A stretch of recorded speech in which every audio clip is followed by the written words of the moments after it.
Welcome to the Nomad Network, your first stop for complete and comprehensive Chicago Bears football coverage. Dive deep into analyses, updates, and all things Bears. Subscribe to our YouTube channel today and never miss a beat.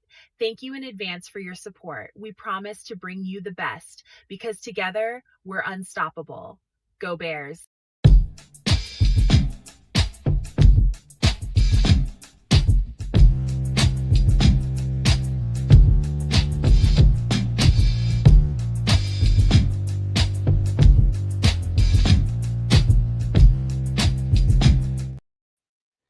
Yo, no maniacs. Welcome into the final game of the regular season in Chicago.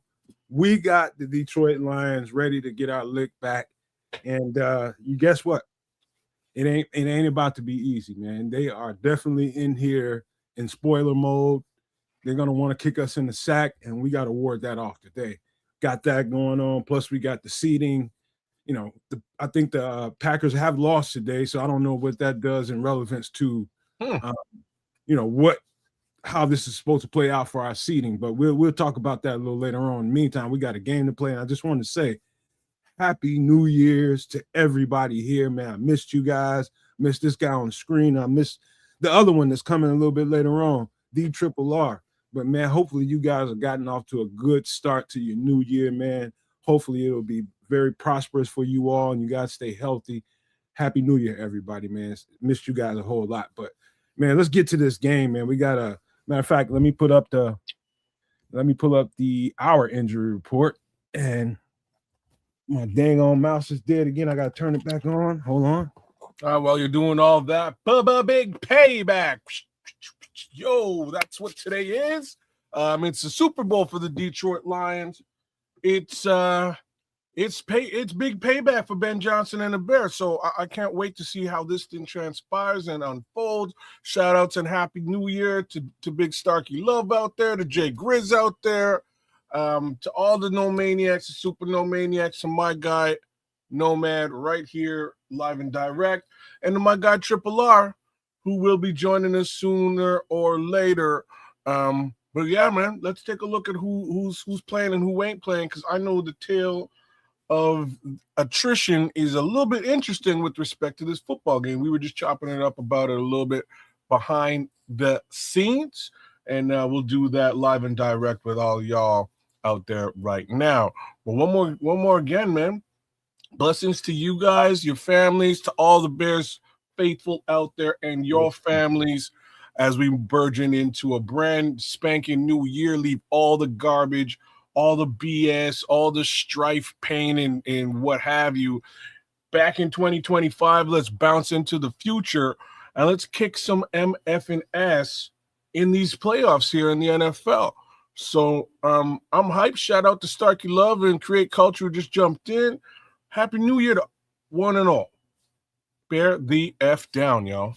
James Hunter, big ups to you, Jimmy. Damn it, Jim. We're in the playoffs. Amen to that, man. I think I speak for all three of us, man, when I say we are very, very, very lucky to have you guys, man, as our extended family, man. I just can't say enough, man. These last couple of years doing this stuff with you all, man, is so damn reassuring every time we turn on the show to have you guys as our family, man. We just appreciate you all. I know I speak for all three of us when I say that, man. We all connected. We love you guys, man. We just want you guys to know that. But let me answer a quick question we got in there right away. Ralph Loves, he says, Nomad, what do you think about the Packers getting Stephon Diggs? No, it's Trayvon Diggs. You give them a shot in the arm they needed.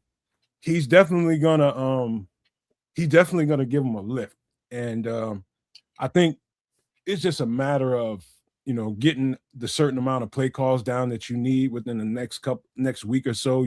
He's already a week into the system, and so by the time if we face him again, he'll be a whole lot more educated on the systems, the calls. He will give them a certain kind of shot, but I don't think Trayvon Diggs he's got flaws too. You know what I mean? And you run the ball at Trayvon Diggs, and you're gonna get him out the game pretty quick. So we could talk about that post game, man, because I do think that's gonna be a nice little conversation to have about who we're gonna have to deal with in the playoffs.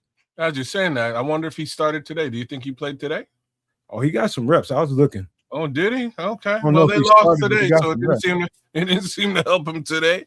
Let's just hope that it ain't so helpful if we bump into the pack in a week or so. But shout outs to the chat. Mr. Mayhem just came through. Paulo Rodriguez is in the chat. The Goobers, SEJ. Shout out to the Goobers, man. I ain't seen you in the chat before. Big What's up, ups man? to you. Like, share, subscribe. Give us a little bit of love as we go through it here in the pregame and then the full game show as we do moving forward. But what are the what do the injuries look like, bro? You see him down ticking at the bottom there, kid. Oh, damn, I forget. I forget you do the banner thing. So here's who's in and out. Case Keenum's out. Wide receiver Rome Odunze out. Cornerback Nick McLeod out. Linebacker Ruben Hippolyte out. Ozzy Trapilo, offensive tackle out. And defensive end Joe Shryinka is also out. Joe JTS has been playing some good football. I've been watching him a little bit over the past couple of weeks. He's starting to step it up. So is quite clearly Austin Booker as well, man. Shout outs to both of those guys. Glad Booker's in. It's unfortunate that the JTS is out, but it just means for a little bit more reps for the other guys. And I'm gonna hit the other side of this inactives list here so that you guys can hear who's not playing for the Detroit Lions today. We're just started with Alex Anzalone, linebacker. I'm starting it right there because I'm kind of happy that he's not playing. Not to say that he's the greatest linebacker in the world, but he's a little bit of a dirty F. So I'm kind of glad that he's not playing today. But a solid linebacker, nevertheless. I ain't taking nothing away from him. You know what I'm saying? I'm not taking anything away from him. He's got some motor. That kid's got some motor, but he likes to he's an asshole motor for sure. You know what I'm saying? So I'm glad he's not in. Offensive lineman Coyote Awosika isn't playing today. Safety Thomas Harper is also out. Wide receiver Dominic Lovett or Levet. Defensive lineman Alim McNeil won't be playing today either. That sounds good for our offense. And on the other side of things, with respect to Austin Booker and those edge rushers today, offensive lineman Penei Sewell is also out. So there's that. Can I give him a hot take real quick, kids? Mm-hmm. This is kind of responding to Starkey Love right here. Starkey says they have no shot without Anzalone. He's like the Tasmanian devil out here. Here's the hot take. Alex Anzalone very well could be a Bear come postseason in the free agent market. I'm just telling you guys right now because of a couple reasons. You know, we got an injury, an Achilles tear and Penei Sewell, and a little unsurety about Hippolyte might make us be in that linebacker market in the offseason. Telling you guys right now, do not be surprised if Alex Anzalone is a Bear in the offseason. I'm telling you right now. I think he's going to be one of the guys that gets kind of they got to make some decisions, man. I think he'd be one of the guys that they let go. Starkey loves it. That's a piping hot take. I'm telling you right now, you think I'm kidding? I don't think you're kidding because we talked about this a minute ago, and I'm going to get you to go a little bit deeper into it. Before I do, I'm just going to say, like, it's funny that you're having this particular take because I don't like Anzalone. I don't like Anzalone at all. I think he's a dirty, like I said, I think he's a dirty MF. I didn't like CJ Gardner-Johnson either. Right. You know what I'm saying? Here he is doing the darn thing for the Bears, and I'm loving every snap he takes. So, ooh, look at that question. Back to Anzalone. I'm actually going to move towards another part of what you were just discussing, which is Ruben Hippolyte. What's your thoughts on the Hippolyte situation as it stands right now? Get a little bit deeper into that. Well, I was talking to kids about this behind the scenes, as a matter of fact, right before the show, exactly right before the show. You guys should have been a hint to you all. And the fact that even when Ruben Hippolyte was healthy, he was a scratch. should have told you guys something. Not that he's not good enough. It should have told you he's not ready. It's the best way to describe the way I interpreted him being a healthy scratch week after week after week after week. It has nothing to do with the injury. It's whether or not he's getting it in practice or not. And my guy Triple R just busting onto the scene. Happy New Year, my boy. But that is that is why I think Anzalone might be a hot commodity for us in the offseason, because we don't know when Ruben Hippolyte is going to get it. We know he's super duper talented, but how fast does he get it? How fast can he be consistent? Obviously not fast enough. He's been a healthy scratch week after Big week. piece of that, as we were discussing behind the scenes, was just, we have him sort of waiting in the wings, this young rookie, and out of nowhere comes DeMarco Jackson, who takes over that green dot and starts running things on the defense over top of this rookie we just fresh drafted. You would have thought that it would have given him the opportunity to get out there and do stuff. Mind you, he was hurt for the first 2 games of DeMarco Jackson's ascension, but game 3, again, you really thought that he would get out there and start to make his impression felt. It just hasn't happened this season. But all that being said, my brother just jumped into the building. What it do, Triple R? What you got to say, man? Merry New Year. Yes. It's another game day, game 18 of the season. You got to get used to saying 2026 now, but the 2025 season, and we want to send those kiddies home with another loss. And I know a lot of people may want to see Mr. Caleb Gizmo Williams get that the passing records with the 4,000 yards, 4,000, and all of that, and that would be cool. But personally, just as what I would like to see today, I would like to see the Bears handle their business in the first half and have Caleb and the starters on the bench having some Gatorade and chilling and waving to the fans while teabagging them, mop it up. By the way, Trips, Myles Garrett broke that sack record. Congratulations, Myles. He got it. I figured he would. I thought he'd get it last week, but they won. Yeah, I saw the who'd he break it on? Who'd he get it on? I think the Bengals. On Joe? Mm-hmm. Damn. I don't know if it was they're saying he breaks the record, but not saying against who. I'm looking at there. It's the Bengals for sure. Just not sure who's actually lining up there on a day like today in week 18 and for a team like the Bengals who didn't make the playoffs and all that. But it was interesting because they showed a picture of Myles Garrett's dad in the stands, and he had a camera set up on the seat in front of him with like one of those lenses that you can almost see Mars with. And I was like, okay, right on. Because I'm sure, being the NFL, there's cameras, there's video, there's everywhere. Oh, no, bring your own thing. You know what I mean? You have your own. Hey, he's going to be walking around everywhere you go. My boy he broke the sack. By the way, fellas, another possibility that could be a Bear in the offseason. Expensive Bear, but another possibility. Well, not so expensive if you trade contracts. Just saying.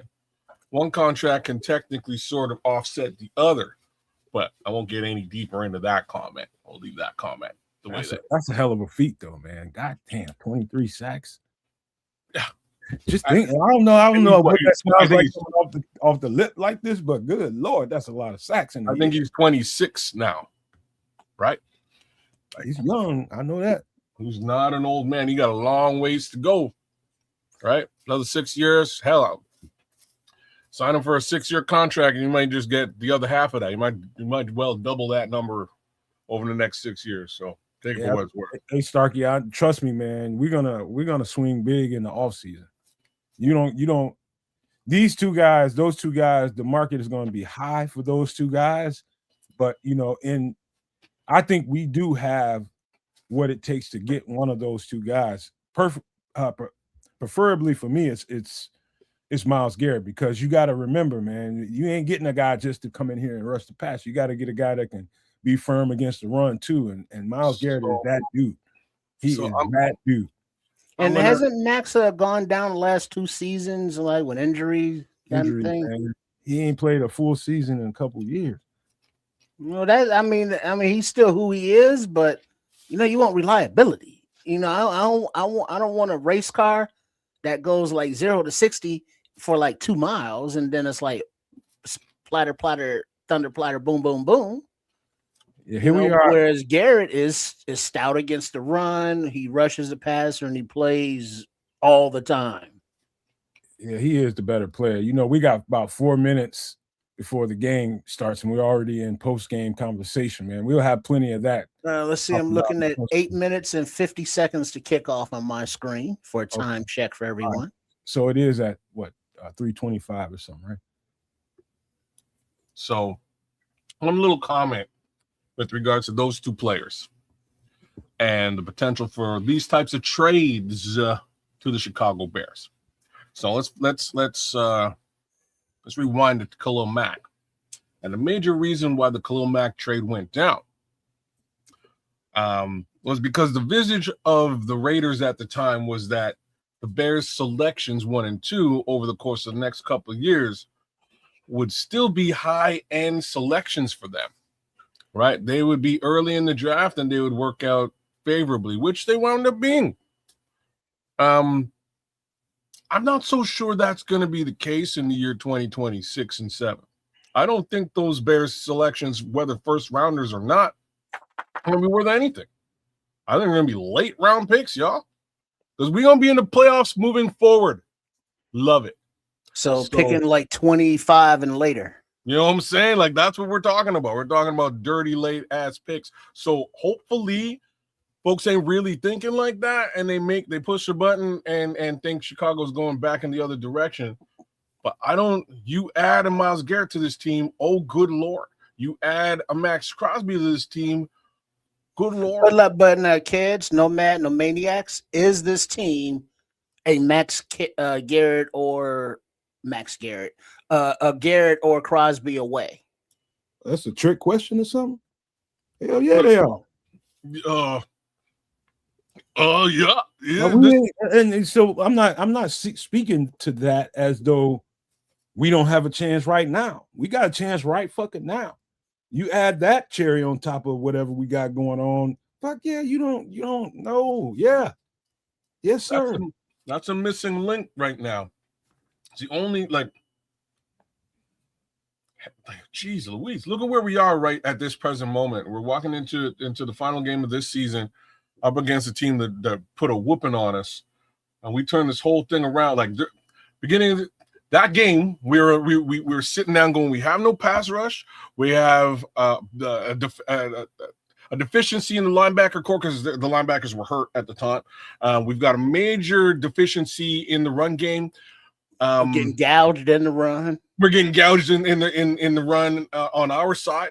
Hey, kids, by the way, they stole what's his name off of us? Big boy. I know, Jonathan Ford. Yeah, he played well today too. We'll see if they. Oh, he did. They started him as well. They gave him some. Yeah, he's on active. He got some reps today. Yeah, he got a lot of reps. Because that was part of the conversation was whether they would actually give him reps or not. They gave him virtually 0 reps during his time there. So they've been paying attention to what he's been doing in Chicago. I think that might end up being a mistake in hindsight with the roster juggling and all that kind of stuff. That might be a mistake in hindsight. Do you think they were just juggling him just to shuffle and they wanted to retain him? Yeah. Well, yeah, most definitely. You're not there that long, and they were expecting, hoping that all right, we'll put him out here for a little while and then we'll grab him back. But Green Bay was just like, you fucked up. But there's also the factor that he really wasn't getting much with respect to reps over the course of this season. His reps is significantly taken a dive. As Grady got healthier. Yeah. As soon as Grady sort of came back, his reps went in the opposite direction to the same tune that we saw a lot more Chris Williams than we were seeing. And that's what disappointed me is that, I'm not disparaging Chris Williams, but it's like, come on, Mr. Ford, you can't beat out Mr. Williams. Yeah. No, they play 2 different roles, man. They do.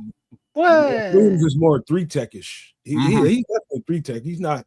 That's the guy that got us in trouble last year trying to get him and Zach Pickens, in the middle, playing Andrew Billings type of role was a mistake. There's a name I heard in a minute.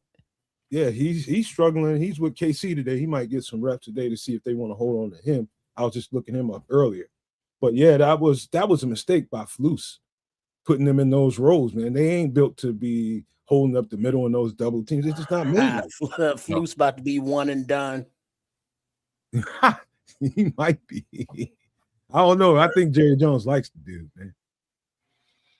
Yeah, I don't know. like is something. The scuttlebutt, the writing on the wall, the grapevine says that they coming for Flus. Man. Somebody got it. Scapegoats are scapegoats. You know what I mean? They exist for a reason. And my boy, ever since he grew that beard, man, he got scapegoat written all over his face. Somebody gonna catch that stray out there. He might be. I'm just saying. So there's that. Like somebody's got to, like I say, somebody's got to be the fall guy for that Dallas situation, and it's not going to be young Mr. Schottenheimer because he just got in the building, right? This is a brand new thing for him, and they want to give him some leeway. So I've seen a lot of fall guys out there being a Bears fan, and like I say, let me jump on the Bear Dog question real quick. He says, "Is the Rome injury more worse than we think?" I ain't gonna lie to you. It's possible, Bear Dog, but my instincts tell me they've held. I think he probably could have played a week or two ago, and they're just holding him out for safety precautions and just, all right, man, you just chill out until we get this first playoff game. I think he'll be out there. But it is possible that it could be worse than you think. But it's a stress factor. Otherwise, yeah. Those things just take time to heal if you're not having a procedure done. So I would have loved to have him get some reps this week to knock the rust off, just shake it off because he hasn't played, in over a month or however long it's been, Black Friday, as so he can come back, in the wild card game, kind of up to speed instead of shaking off the rust then. But, I want him healthy, whatever the case may be. So yeah, hold him out. Man. A stress fracture. I can't really speak well to it. I'm just being honest with you. I have never experienced a stress fracture. Nah, can't speak well to it. A stress fracture to me, I interpret it as a hairline fracture. It might be something different, but that's just the way. I think it's a grade or two below a hairline fracture. Oh, okay. Stress fracture is basically if you're going to put weight on it, it's going to hurt. It's going to continue to hurt, and it's going to hamper healing. You just want to sort of rest that area. It's one of those things you generally get in your feet. The only reason I know anything about this is my kid has had one playing football, right? And it's one of those things where he had to just be cool, man, and take a couple of weeks out of the season. He did not want to do that, but he had to take a couple of weeks out of the season and stay off his feet because, again, he's applying pressure to the area where, Now, were they talking about any kind of a surgical procedure to fix that? Yes. Yeah. There was conversation about potential surgery postseason or down the road. The difference between him and a Rome Odunze is his size. He's a much larger human being, which means a lot more weight, aka pressure, to the stress fracture just walking around as opposed to really even playing football. So at some point, as far as he's concerned, he's likely going to have to do some level of surgery to manage it and rectify it and correct it. At this point, he's playing through it. He's like, Dad, it hurts, it's painful. I don't care. I need to crush quarterback. So, well, here we go. Hopefully, this defense is ready to crush quarterbacks because the Bears defense will be on the field first. 32 degrees at Soldier Field, feels like 25. The wind out of the southeast at 9 miles per hour as Cairo Santos puts foot to ball to get this game started, and it's caught on a jump at the 12-yard line and returned to about the 29, where the returner is tackled by a host of Bears. So the Lions will take over there. All right. I'm just now seeing the kick. Boom. Me too. Had to fast forward a little bit, just catch up, but I'm still a ways behind you. It's just crazy how these broadcasts are on different times. Yeah. Get on these jive ass motherfuckers real fast. All right. 1st and 10. Golf is under center. 0. Who is that? Swift in the backfield. And a handoff to the right side. A little stutter step, about a 3-yard gain before he's pushed back by Sweat. TJ Tremaine. Second down. Their right tackle, Penei Sewell, is out. Because you saw that Ozzy is out. Canadian Eagle is starting at left tackle. Eagle has landed once again. I'm really happy we have 2 of these guys. Really happy. All right. 2nd and 6. Under center is Goff. Swift still in the backfield behind him. Swift takes the handoff, runs a little bit to the left, finds a little hole, but Byard is there to meet him, and Edmonds is there to clean it up after about another 2-yard gain. He means 3rd down. He means Jahmyr Gibbs, not Swift. Yeah, that's right. Gibbs.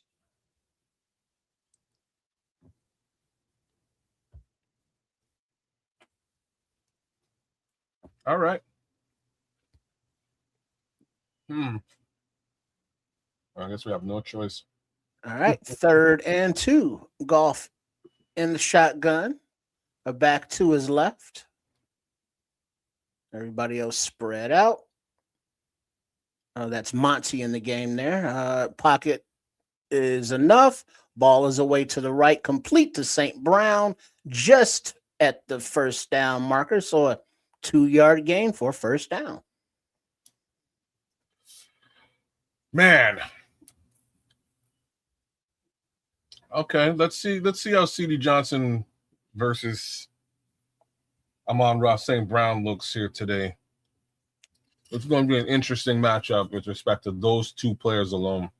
All right, so 1st and 10 in the shotgun is Goff. Gibbs to his left. 4-man rush, plenty of time in the pocket. Ball is away down the middle of the field to a wide open Tesla into Bears territory. Tesla? Tesla. Tisa? Tomato. Let's call the whole thing off. So a big chunk play looked like Nashawn right there with the tackle and Byard in the help. 1st and 10, and there's a timeout on the field because number 73 for the Lions, offensive lineman, is being helped off the field. Looks like he's holding his left arm or hand or something. So they're already down 3 offensive linemen in the first 10 minutes of this football game. All right, defensive line specifically. What the hell? All right, 1st and 10 from, where is that? The 43-yard line. Play action, pressure, ball away, pass complete. To number 1, Jamison Williams catches the ball with tight coverage on Nashawn Wright, but it didn't matter. Another 1st down. Oh, Nashawn, you could have got to this. Oh, Nashawn. All right, it's all good. He's mad. That's what we want. Be mad, Nashawn. Stayed on top of that. He was on him, but yeah. All right. 1st and 10 once again from about the 31-yard line. There's some razzle-dazzle going as Monty is taking the snap, and he hands off to Gibbs, and Gibbs runs behind right guard for about a 9-yard gain. 2nd down. Snap action. Okay, I'm waiting to see this.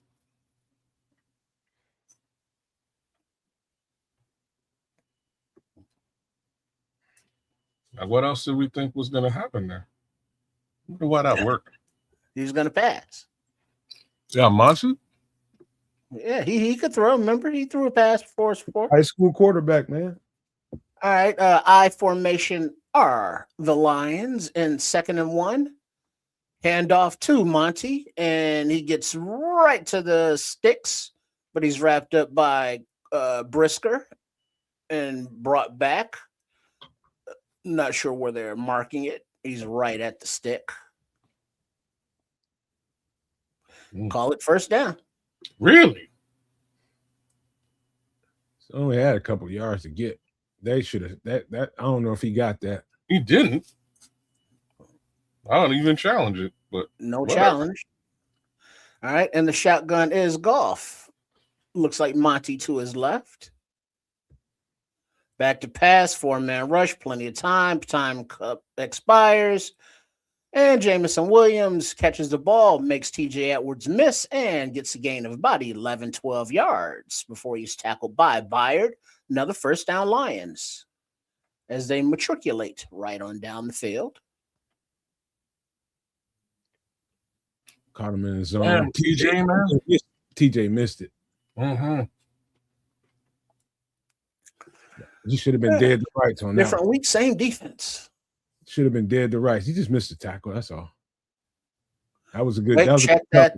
They're calling him short of the line again. Second down. Yeah, knee hit. 2nd and 1.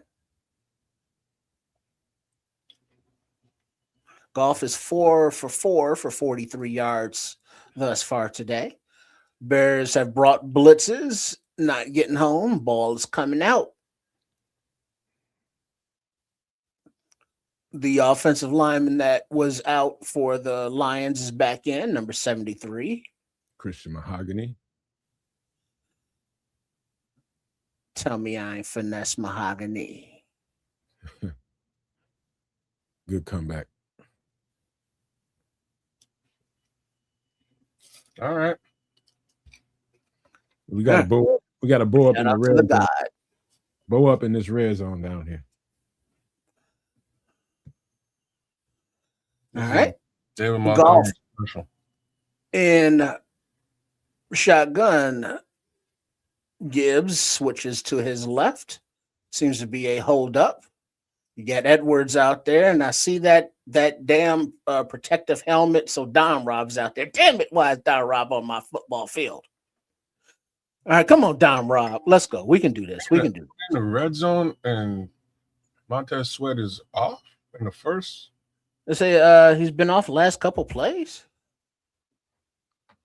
Is Sweat like hurt? Is he dinged up or something? What's happening? He must be nothing something. Them a rep count, man. They're giving them a rep count. They're smart to do that. But in the red zone, in the first quarter.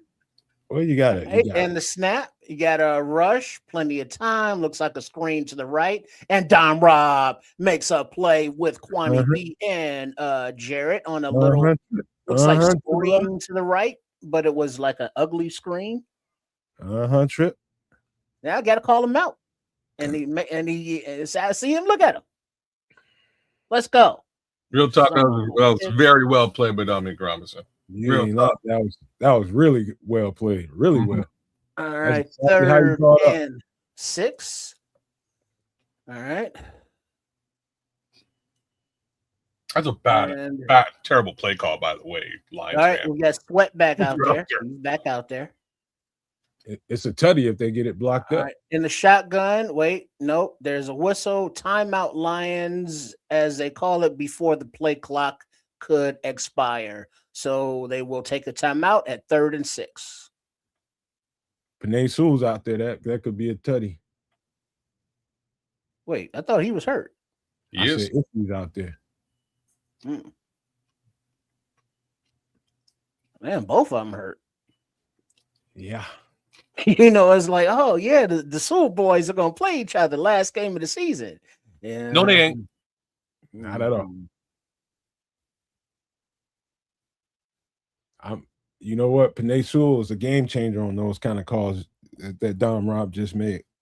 Game changer. So that's to our advantage. Keep that shit going. All right, let's go. Let's go Bears is the chant going in Soldier Field.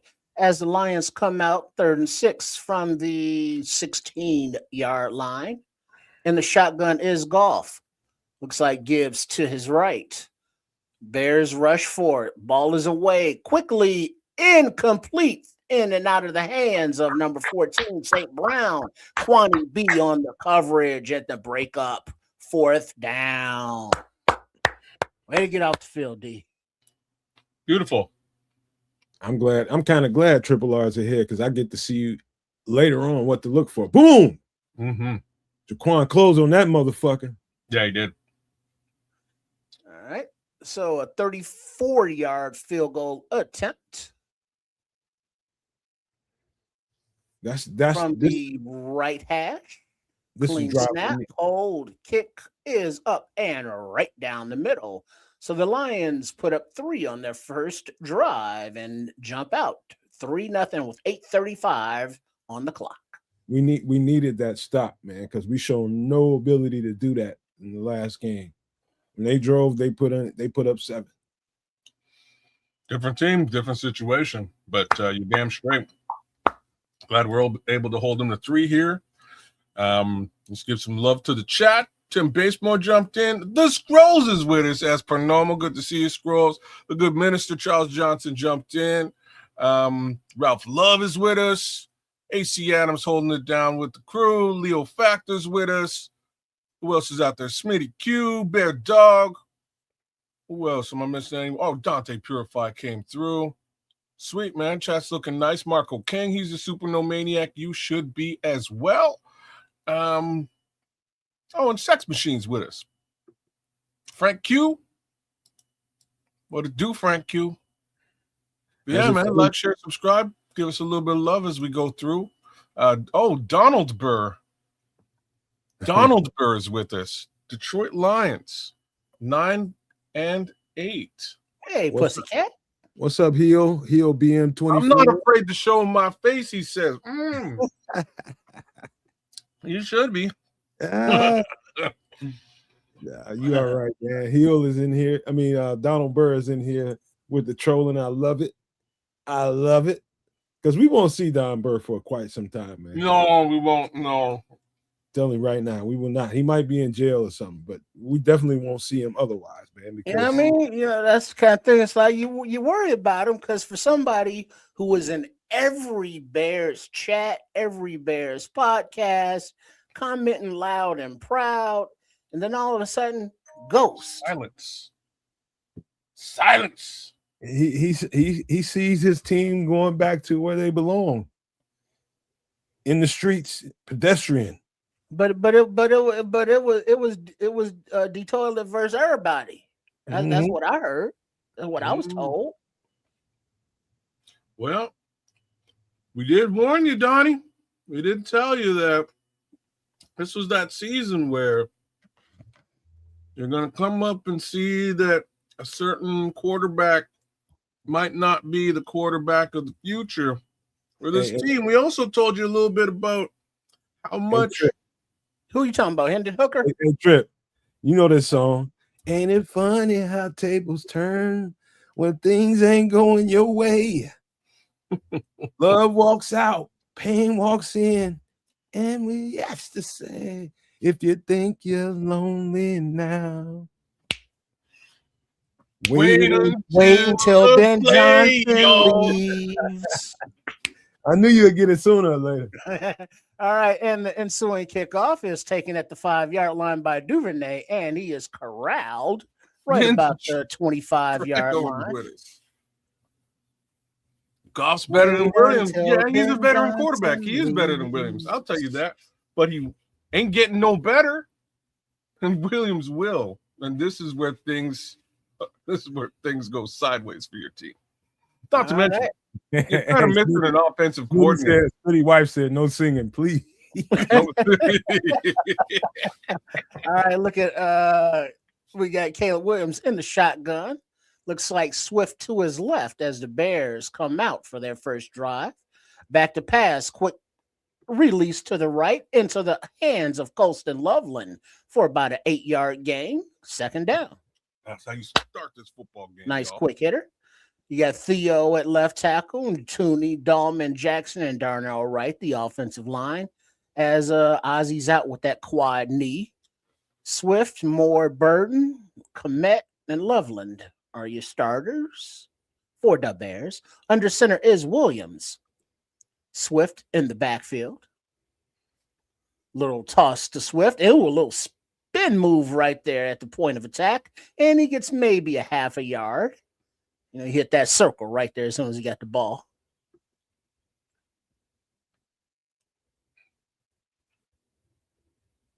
Let me see what happened here. Put him in the blender. Oh. Put him in the blender, Dre. Hit the circle. Our Pro Bowl center got The B button. Got used.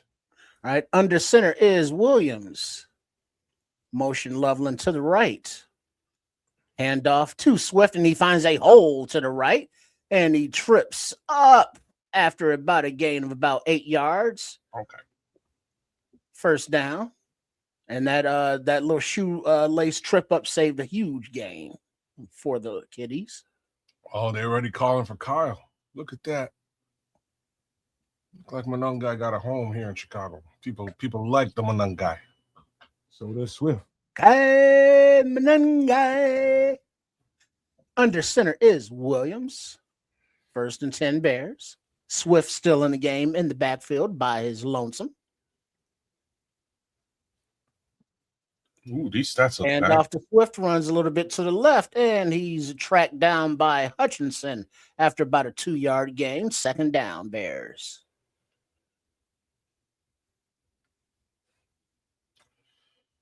Yeah, we've been asking for that run game to start these games lately, and we're getting it this game. I don't know if we got it the last couple of games. Not to mention these lines have been getting run down lately. All right. Under center, 2nd and 7. Once again is Williams. Swift still in the game. Tight end shift to the right side. Another handoff to Swift, and he runs to the right side, finds a nice lane and gets past the sticks, and another 4 yards for about a 12-yard gain. 1st down, Bears. Trust me, y'all. Y'all gonna get a stomach full of Monangai. Probably second half. Yep. That Swifty get his 50. And then some. Well, he's running right now. Shoot. He already at 1K. Starkey. Under center is Williams once again, and Manangai is in the game. Yeah, real quiet. Running back. Manangai has the low toss, runs to the right and gets maybe about a yard and a half before he is tackled. 2nd down, tackled by Jack Campbell. And that was that Iowa State, Iowa. One of those. Yep, Iowa. There you go. Yeah, I remember Captain Jack in the draft.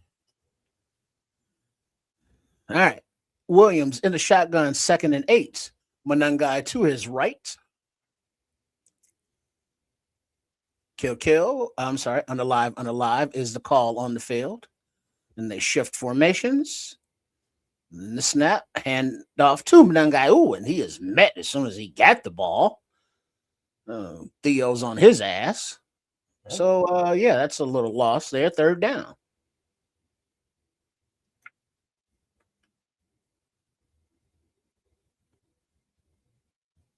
Oh, boy. Yeah, that was ugly. I did not like that one. All right. 3rd and 9. Williams in a shotgun Monangai to his left. LB3 in motion to the right. Unalive. Everyone. 3rd and long. Blitz coming. Ball just spiked to Monangai to the right side as the pressure was coming. Incomplete. 4th and 9. All right now. Let's get this thing going now.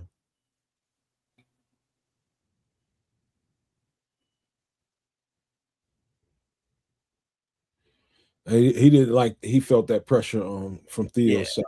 Yeah, it dirted it, got rid of it. You might have wanted to move a little bit there, Caleb. Just a little bit. Feel the pressure, step on up or something. Torrey Taylor has the ball, and it is away off of his foot. and it is caught at about the 10-yard line and returned to about the 21, where the Lions will take over with 3:39 remaining on the clock in the first quarter. That's all right. Yeah, I think they're testing the cushion, testing the resistance of the Lions, man. That first drive, Probing. they're just testing, just to see what we got here, man. Let me see how they're gonna want to play this game. Next series will be a whole lot more. There'll be some prosperity. I think they know how Detroit wants to play this game.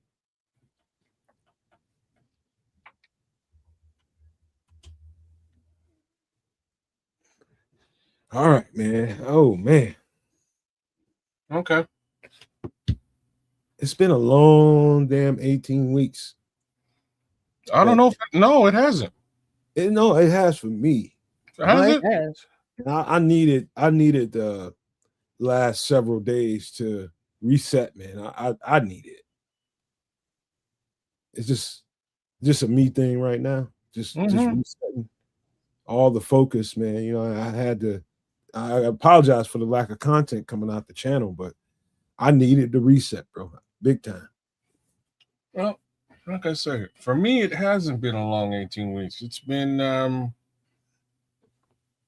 quite the opposite of that. It's been exciting. It has been a bit of a roller coaster ride, but not like what we've seen in the past. This has been a roller coaster ride where you always end, at the end of the roller coaster, you want to get back on and go and do it again. You know what I mean? Whee! Yeah, man. You want to get back on that roller coaster and ride one more time because these have been cardiac games, man. They've been heart-wrenching games, but they're turning up positive. So you go off into that next week and it's just a week full of smiles and positivity, and things are good, man. Things are good in the world, and you get back to Sunday, and it's a fight. Well, I mean, look at it this way, kids. When we carried the offseason the way we carried the offseason through, the free agent watch, the mock drafts, all the college, scouting that had to be done, you carry it all the way into training camp. It's a haul. It is. But what I can say is all of that haul. And here we are about to start up. Speaking of this season and 18 games and how long it's been, a shout out to the Sports Chicago style crew, Trip, Coach Tripping, and Chef Trips for 18 games of pre and post game coverage this season. As the Lions get the ball, a little fake to the left, a little pass to the right, looks like a little setup screen to Williams. And gain of about 7 yards, tackled by DeMarco Jackson, who's in the game now. Second down, Lions. Second and 8. Nice play. That was a nice. Oh, good tackle, bro. Yeah, that was a really good play. Nice tackle. DeMarco Jackson recovered like he was a missile because he got fooled by the fake and bit inside. Everybody. No, him in particular. Bears are showing blitz. Everybody's up on the line. Lions under center. Monty's in the game. Monty takes the toss to the right, and he takes Tremaine Edmonds for a little horsey ride for about 3 yards. First down, Lions. Come on, Tremaine.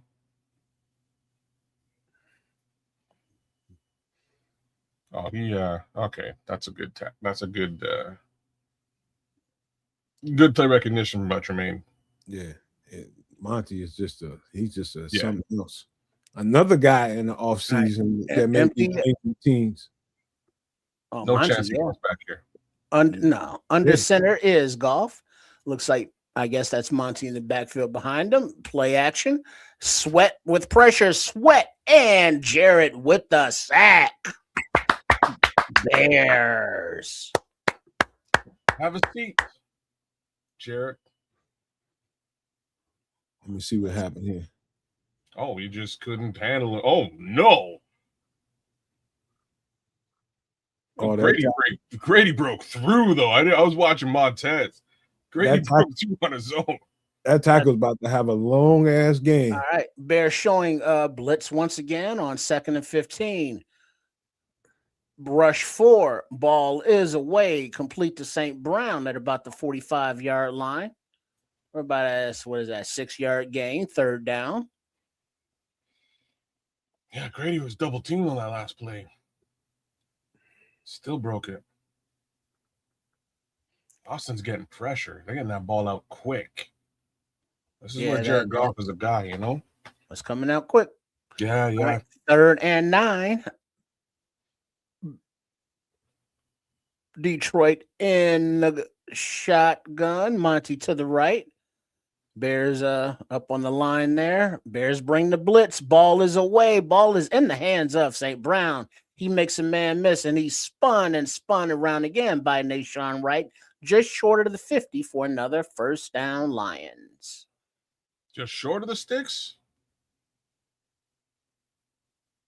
Oh, he got it.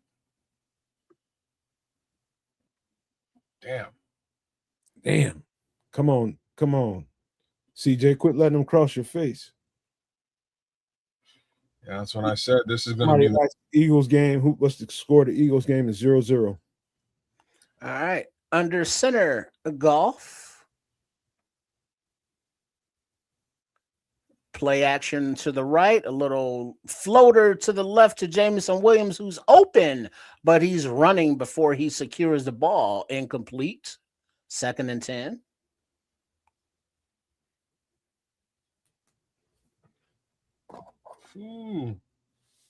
Oh, Jameson Williams. That might have been a tutty.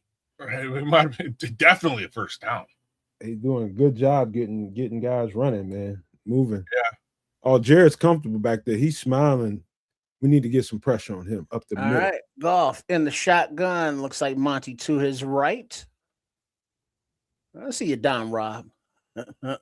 Pressure coming. Ball is away into the hands of St. Brown, and he bulls forward for a first down pass. Nashawn Wright, about 2 yards past the sticks. First down, Lions. And this as the clock expires for the first quarter. One of them times where, oh no. It's all good, Nashawn. One of them times where certain Mr. Gordon would be awesome. He plays St. Brown so well. We gotta put some hands on Jared Goff. Yeah, we gotta get some. We gotta pull down. We gotta pull down an interception. So I'm starting to smell it. Yeah, it smells like an INT on its way. Look like Andrew Billings spent quite a bit of time at Golden Corral this week. Looking big? Boy, he's big as shit. I mean big. I mean like sack of potatoes big. Well, that's what we need to prevent that number 0 from running wild. They told him eat all you want, and he took it to the extreme. I'm talking about DoorDash, Uber Eats. He is big. Yeah. That's what we need, though. We need a run stuffer in the middle, and he's that guy. He's living a life. I wish somebody would. Man, I wonder if we can, Starkey Love. Like, I'm looking at Starkey Love's comment, man, and I'm really hoping we get Kyler back, man.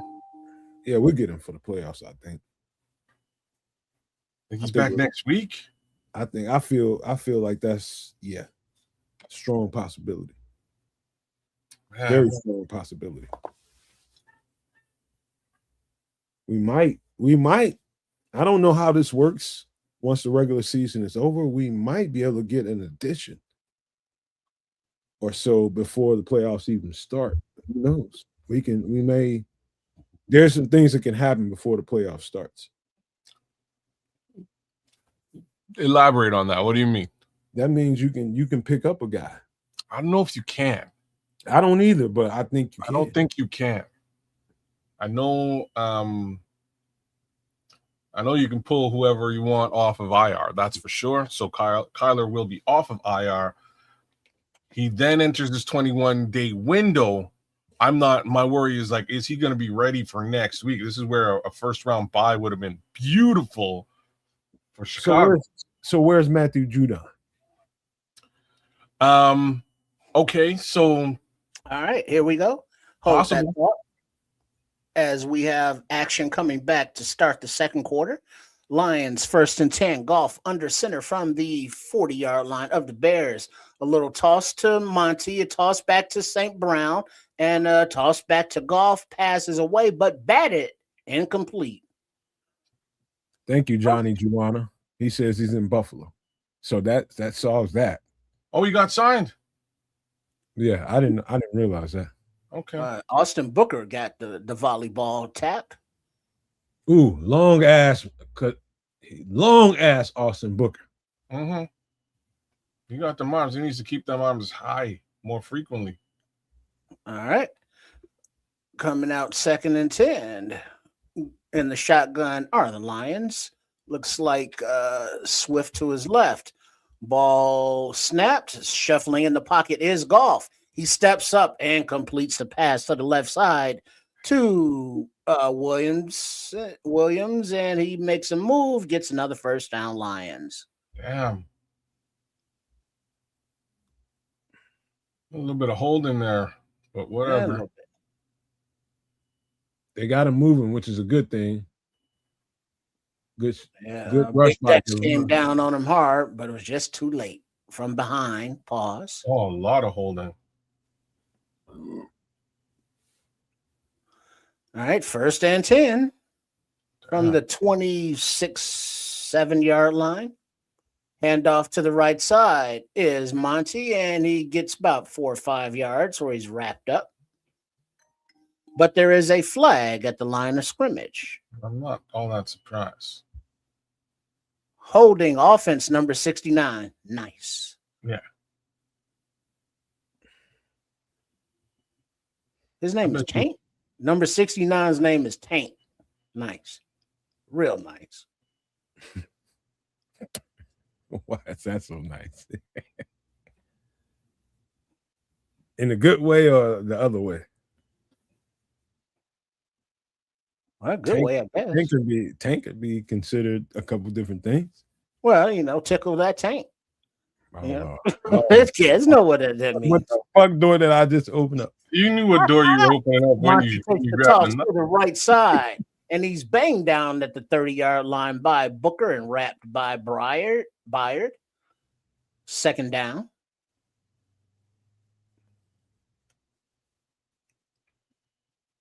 Second and 13. Ooh, they kept CD out of that play. He was on it. All right, back to the line of scrimmage. In the shotgun are the Lions. And the snap, back to pass, ball is away, complete into the arms of their tight end for about a 5-yard gain. Fister. Don't Fister, kids. No. And talking about Tank and talking about Fister. Come on, y'all. Oh, boy. Settle down, Red Baron. You know he's out there in the chat, loving it.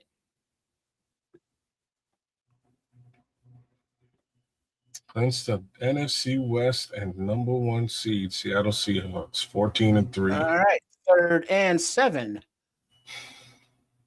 Here we go from the 24-yard line in the shotgun. Bears run a little stun on the D-line, but the ball is away into the hands of number 14, St. Brown, who beat CJ in coverage once again for a first down. CJ, what are we doing here, buddy? Hit him on the line, bro. I might as well have been out there in coverage. Wow. Yeah, you're gonna slow down. He's gonna play you like that. Look at that, CJ. What they're just saying is you got to slow down the timing. Yeah, that's all. That's all you can do. Something. All right, 1st and 10 from the 12-ish yard line in the shotgun are the Lions. Back to pass, looking to the left, ball is away, but batted down at the line of scrimmage by TJ Edwards. Incomplete pass, 2nd down. All right. Let's see. Red Baron, I like to see Dennis Allen replaced, preferably with Lovey Smith. Yeah, Let's that's talk not about going to that happen. post game. Ooh, good play, TJ. I think I did put up a poll on the Twitter. It's like, if Dennis Allen is replaced, would you rather elevate Al Harris or throw money at Brian Flores? Think about That's that. not. 2nd and 10, golf. Hands off, play action handoff, and he rolls to the left. He's looking, he throws, incomplete. I don't think that's golf's forte. 3rd and 10. I just don't think Brian Flores is going to leave a DC job for a DC job. Well, he ain't nobody gonna hire him for a head coach. You know, he still got that litigation going and all that. This He is better get his money at DC and get paid. huh. I'm talking about paid. I'm just saying, I'm with Scrolls. I don't see him making a lateral move. I mean, make the lateral move worth it. You know, You would have to. You would have to get him to jump off the empty spot. backfield in a shotgun, back to pass. Dom Rob and Booker with some pressure, but Golf steps up, throws it incomplete out of the back of the end zone. 4th and 10, Lions. Right on. NASCAR. Oh boy, they're letting some holds go, bro. Right? Ooh, they got some pressure. They got some goddamn pressure that time, didn't they? Well, it wasn't, but Oh, they got some pressure now. at the end, watch the end of the Well, he froze up there, kids. So from the left hash for a 30-yard field goal attempt are the Lions. Clean This snap. one- Hold. Kick is up and good. So the Lions extend their we lead gotta- 6 to nada with 11:28 on the clock in the second quarter. It was hand for a jersey on that that play, bro. They was looking for the backside throw, backside of the end zone throw. Kevin Byard shut that shit down. Didn't even look back at the quarterback, but he knew that's what they were looking for. He just was like, okay, throw that shit if you want to. Throw that shit. Football psycho. We got plenty of time to talk about some of the moves, man. We was fast forwarding past this game. Y'all concentrate. Well, we ain't playing. Shit. because I think the conversation comes up because of this bend but don't break defense. And it's like, granted, a lot of injuries have happened, and granted that it's mostly players built for their flus, but damn. So I got to answer that question, Scrolls. He says, why wouldn't Lovey be a good choice for DC? Well, Lovey want to go backwards? No. I think just like Flus, I think Lovey's timed out. I think Flus is timed out. Generational. It's time for his, because I'm sure Lovey privately is thinking of all kinds of different ways where he could, really change up his defense and make it different than it was the last time we saw it. Same thing with Flus. I think Flus is worse because Flus is really, really stubborn. He really, really believes that this is the kind of defense that can win you championships. And that defense, be quite honest, depending on what kind of players you have, is kind of antiquated. You're right. But here's the kicker. All three of these guys would eat. Dennis Allen, I don't think we need to lead you to move him either. Dennis Allen, Matt Eberflus, and or Lovey Smith, if you have a pass rush and it works. I think all three of those the defensive styles, if you will, are viable in the NFL if you can rush. Right, but now that question, that viable style, if let's say generationally Dennis Allen is of that older ilk, would Al Harris be somebody that's already in the house? I got this. Scrap that for a second, Trips.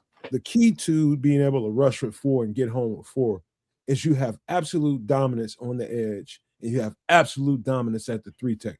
You need all three of those to be absolutely dominant, kind of like they have in Philly, because that's exactly what what Vic does. All right. So the ensuing kickoff is away, as it is caught at about the 5 or goal line. Can't tell by Josh Blackwell. Gets a nice block and gets a little bit past the 30, where the Bears will take over. So, if Don Burr's out there saying fire Allen and hire Lovey, it's not the right thing to do. You know what I'm saying? Man, speaking about not the right thing to do, this time of possession, 13 plus minutes to 4 minutes in favor of the Lions. Yeah. This is our second possession now. Yeah. All right. So we got Menengai in the backfield as running back behind Williams, who's in a little shotgun there. DJ in motion to the right. Oop, play action. Back to pass. Ball is zipped. Ooh, and almost picked off. But it's incomplete. Campbell got in the passing lane and almost got that ball. That was I'm with like Minister Charles. I'm with Minister Charles. Is it Dennis Allen or the personnel? He just got here. He's playing with other people's groceries. Me too. I'm with Minister Charles too. It's the personnel. Don't move Allen. He's fine. He needs a world beater on at D. Yeah, but if you need a world beater, how much of a coordinator do you need to be? I don't care what he coordinates after we get a world beater. And it's away into the hands of Loveland at about the 44-yard line. Third down, Bears. Eagles just put 7 up on the Commanders. Talk about falling off. Those commies. Wow.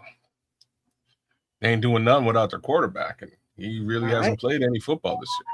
3rd and 3 are the Bears, and shotgun is Williams. Menengai to his left. And the snap, back to pass, looking, and the pocket collapses with Hutchinson with the sack from behind as he gets around Darnell Wright. 4th down.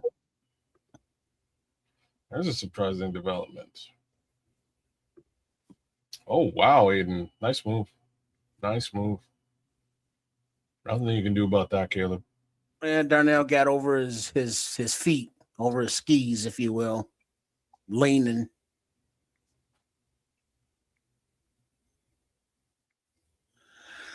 All righty then. And the punt to Taylor from Taylor is away and caught at about the 15-yard line. And a little stutter, a little move, a little spin, and it gets to about the 23-yard line. So the Lions have the ball again. I think you're wrong, Scrolls. Yeah, me too. You can't expect somebody to just walk in here with pretty much 3/4 of the groceries that some other coach had and expect him to create this great defense, man. But to double down on what you're saying, he did, though. You know what I'm saying? 18 games in, we're leading the league in turnovers. He did a hell of a lot with this defense that he was left. Does he need a pass rush? Yeah. Get the man a pass rush. This ain't got nothing to do with Caleb, Scrolls. Nothing. Making sure that he has the guys that he needs to execute his defense that is proven to be very, very particularly uncomfortable for offenses. You need the right players at certain positions. And in my opinion, real quick, kids, in my opinion, they lack a certain amount of speed up front and at the linebacker position. Those are the two main things to me. If you got, putting Tremaine to the side, you're talking about you got to be really, really fast to the ball because you're playing a lot of one-on-one.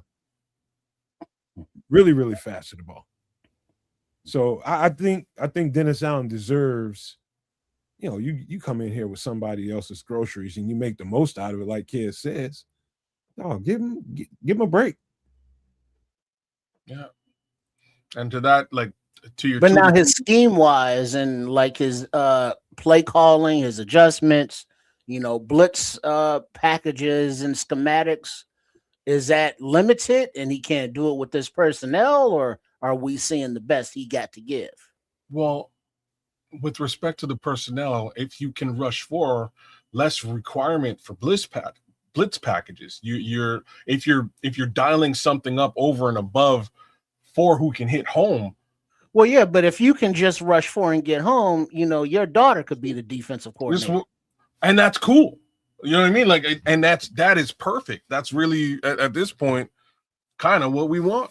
We want a guy who can focus on the secondary, and that's what Dennis Allen can do if you can rush 4. Now, if you can upgrade, you feel like you can upgrade and get a better defensive coordinator than Dennis Allen, that's a whole different thing. Question is, don't nobody know exactly what kind of contract Dennis Allen has. Right. All right. Now we got a quick snap out of the break and a little toss to the right to Gibbs as he gets out to the 30-yard line, tackled by Sweat, and god damn, dollar bill is big. Second down.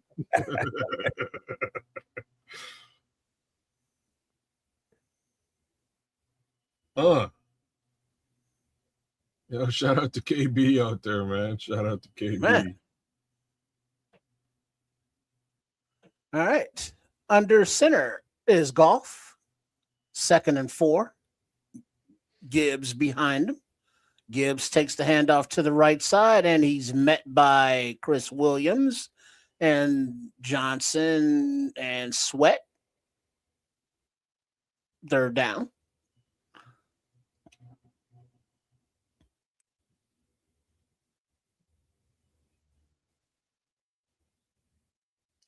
Let's send let's send them home here, boys. They still running the ball like they think penei Sewell's over there. Let's send this damn defense off. All right, 3rd and 1 in the shotgun. Are the Lions? Gibbs to the right of the quarterback as Goff adjusts traffic, hands off inside to Gibbs, and he is met by dollar bill, but taken down by number 1, Jalen Johnson. Ooh-wee, corner blitz. Is that a corner blitz? Jalen came in for some extra. Yeah, there he is. Okay, my boy. Oh, boy. Go get him, Jalen. Go on, Jalen, and then make a tackle. A piece of that, too. Look at you. All right, Lions are going for it on 4th and 1. That's what they do. It is what they do. Let's get the post game right.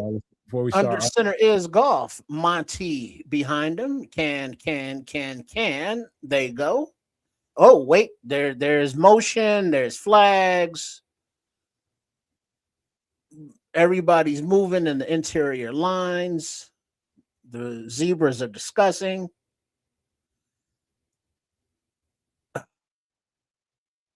Encroachment, defense number 97, big dollar bill, gives him a first down. Golly, boy, he ran that motherfucker.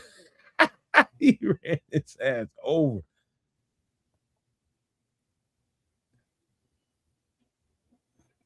Something triggered him. Something definitely triggered him. It must have been the cadence. All right, 10 first downs for the Lions, 2 for the Bears. Total yards, 140 for the Lions, 30 for the Bears. Passing yards, 103 to 8. It's been a lopsided affair, let's just say. But it's still a 1-score game. As there's some confusion with the chain gang, and they don't know where to line it, and Poe Girls is running back and forth. Bill looked like he can't wait to get to his leftover quiche or some shepherd's pies. Leftover ham hocks. Yeah. Black eyed peas. Black eyed peas left over. Under center is Goff. It takes the handoff, play action, blitz coming, ball is away into the hands of a receiver. St. Brown just passed the marker and wrapped up in coverage by Gardner Johnson.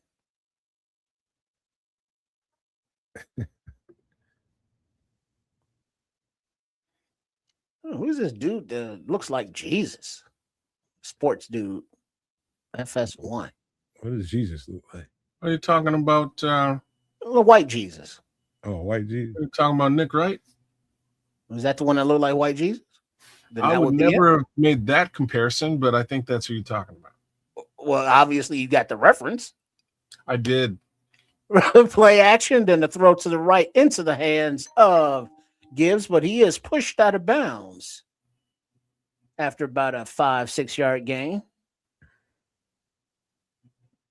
Second down.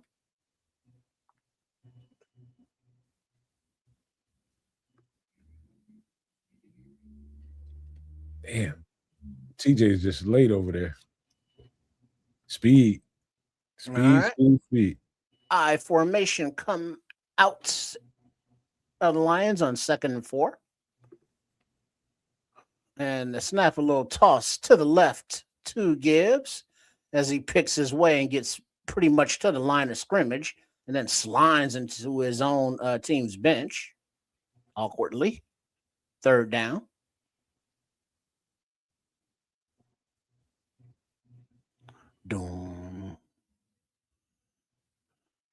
Don't be a shook one. Way to stretch that motherfucker, You Tremaine. ain't a crook, son. Way to stretch that thing, Tremaine. He's looking for that hole. Tremaine fielded. All right.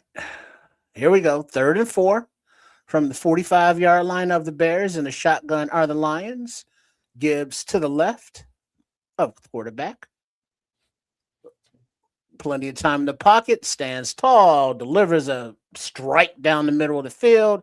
St. Brown makes a few men miss and gets down to about the 15-yard line before he's tackled. 1st down, Lions. Ran that deep end cut and was just. Damn, CJ, like you completely out to play, bro. Back up at 1st down and the shotgun. Gibbs to the right of the quarterback. And the snap, looking to pass, pressure coming, and the ball is away because of the pressure. Incomplete as the offensive lineman pick up golf for 2nd and 10.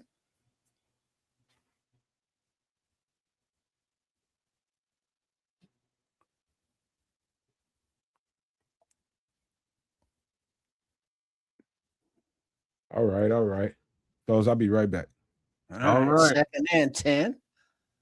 4:46 left in the 2nd quarter, and the shotgun are the Lions from the 15-yard line of the Bears.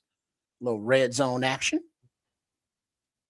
And the snap, blitz coming. Blitz does not get there. Ball is away into the hands of Gibbs.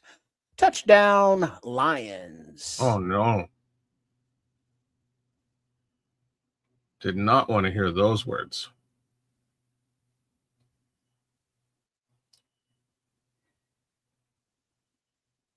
Damn. This defense just giving up. I still will be right back, but TJ just got beat to fucking sleep on that one-on-one. Yeah, I love that route on that to the running back.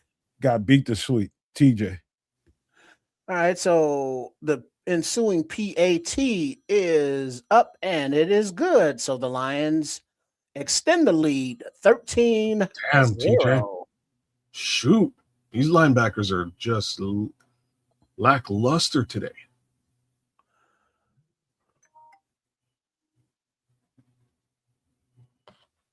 You jump to the outside, lunge to the outside, and get with the whole center of the field. That was on you.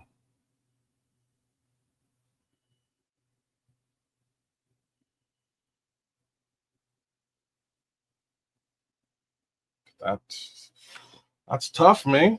That's tough. Linebacker issues, and they can't do nothing to stop St. Brown right now. And that's where we are. Yeah, and I mean, granted, the defense is bending and they finally broke, but the offense, what are we doing, offense? I mean, we just leaving the defense hanging out to dry because this is game 18. And guess what? We know the defense sucks. You know why? Because it sucked all season. Well, brother, the offense has only got 2 shots. Something to offset that. Let's get more than 2 possessions in the first half. Let's get more than like a first down in the first half. That would help to not have the defense on the field the entire first half. Yeah, time to have a nice, viable drive here.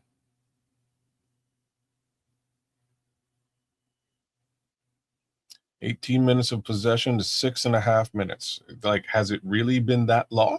6.5? That's kind of surprising to me. I got some news for y'all, and it's uncomfortable for me to say it. Yeah. TJ Edwards ain't fast enough at the mic. Can't argue with you. Now, if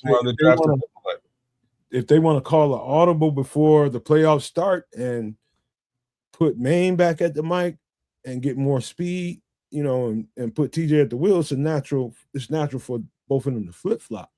But that is clear when I just seen, not everybody is Jahmyr Gibbs, but these running backs they'll see this on tape and they'll get TJ. TJ has been struggling with that for the last couple of weeks on film. I don't know if it's health, but he ain't reacting with the speed that he normally does. They may need to call an audible, man, straight up.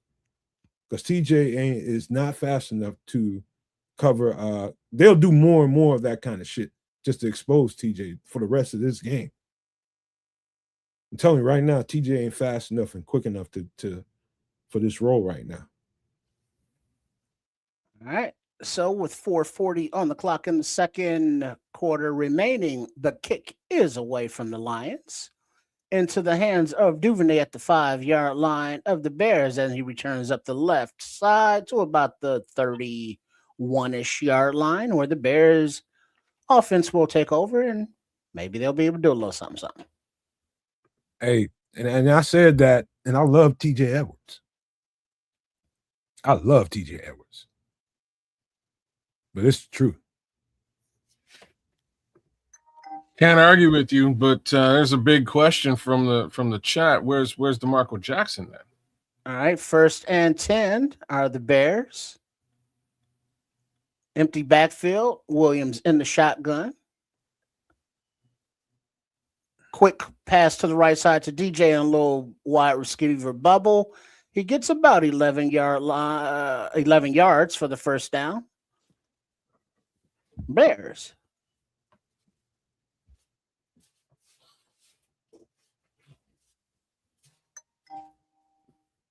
Oh, that's nice. All right. Nice shit, TJ. I still hate these manufactured under center. Hits to DJ though. Little handoff to Swift, runs to the right side. It's about 3-4 yards. We need to get control of the tempo. We need to get some ball control here.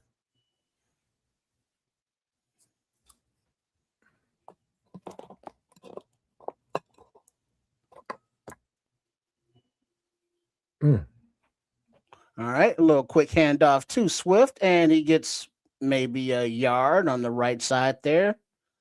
3rd down and about 5.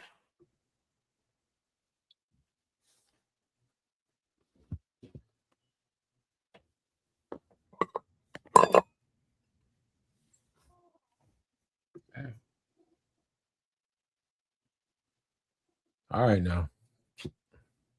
All right, so we got a late substitution for the Bears on 3rd and 4. Williams under center. Low handoff to the right side to Swift, and he's tripped up short of the sticks by about a yard or two. Right just across the 50. So it looks like they are going for it on 4th.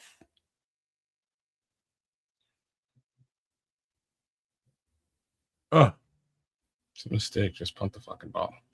All right, so 4th and 1. Now they got a first down in the Bears back. coming out in the shotgun. Swift to the right of Williams. Quick snap. Williams throws. Ball is into the hands of Loveland, complete. And he gets just past the 40 for the Bears' first down. Okay. He ain't calling that play unless he think they can get it. Nice little slide arm pass from Williams.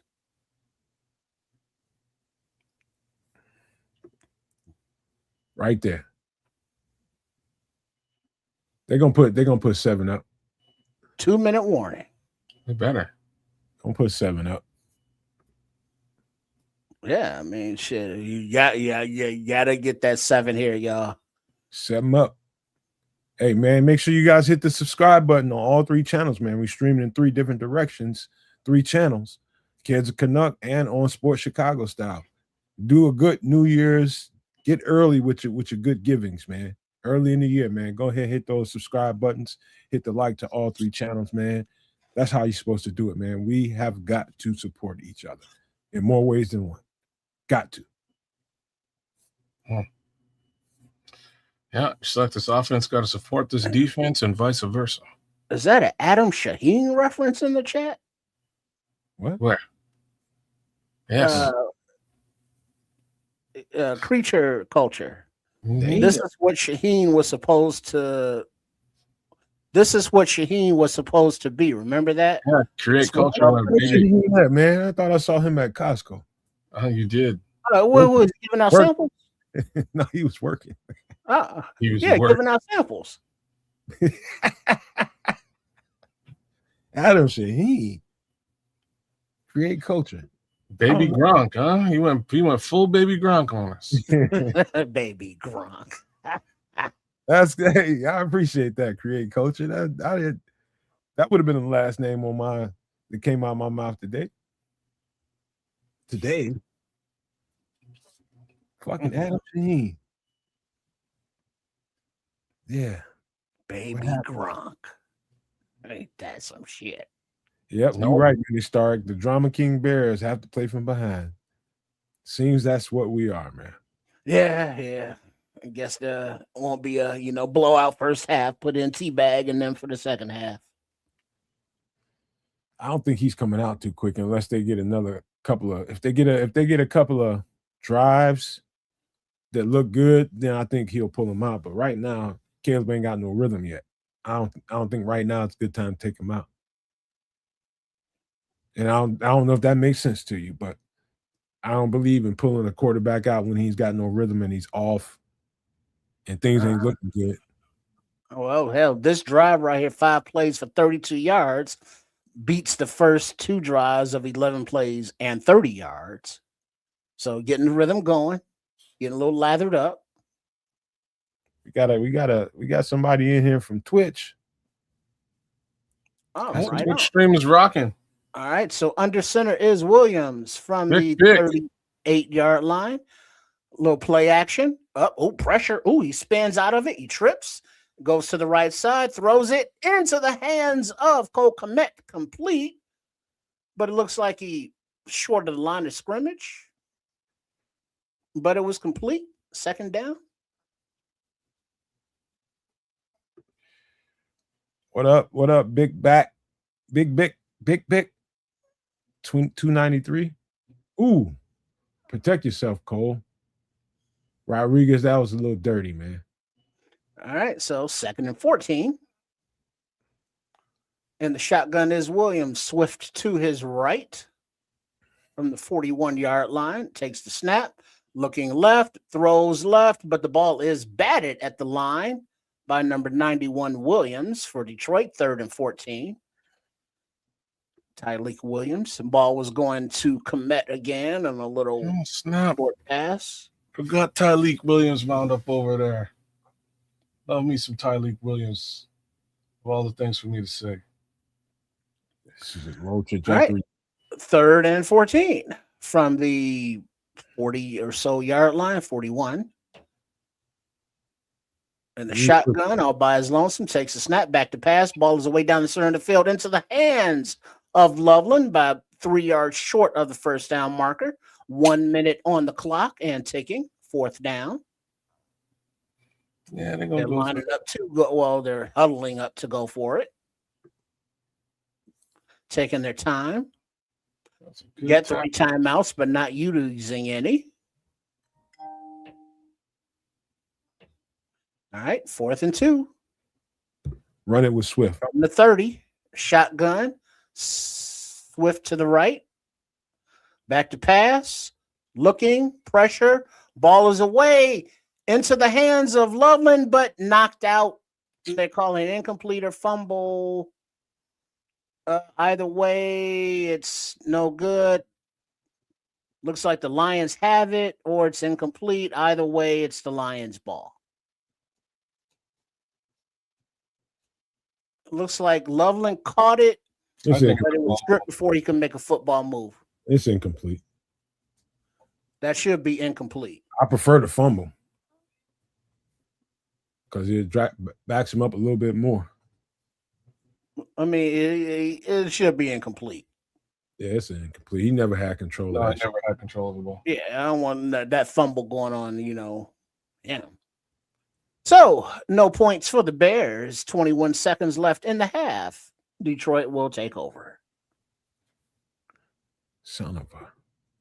Come on, Bears. Yeah, he got punched out before he could put it away and move. Yeah. Because it's kind of like, it was incomplete, but he didn't drop it. I mean, there was impetus for the ball coming out. Great punch out by Barnes, though. Yeah, it was punched out. It wasn't a drop. No, I actually would prefer the fumble, but not for his stats. But this just gives him a little bit more room.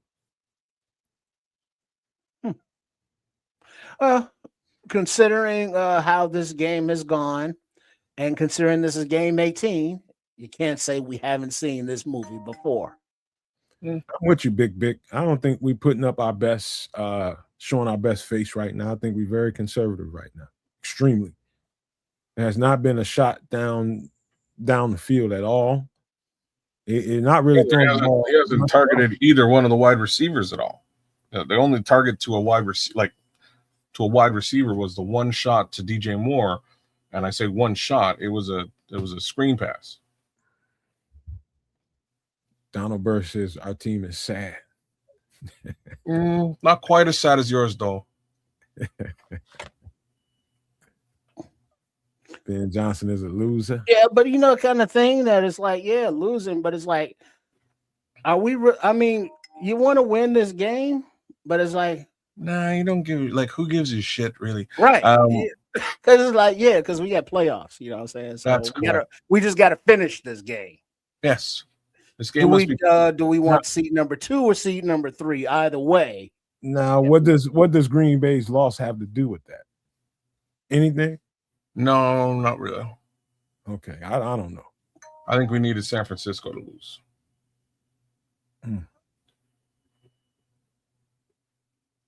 They did lose, didn't they? I don't think so. I think San Francisco did lose. Did they? Yeah, they got their asses kicked. Oh, shoot. So now we need the Eagles to lose. That's what we need. Let me see what that score is. Actually, I don't think that matters. Yeah, there's a whole formula thing that if the Bears win and the Eagles win this, if the Bears lose, the Eagles win that. If they both lose this, there's a formula. All right, so 1st and 10, 30 seconds on the clock from the 30-yard line. Back in the shotgun is Goff to pass. Ball is away into the hands of Gibbs on a little wide open, and he runs out of bounds after getting the first down.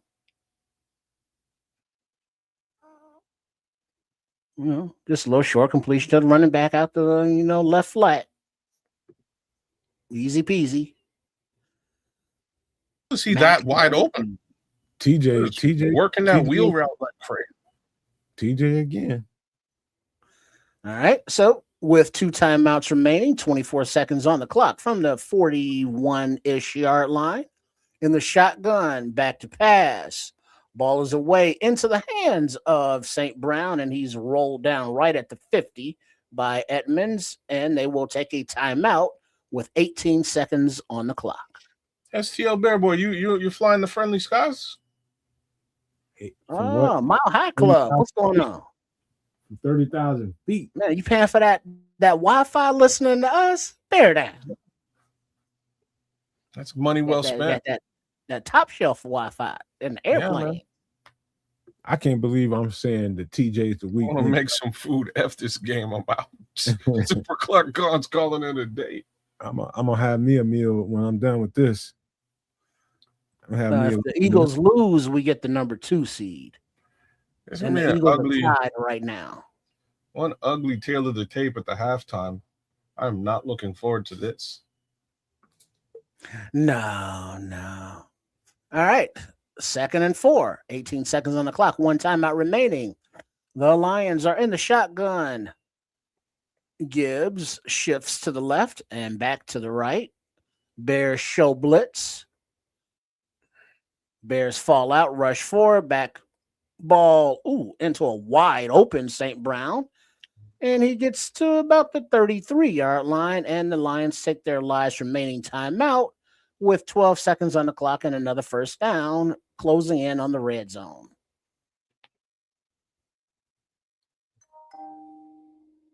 Damn. They picking on TJ.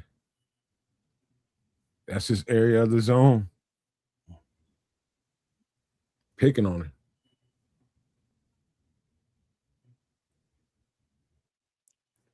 Wherever TJ is, they attacking. That's crazy for me to even be letting that come out of my mouth. That's more like 30. All right, so in the shotgun are the Lions once again. Gibbs to the right of Goff. Back to pass, 3-man rush. Ball is floated to the left side and out of bounds and complete. 2nd and 10. So it looked like the Bears backed up everybody to the goal line.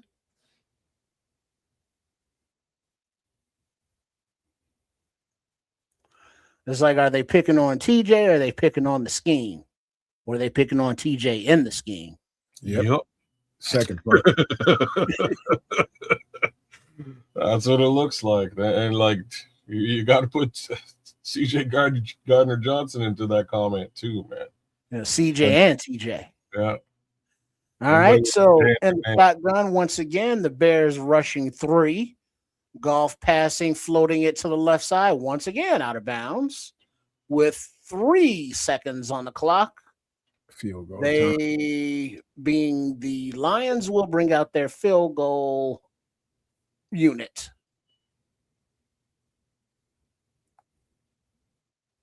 Nothing. So far today, Jake Bates has made 2 field goals, 34 and 30. This one is a 53-yard attempt. Minimal wind, flags blowing a little bit to the left, I think.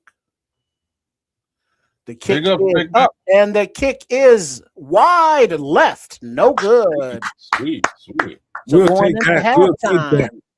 13 Lions, 0 Bears. A ninja going on break. We will take that going into halftime. We will take that. Because things have been very unfavorable for us so far.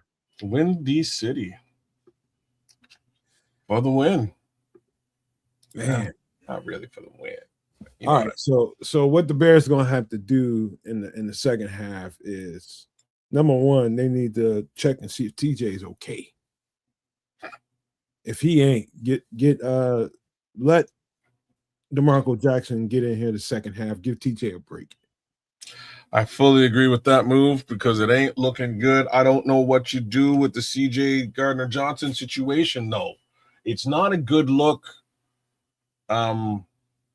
with regards to Amon-Ra St. Brown at all. Like, I'm going to have to look at some of this. So let's give you guys a tail of the tape at halftime. It's ugly. Detroit Lions, 237 yards total. Chicago Bears, 69. It's funny.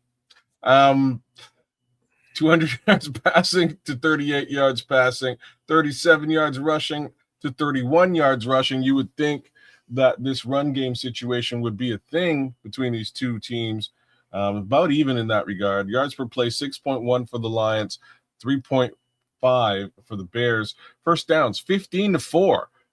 Lions, crazy. Third down efficiency, 4 out of 7, 1 out of 5 for the Bears. Fourth down efficiency, 1 out of 2 for the Bears, 0 for the Lions. Total plays 39-20. Sacks allowed, 1 apiece. Punts, 2 for the Bears, 10 penalty yards for the Lions versus 5 for the Bears. We're actually, beating them there. Yeah, man, that's kind of what this game looks like. We can get into the box score a little bit because I want to see. Amon-Ra St. Brown standalone. Like, this is really what I wanted to see. 9 receptions, 110 yards, 12.2 average. That's gotta freaking stop. That's gotta stop. Can't have that. That's crazy. This has only been a half of football. Amon-Ra St. Brown is single-handedly destroying his team. I don't know what else to say. And now you look at the other guys; they're not slouches either. Williams, 4 receptions for 42. Gibbs, 3 receptions for 33. Even Tesla's getting in there. 18 yards, one reception on 18 yards for 1 reception. Pretty crazy. Looking at the Bears side of all this, there's really not much to talk about. DeAndre Smith is having a decent game on the ground. Kyle Monangai just really hasn't gotten out there. He has a single yard on 2 carries. Colston Loveland is trying to save the day here, but where are the shots to the wide receivers? And this is what I was saying earlier on. So there's only one pass going over to DJ Moore today, and it was behind the sticks. It was for 11 yards nonetheless, but behind the sticks. It's been all tight ends. No sign of Luther Burden. No sign of Jade Skywalker. Right? I don't see any pass attempts going to the actual wide receiving core, which is kind of crazy. Smitty Q is going into the woods to cry. I wish I could join you, Smitty, because this is ugly. I don't know what the heck is going on. As always, we're panicking all the time. No, this isn't. I'm not panicking. I'm just telling. This is a tale of the tape. This is what's happening. What's going on. As far as the Bears fans out there, the Bears faithful, the no maniacs and super no maniacs, yes, they may be panicking. Real talk, y'all, this game means absolutely nothing. So let's talk about the reality here. This is halftime. We're losing. Do you come out and play your starters, or do you sit them? Dude, you need momentum right now. You need to breathe some confidence into your players going into the playoffs. I can't argue with this. You need to go win this game. I can't argue with this. I think they should come out and play these starters. I hate to say it, to be frank with you. I think they should come out and play at the very least this inaugural drive. The starters have to play. But yeah, that's y'all calm down, man. That's my thoughts. I think they have to go out there and play this every single week this year. People have hit the panic button, and every single week this year, I've told people, keep it cool, man. It's not that bad. Even though as bad as it looked in the first half and inconsistent as it looked, that's why you got halftime, man. The adjustments so far this year have been pretty goddamn good. Would anybody disagree with that? We've been a different second half team all year. If there's one thing consistent about an inconsistency within the Chicago Bears, is they've been inconsistent in the first half and very consistent in the second half and found ways to win games. Ain't that the truth? Is that false or true? No, these are the facts. Under normal pretenses, these guys go into that room at halftime and come back a completely different football team. Just about every game that they played this season. That includes the first Lions game, too. Only difference with the first Lions game is there was some sort of crazy, wild call that negated a touchdown, or else things I think would have been much less 50-burger than a competitive going. But that's me talking trash because right now the Lions are feeding it to us again. So these boys need to come out of the locker room You know, pump that ice in Caleb's veins and send him out there with a cape on. See what happens. He said he about to find some shit to throw. Just don't hit the window, Scrolls. You know what I bet it mean? won't. I bet it won't be your phone. I bet it won't be your remote. No, it won't be either. It might be the remote. It might be the Bet he remote. won't do that.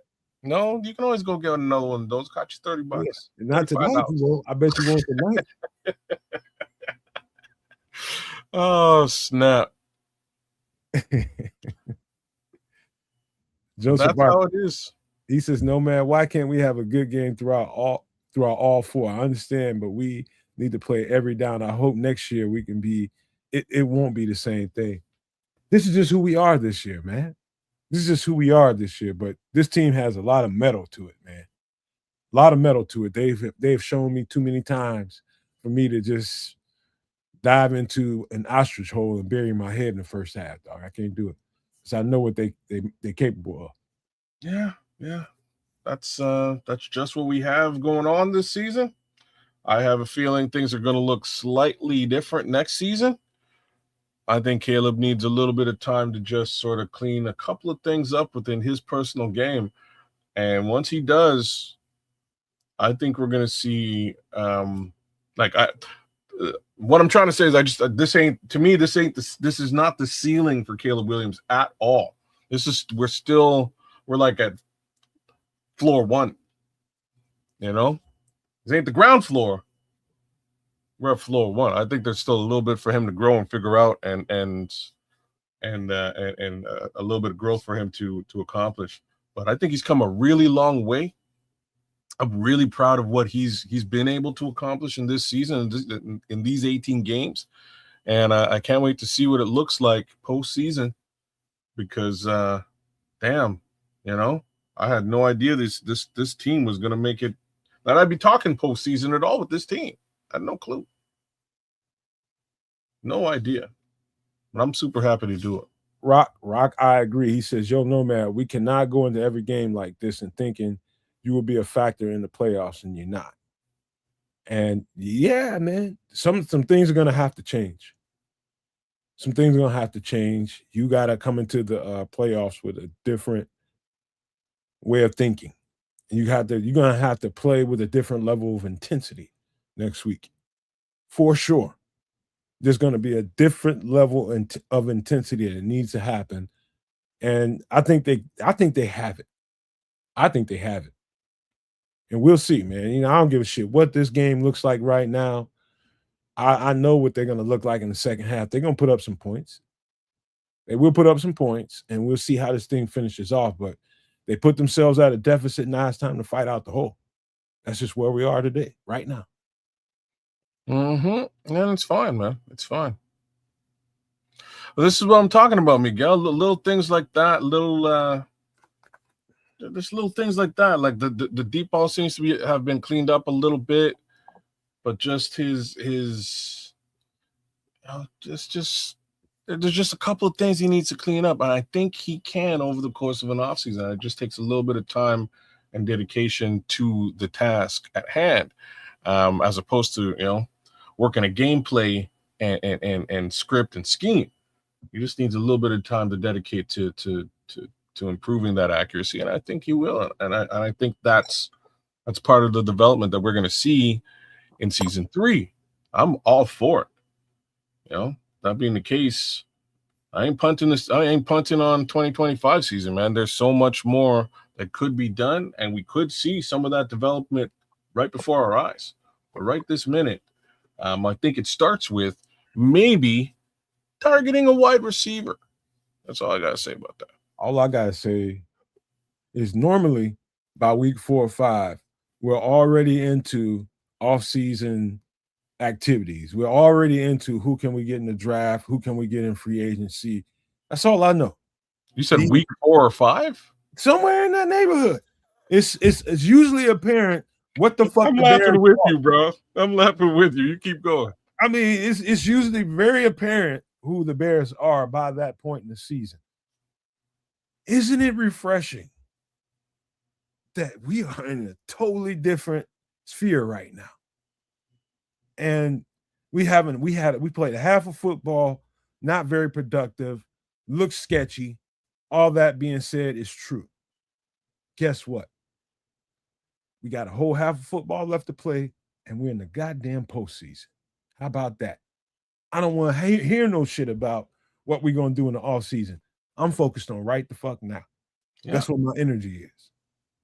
We Yes, got to sir. have to play football. Let's get it. Let's get it, Chicago. Yes, sir. Let's go. I'm right there with you in that regard, man. And like I say, I think this, man, I just want to see Kyler Gordon on the field, man. Is really all I got to say about everything. We can get him back. A lot of this type of bleeding disappears, in my opinion. Especially like he's the one player I have confidence in that really puts the gears, as they like to say in Canada, to Amon-Ra St. Brown. He's not the same player when Kyler Gordon is playing him. And it's really unfortunate. Kyler Gordon he's been in 2 football games for the Bears this season, and that's about to show. So we got to get this guy back in there.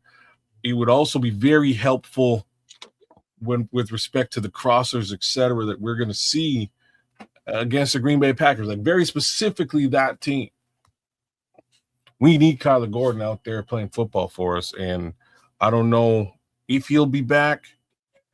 I don't know, Joseph. I'm not sure, man. Like this should I would like to think that he would be just at the end of his IR now.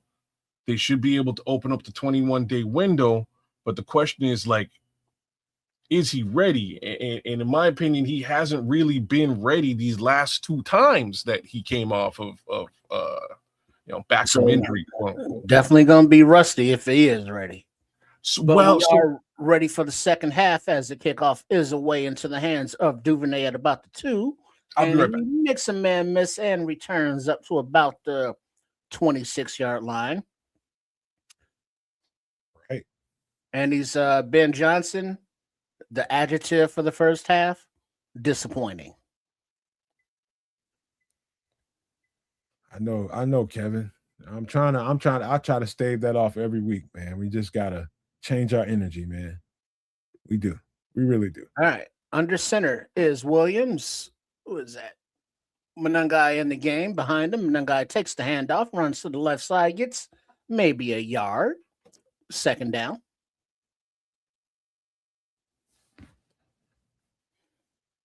Gonna see a lot of Kyle Munungai this half. Whole lot. Y'all get ready, Detroit, because y'all finna get a boatload of him.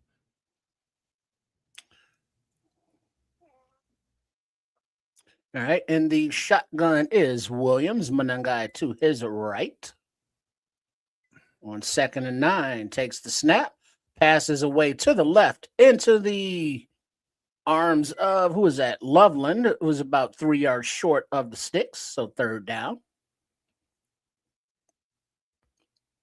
Yeah, Kyle Munungai's been out there. We ain't been on offense that much, bro. So 3rd and 4. Munungai still out there to the left of Williams, who's in the shotgun. Back to pass, looking right, passes right into the incomplete to Loveland, who was covered. 4th down.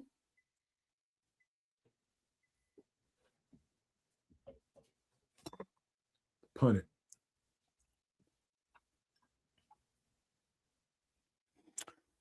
So on 4th and 4. That was a perfect pass. Bears will punt. Yeah, got his hand in there, the defender. Good play. Rock your sin. Perfectly played. And the punt is away. Fair caught at about the 20-yard line, where the Lions will take over with 13:38 on the clock, leading 13-0. All right, you guys. Time to take care of business, man. Please be the good humans and hit the subscribe button. That's what we do. That's what we good humans do. We enjoy content and we hit the subscribe button on all 3 channels. Sports Chicago style, at Kids of Canuck, and the Nomad Network, man. Please. I know that sounds cliche, but we definitely need support. You want to see this content keep going, that's what you do. Be supportive. Do we 3 and out? Pretty much. Damn, bruh. Brother went for a leak.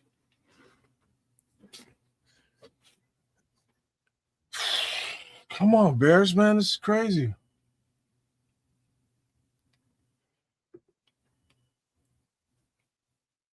Man. Smitty says we subscribe and we cry. Hey, we gonna be fine, man. We gonna be fine, y'all.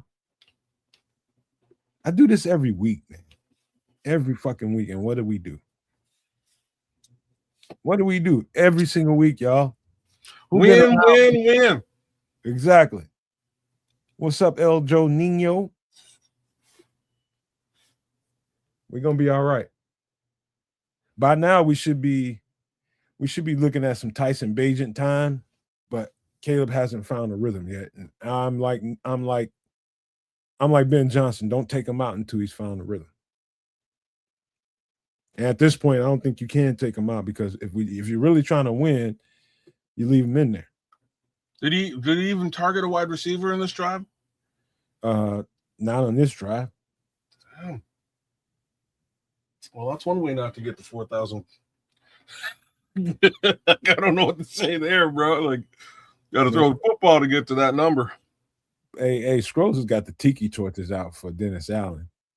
I get it. I don't think you're being fair, Scrolls. I love you, man, but I don't know if you're fair, man. I don't know if you're keeping in perspective what just happened here, man. He just inherited somebody else's grocery cart, man. You know, you're going to go make the dinner you can make with the groceries you have. Give him a break, bro.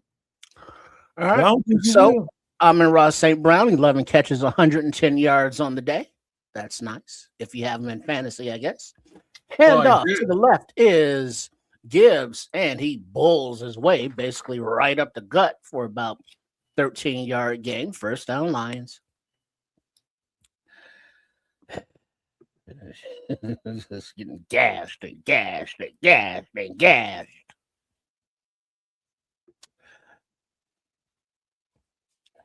I'm gonna start cursing. Under center is Golf. Looks like Gibbs in the game behind him. Handoff to Gibbs, and CJ Gardner-Johnson meets him right there at the line of scrimmage for gain of 1, maybe 2 yards. Second down.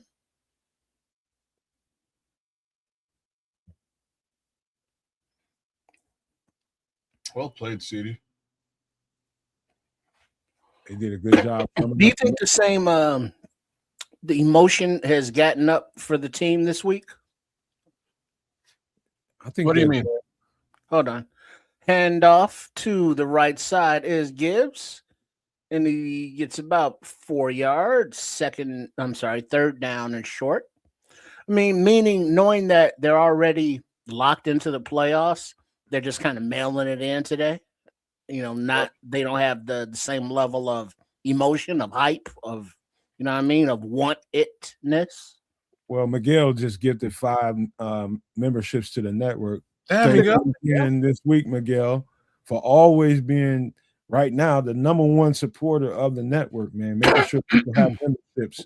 And you guys that are gifted those memberships, boy, it'll be nice for you to give them a thanks, man. Right, I'll give them a nice shout out. All right, no time on the play clock, but they finally blow the whistle as the Lions were in shotgun, but we'll take that flag and ease on back, 5 yards. Ease on back. Delay of game. Lions. Yeah, for sure. That helps. Yeah. Ain't bad to get on a third down, that's for sure. That makes you feel a whole Big lot. ups, Miguel Goncalves, man. Big ups to you, bro. Thank you for supporting. All right, 3rd down and 9. Let's see if the defense can get off the field here. All right, Golf in the shotgun. Gibbs to his left. Bears counter show blitz. Bears rush 4. Back to pass. Pressure coming on a little stunt. And big Javon Dexter with the sack. Oh, wow. 4th down, Lions. That's what we need. That's what we need. Uh-huh. Nice little stunt. Uh, Big Dex. You know, I got some shit to say about Javon Dexter on that play in particular. The way he loops around stunts sometimes is a little too wide, but he played this one perfectly. Oh, and the punt was almost blocked, but it got away into the waiting hands of Duvernay at about the 15-yard line. He moves up the left sidelines and is met and pushed back at about the 30, where the Bears will take over with 10:29 on the clock in the 3rd quarter. We love you, Miguel. Trust me. We love you, bro. Keep it up, man. We need more Miguels out here, man, to help support the channel. Y'all don't know how fast a channel can go bye-bye because people don't show the same love as they do the major channels, man. You freely give money to these other channels that don't really need it. Help the little guys, man. That's how we all win. When you help the little guys, man. That's how we do it. But thank you, Miguel, man. I can't never say it enough times, man. We appreciate you. But guys, give me a second. I gotta go feed my cat before she attacked the shit out of me. Okay. Well, I'm just questioning right now whether Caleb Williams even comes out. I really wonder.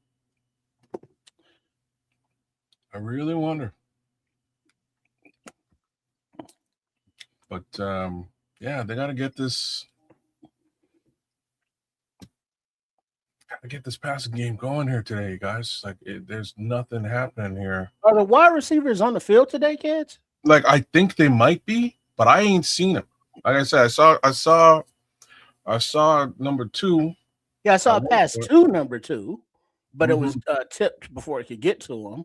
Oh, I think I saw number 10 out there, and I think I saw number 14, but it's just a very strange offensive game plan. well, Just looks weird, and I know it's not being successful in moving the ball, so it's gonna look like it sucks. But what are they doing out there today on offense? for if part of the task was to get to 4,000 yards, they're doing everything in their power not to accomplish that task. Like that's probably the easiest thing that I can say. But isn't the Lions' defensive secondary ass? Yes. So shouldn't he be passing all over that ass? If he targeted a wide receiver, potentially, yes. Right? Like, and this is where we are. It's exactly where we are. He's for some reason, and I'm not sure if this is a Caleb thing or if this is the game plan. I don't know.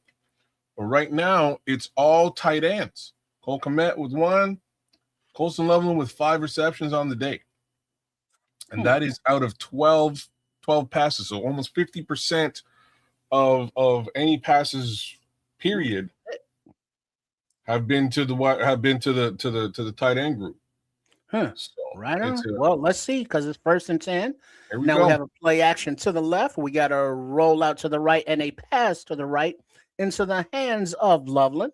Complete for about a 6-7 yard gain, 2nd down. Speaking of, well, you tied in. There you go. 2nd and 4. Hey, there's Burton. He's coming into the game. Yeah, but there's DJ Moore wide open. Well, all right. We've seen that movie a lot too. 2nd and 4 under center. Oh, a little quick little jet to Burton. Ooh, makes a man miss in the backfield, spins, and he gets the 1st down. Nice run by Burton. All right. That boy's electric. My cat wasn't ready to come in, but I'm sure she'll come right back. Burton put him in the blender, Luther. Ooh, that's just all individual ability right there. All right, so under center is Williams. Looks like Swift is in the game. Swift gets the ball, stutters behind center, and gets about 6 yards into Lions territory, second down. You said that very casually. He's busting for 6. We'll take that. Yes, we will. Yeah.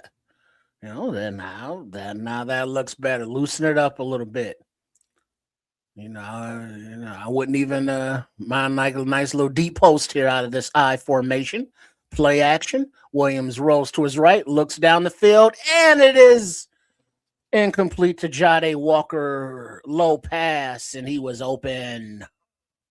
That's okay, Scrolls. I wasn't always pro cat because I never owned one, or I don't own her, but she's You got to catch that, Jade. Just squeeze part of it us. in the bottom there. If you never had a cat, you wouldn't know what that feels like. All right. You got to squeeze that, Jade. I was just like you, Smitty. I just Third didn't. and 4. I wasn't a fan of living with him. In the shotgun, Swift to the right. Unalive is the call. And the snap, Williams looking to the left, escapes to his right, looking, dumps it off, in and out of the hands of the outlet Swift, incomplete, 4th and 4. And now you got to go for it. Yeah, they're getting him out of the pocket, rolling him out, but it's like nobody's open. He's not. Why that pass was behind Swift? What the F?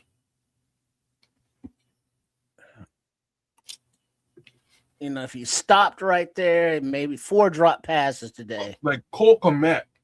Let's see, 4th and 4, and the shotgun is Williams back to his left. Back to pass, flag on the play. Ball going deep. Looks like a free play going to Burton, but it's tipped incomplete. It was a free shot because it looked like the Lions jumped. Hey, Ben Johnson is furiously trying to get him into a rhythm, man. Yeah, defense, number 51. 5-yard penalty. First down. All right. Let's go. We'll take it. Put up 6 here. Yeah, that's the second week in a row we've seen that Caleb knew he had a free play and he chucked it. That's a little growth there. Mm-hmm. All right, under center, he is Swift behind him. 1st and 10. And it looks like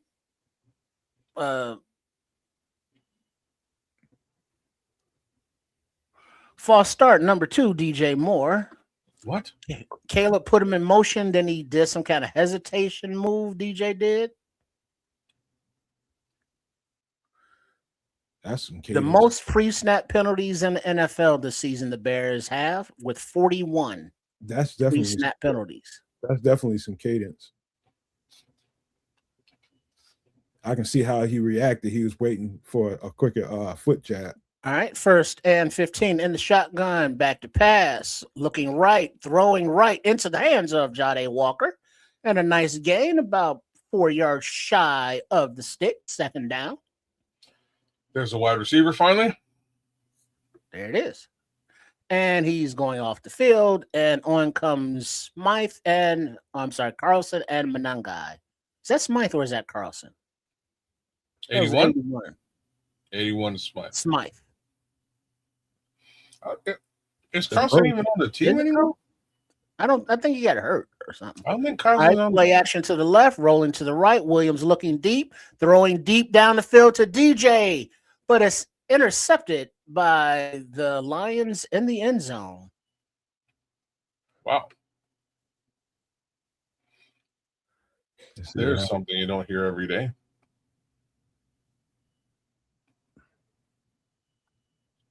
Oh, DJ didn't finish that route. Let me see that again. Let me see it again.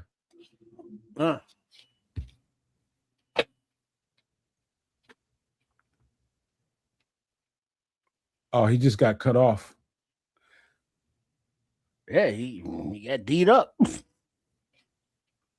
He finished it. He just got cut off. The defender was in better position. Yeah. It wasn't DJ. It was just a better defense, man. He beat him to the ball. A little bit of both. Definitely wasn't DJ.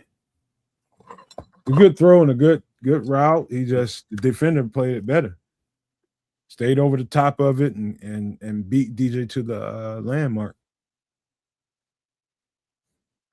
But that's kind of the beauty and the ugliness of being a fan, not just the Bears. All fans do it. But in the chat, there's a DJ pushed off instead of finishing the route. Yep. And then right below it, nope, that was on Caleb. It's also it's a little bit of both, right? A bit of an overthrow with respect to Caleb. Caleb probably needed to put that a little bit further to the left as opposed to deeper. And if DJ didn't push off and the ball was more to the left, so it was, would have had to push off. Not a good execution by the wide receiver or the quarterback. No, let's just say the Lions executed better than we did. Right. How about that? That's one way of saying it. Another way of saying it is chemistry between those two is still, I don't know. Does not exist.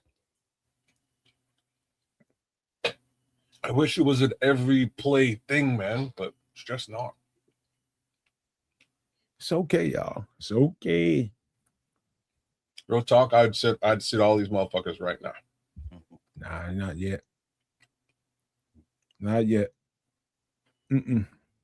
Nope. That's so, look at Starkey says that the Commanders are up on the Eagles 10-7, but they just fumbled the punt.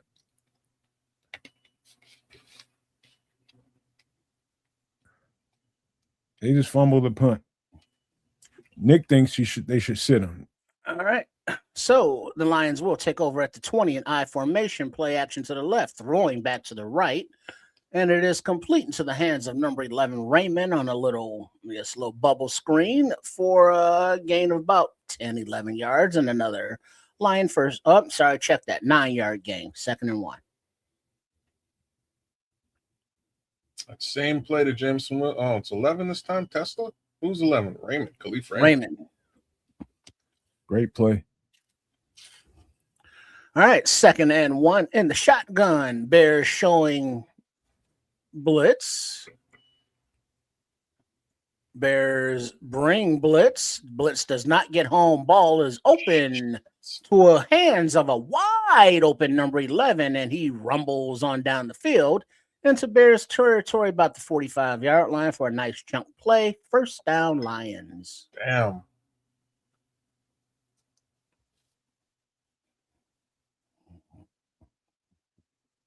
CJ fell down. CJ fell down on that one. Well, he fell down after he was beat. He fell in the middle of that route. Oh, all right. So back to the line of scrimmage are the Lions under center. Little play action, little pass to Monty complete, and he pushes Tremaine Edmonds off like a little boy, and he rumbles for about 12, 15 yards and another 1st down before he's pushed out of bounds.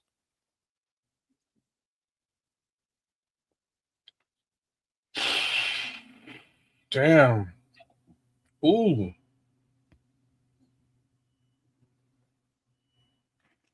Nice stiff arm. All right. Back under center. Man formation. Yeah, they're getting toasted out there. Zone ain't doing no better. Play action left. A little dump off right to Williams. Complete for about a 6-yard gain before he's pushed out of bounds by Jalen Johnson.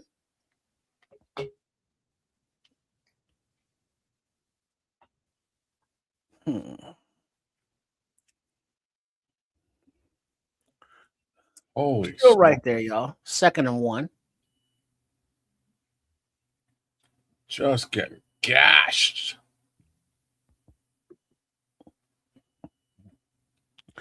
All right. Under center is golf. I formation are the Lions. Hand off to the left to Monty, who gets about 4 yards and another first down. Lions. All right, the defense is getting worn down now. Offense can't keep the goddamn ball moving. It's what you would expect. They're a little tired. Been tired all game. All right. Under center is golf. 1st and 10. And a little handoff to Monty. Runs to the right side, picks his way through a hole and another hole. And he gets near another first down for about an 8-9 yard run. 2nd and short, Lions. We got to get these dudes off the field.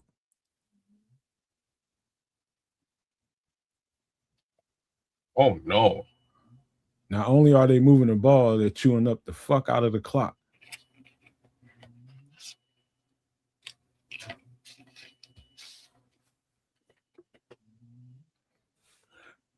Second and 1. In the shotgun, we got that funky formation with Monty as the quarterback. Gibbs to his right. The Wildcat. Monty hands off to inside once again to Gibbs. Dexter mixes the tackle at the line of scrimmage. With the second surge, he looks like he got the first down. Lions, 3:26 and ticking in the third quarter. Well, Mr. Mayhem, it is a revenge game, just for the other team. Yeah, the time of possession, Detroit, 26 minutes, 13 seconds. Chicago, 14 minutes, 54 seconds. There's a little discrepancy there. They are tired, Michael. I mean, you can. They're only built to do so much, man. They've been on the field majority of the game. The defense.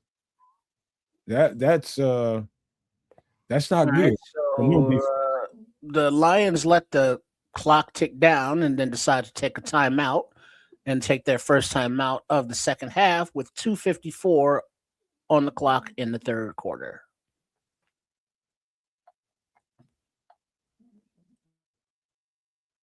Scrolls. Don't nobody. I don't care nothing about no 4,000 yard pass. I just want to win. Well, it would have been cool. Yeah, of course it would have been, but I don't care. I just want to get a dub against these bastards. Fuck all that. Fuck a stat. I want a W. That's the stat I want. Shit. See, fuck all that. Who cares? I don't. You pay. That's just bragging rights. People want to be able to say we have. I would have lived with the 4 and the L too. Like it could go either way for me. Man, that's so arbitrary, man. It is. I'm just saying it could go either way for me. Get a dub. Fuck the bullshit. I don't know if that's on the cards here either, dog. That's what I'm saying. Like if it's, I would rather one or the other. Kids, right now, it's looking like neither. Kid Scrolls. I want to get that out of the way too, but more importantly for me is the win against this team. Because guess what? They go 2-0 against you. Guess what? That's a red herring, bro. They feel like they can beat you no matter what. That's more psychological than an arbitrary stat. Of course, we would love to see Caleb get that 4K. I would love it. But not as much as I want this win. Fuck that, man. Get this dub. Fuck what the stats look like after the game. Get the dub. Figure out how to get this dub.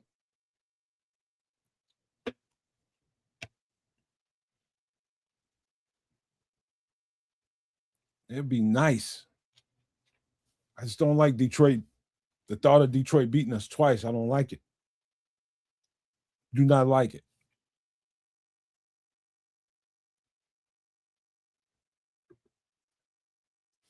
Yeah, that ain't on Dennis Allen. Hell no. Get the dub.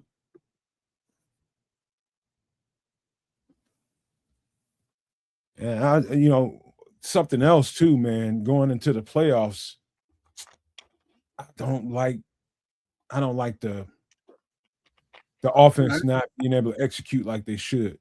I do And not the like shotgun from the 10-yard line, 1st and goal, are the Lions. Back to pass. Ball is away, but tipped at the line by a defensive lineman, incomplete. Grady Jarrett got a hand on it, paw, if you will. Grady. Mini tank.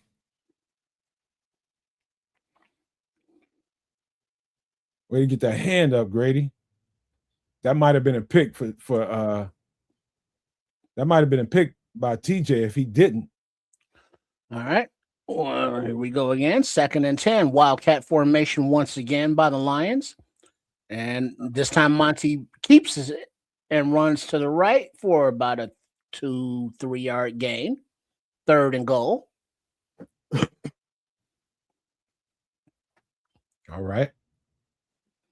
This is an end zone play right here. We just got to keep them out the end zone. That's all we got to do. No first downs to be had. Keep their ass out of the end zone.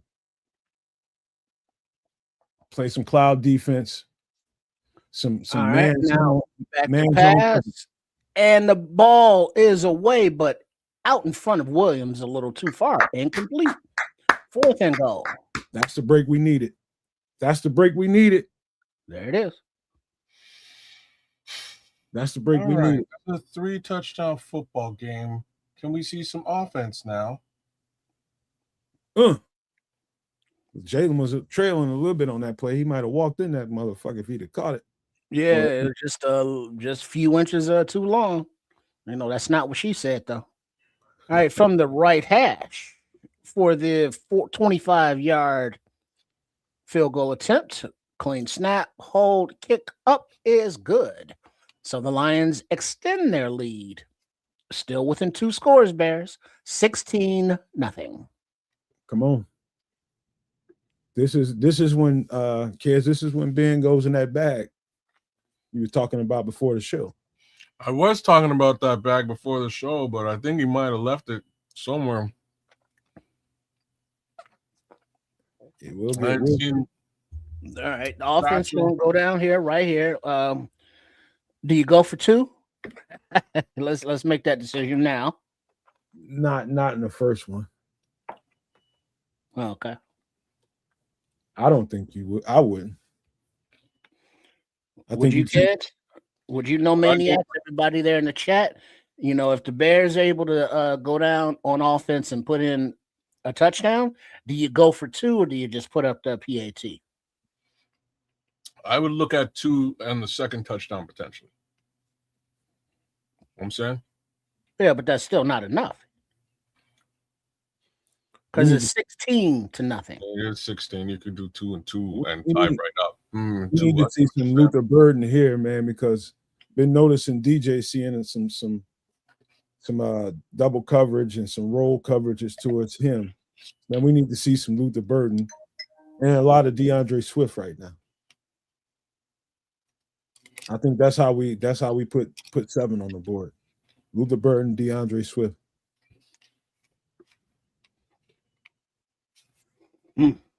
Yeah, ain't no need for going on the first TD. You save that if you need to go for it. The second time around, you wait. Yeah, but then even if you get it, that's still 15. He's saying it's 15. It's a prerogative thing. He may go for it on the first time. He might. He very well might. You know what? Just considering the math there, I would do it. Considering the math. So you can tie this game in 2 shots. You do that. If you miss it, you need that third one regardless.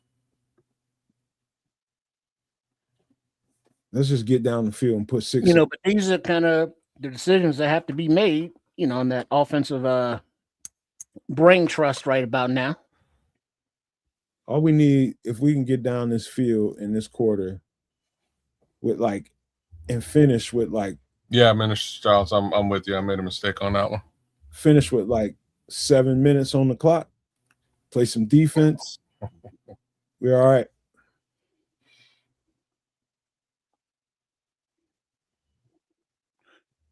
All right. So there's still time on the clock. It's still only the third quarter with 2 minutes and 11 seconds as the Lions line up for the kickoff, and the ball is away into the end zone and down for a touchback. Caleb And better just an come. update here, there's a score in the Eagles Washington game. The Eagles take the lead 14-10 with 4:49 in the third quarter of that game. Playing with backups too. They got Tank backup Bigsby quarterbacks in. scoring the touchdown there, kids. Tank Tank Bigsby. Bigsby? Oh, we got Yep. tanks all over the place here today. Playing with backups. Multiple All right. tanks. Under center is Williams. Play action to Monangai. He escapes to the right under heavy pressure. Throws a ball just over the outstretched hands of Colston Loveland, who goes out of bounds, incomplete. Come on. He's under so much pressure, he just couldn't get the ball to him. We gave him life. Now we gotta take it back. Gosh. Because he was there Oh, over his head. Oh. hey, Colston is loving a shoulder. He's nursing a shoulder or something. Yeah, he looked like he's hurting a Yeah, little he bit. came down a little awkwardly, maybe got a little stinger or something. And the shotgun is Williams. Is that Monangai to his right? Monangai takes the ball and runs over a guy right at the 40. He runs hard. Third down Bears. About a 6-yard run there.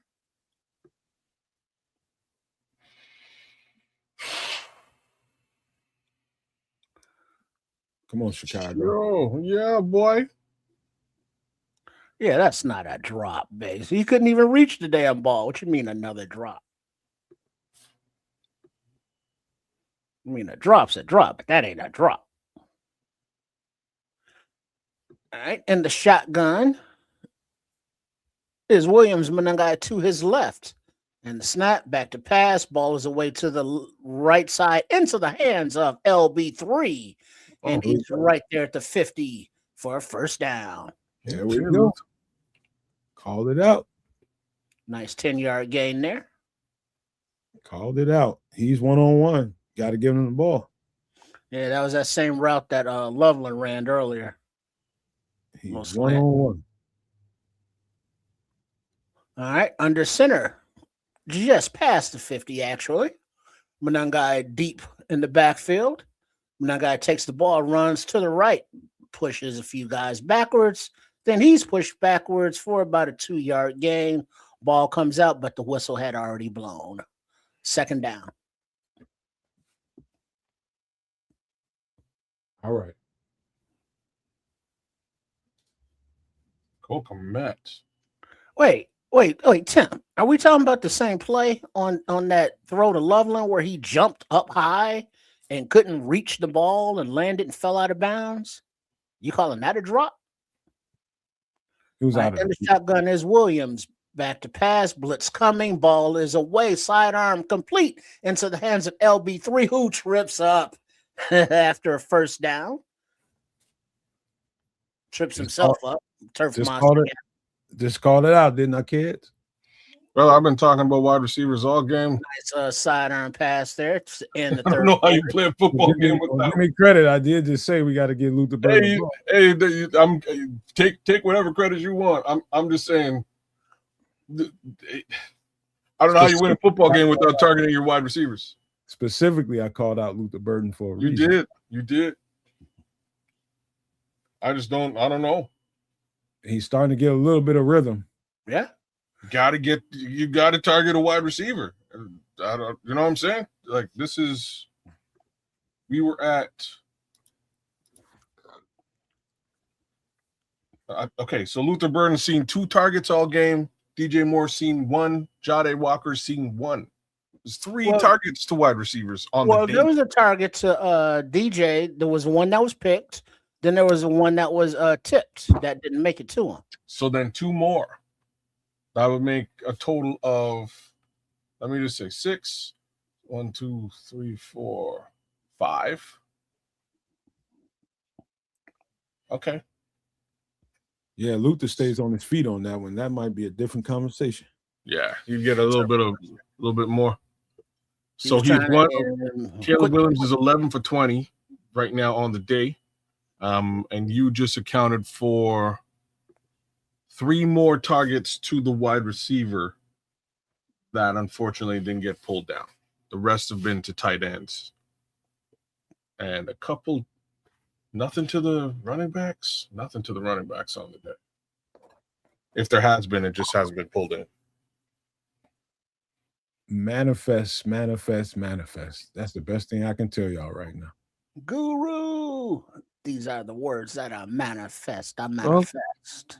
Neil Red, we appreciate that. Thanks for tuning in. Thanks for tuning in. And don't say it's over, man, because we've seen stranger things. Nothing is over until we decide it is. Next thing you know, everybody's getting all exciting, ass sweating, and we're in a tight game, man. Defense ain't made no plays yet, but they do for one. Yeah, defense is due for a turnover. Yep. And all it takes is, the right pressure, and there it is. And there's a brand new game. Oh, y'all, you're a Goff, man. I mean, that's the way that this entire season has been going. Some people are just in here for that 4K thing. And I understand it, but it ain't, man, what's more important? All right, here we go. Wait, hold up. Wait, we come out empty backfield in the shotgun, but there's a flag before anything could happen. Pre-snap. God damn it. Or the clock was fucked up. Neutral zone infraction. Number 78. 5-yard penalty. First down. We got lucky there. We'll take that. Hell yeah, we'll take it. So defensive tackle T. Lacey, number 78, got into the neutral zone to start the fourth quarter. Still 15 minutes even on the clock. So the Bears come out 1st and 5 now. Williams under center, Monangai in the backfield. Monangai takes the ball. Monangai pushes his way forward through the center for about 2.5 yards. Second down at about the 25-yard line. Second and about 2. Well, the fourth quarter has just begun. Oh, Kyle, you should have went right with that, but whatever. You could have broke. You should have went left. Left, sorry, my bad. You're right. It's left. All right, 2nd and 2 in the shotgun is Williams. Monangai in the game to his left. LB3 in motion to the left. Lions showing blitz. Lions brain blitz. Time in the pocket. Ball is deep down the middle into the end zone in the hands of Jade Skywalker. What do they call those things? Oh, and Jade doing a little dance. He's not doing the Skywalker. Oh, he's not doing the sky. He's not doing the slide. No, he's doing a little dance, whatever the hell that is. Oh, baby. But that is 6 points. I will take that. He ran a nice post. I got him a new dance. I got a new dance. I got a new groove. Mm-hmm. Y'all. Skywalker. Y'all going on out of here with all that ass sweat, man. We ain't trying to hear all that shit. Ass sweat. Man. That's So what I'm down by 10. Right today. now, the Bears come out to line up to go for a 2-point attempt. Oh, they came early with it. Okay, Under center is Williams quieting the crowd. Monangai in the backfield. Komet in motion to the left. Monangai takes the ball to the left. Monangai pounds his way into the end zone for 2 points. There it is. 18-6. There it is. That's called rhythm. That's called rhythm, y'all. That's called rhythm. That's why you score here, you go for 2. The answer is yes. Hey, that's Harold Melvin and the Blue Notes. Rhythm. We got rhythm. Go for it now while we got the energy. I love it. So that there you go, kids. It depends on how well we was moving the ball. You spotted brother, I'm saying motherfucker right now. Then hit a wide receiver. Blood pressure medicine handy. Hit the wide receiver wide open. A beautiful thing. You've now finally broken 100 yards passing. We're on our way. Let's do that again now. We got Bears growling. The Bears are growling. Let's go do that again. But first, we need to stop these punk-ass Lions here now, defense. Who's got the best bear growl right Hopefully, now? y'all got a little bit of rest with that drive. Just a little bit of rest. Hey, Trips. Yo. All I hear is the bear's coming now, boy. I'm telling y'all right now. Wait, I don't want to think about that being the sound of a bear coming, but thank you. Gross. You would take it there, man. You know, You said it. Pause.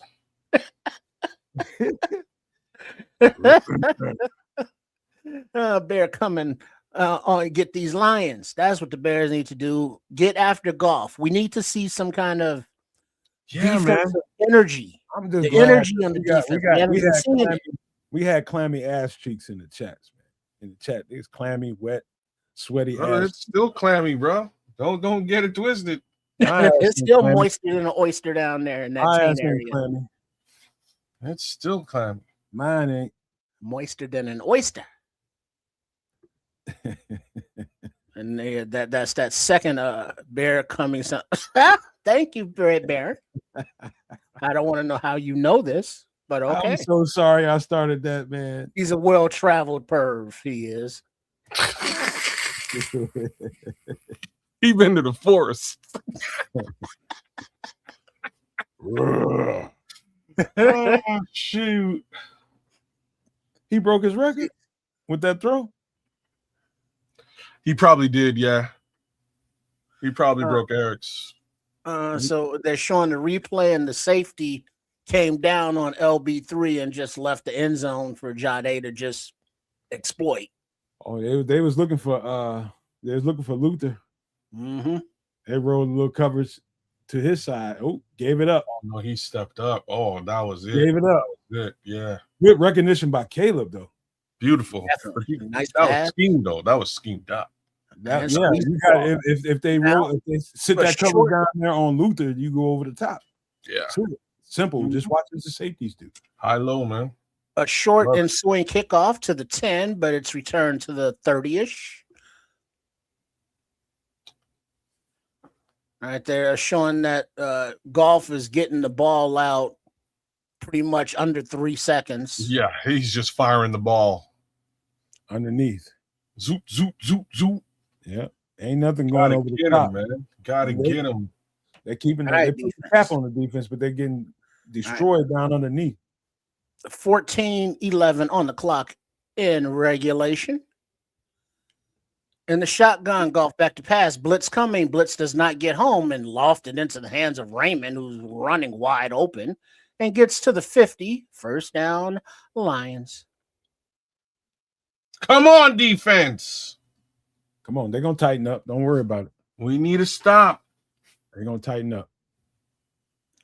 Jalen Johnson was just, way behind. And he's a little gimpy too, man. I watched the end of his giddy up. He's limping a little bit. Might be time to put Tyreek out there. All right. Under center is Goff from right at the 50-yard line. 1st and 10. Looks like Gibbs in the game behind them. Gibbs takes the handoff to the left. Stutter steps, makes a man miss, and Billings tracks him down after about a 8-yard gain. 2nd and short, Lions. Andrew Billings tracked somebody down 8 yards? Well, he was doing a lot of juking. I don't see this now. It wasn't like he chased them down. You know what I mean? I'm just saying. I'm not taking nothing away from him. I'm just saying it wasn't like a sprint. We got to stop. We got to juking and yeah. We got to slow the games down right now. And the shotgun is Goff. Little toss to the right to Gibbs. Being strung out, gets to the sideline, but lowering his shoulder is Jalen Johnson, keeping him short of the sticks. So 3rd and 1. That's the way to nut up on him. Up out of bounds, Jalen. Way to nut up on him. Nice play call. The play was made by TJ. TJ made that play. Yeah, stringing it out. Mm-hmm. Great. All right, so more than likely the Lions will go for it on 4th. So here at 3rd and 1, you have a little funky formation with a fullback to the right of the quarterback, who's in a little pistol, but a handoff to Monty, who's going to pass, but he is stopped up. He's looking, nobody to pass to, dollar bill. There's pressure, and Monty is sacked. Fourth down. What? Somebody need to kick Dan Campbell square in his ass. Looks like he wanted to pass it back to Goff. You said it. That was the dumbest shit I've ever even. What the Too fuck much would you do that for? Dazzle. So let's be real though. He's been trying to work that one in all game to say that I went in my bag against Ben Johnson. No, He's been trying to work that one through. You just gave it to us, man. The punt is away, and is fair caught at the would you 11-yard line. fucking believe this shit? Do you see what he was trying to do? Dog. He was trying to go deep to Yeah, Jared. trying to go deep to Goff. I understand you ain't got nothing else to lose, but this football game. So now they punted. With the that is stupid. Now you just gave us the momentum right back. Yep, there it is. Starkey got cute when the simple would do. Let's go. One score game. You have to do is run the ball with Monty or Jameer. This is what the Bears do, baby. So far, they've been averaging like at least 4 yards a run. What the fuck, man? Monty back to pass. Trust me. Somebody go to Detroit social media on Twitter. That was the funniest shit I've ever seen. I need a reporter on social media. Go to Twitter and see what the Detroit Lions fan base is saying. They're probably like dumb shit. Actual F. What? That was some dumb shit if I ever seen it. Like what the brother? Like it's funny though, because the first time they lined up, I was like, what the hell? Like they're clearly running the ball here, and they did. And you're like, well, wait a minute, like what the fuck? David Montgomery was a quarterback in high school. this whole game, they've done it 3 times now. What the fuck would you do that for?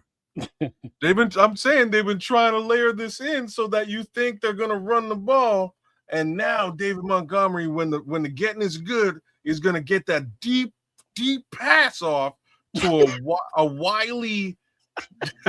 Wow! Hey, in the immortal words of an East Coast rapper, hey, what the fuck you did to that? What you did to that? What you just do, man? Oh, that's great. I don't know nothing there. What the fuck? I'm still tripping off that, Tim. I'm telling you, man. That might have been the dumbest play call in the history. Check your bat naps, and the people in Vegas are just like, "What the hell just happened?" What the fuck?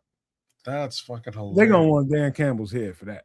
Somebody go to social media, go to Twitter. Watch it cost them the game though. So if as long as we can get in the end zone here and potentially tie this football game, Dan Campbell comes out of this thing looking silly. Like, man, that was awful. All right, so the offense should feel a little something. 3,844 yards, team history. Caleb Williams passed Eric Kramer. Yeah. Nice. All right, so from the 12-yard line, Williams in the shotgun, Swift in the game to his right. Damn, Justin Fields. Y'all stop lying. He didn't hit the pass. And the snap, handoff to Swift, who runs to the right and stopped right at the line of scrimmage. No gain, 2nd down and 10. Dan Campbell, you got a clown nose and hair on you right now.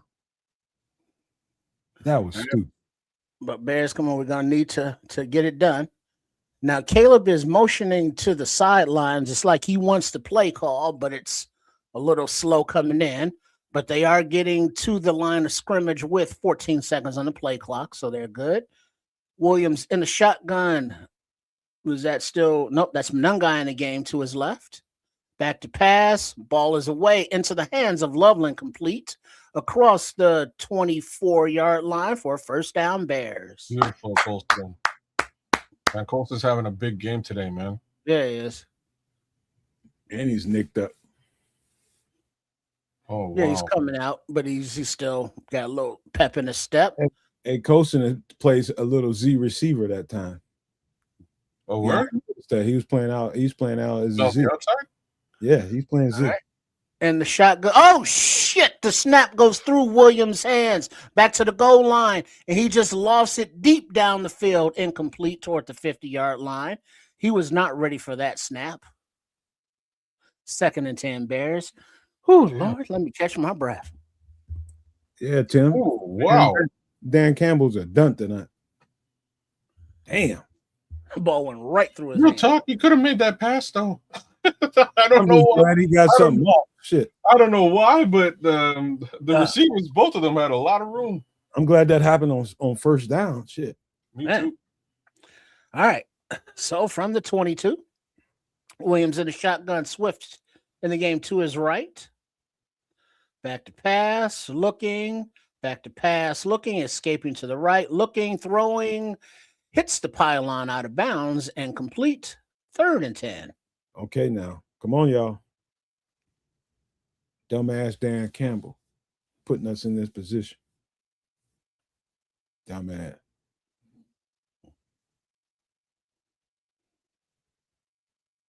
Hmm. All right. Now we need one of your best plays, Ben Johnson. All right, 3rd and 10 from the 22-yard line. Williams in the shotgun. Swift to his right in the backfield.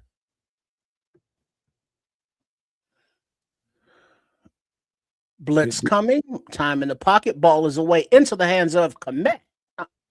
And he gets past the first down marker by about 6 yards. First down, Bears. Let's start into today, man. Hell yeah. Come on. Come on. I'm sorry if I was loud there. I just couldn't help it. Way to go, Cole. Oh, way to work. Yeah, he damn near dropped that motherfucker. Way to work for some extra yak. He damn near dropped the shit. Mm-hmm. All right, 1st and 10, 9:18 on the clock and ticking from the 41-yard line of the Bears. In the shotgun is Williams, Swift to his left in the backfield. Loveland motion to the right, quick throw to the right to LB3. Oh, and he has blockers, and he gets past the sticks by about 3 yards for another first down into Lions territory, Bears. I told y'all all we needed was a little rhythm, which we did not have the entire game. We just need a little rhythm. Now I see rhythm. And they're showing DJ Moore is on the bench getting dressed by the trainer, it looks like. That's what he should be. Sure. That's what we need right now. We need some rhythm. All right, 1st and 10. In the shotgun all by his lonesome, Williams back to pass, plenty of time. Ball is away to the right, complete into the hands of DeAndre Swift, about 3 yards shy of the first down, 2nd down. Damn. Ooh, DJ pulled up Gimpany, and it looks like his right knee or he's been hurt. Tweaked something. They're showing a replay of him moving. But he's on the sideline with his helmet on. Looks like he's ready to come back in the game. If we need him, we got him. 2nd and 2, empty backfield. Williams in the shotgun.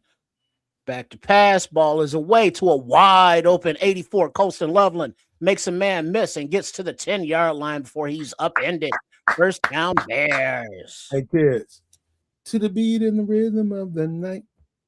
You went the birds of Murray on your mind.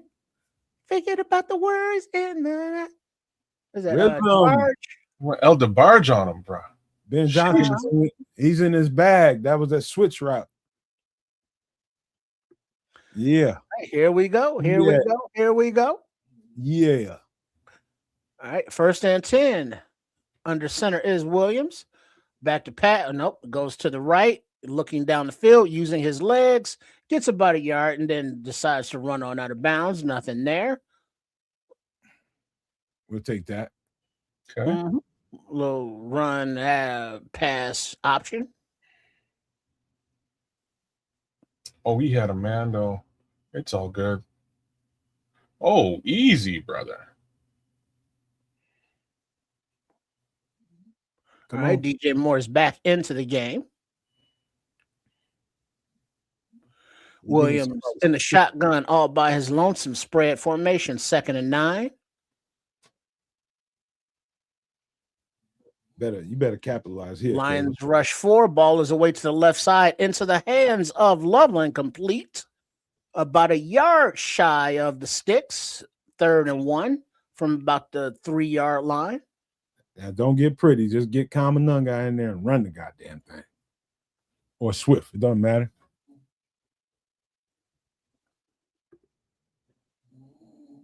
I don't care who you put in. Just run the goddamn ball and make a man You up. got Swift in the game. Lone back. Williams under center. Can at the line. Hand off to Swift, who stops and cuts on a dime, stops again and cuts on a dime, and gets past the sticks for a 1st down, but there is a flag on the play. Of course there is. Couldn't have anything. Preliminary call is on Detroit. Okay.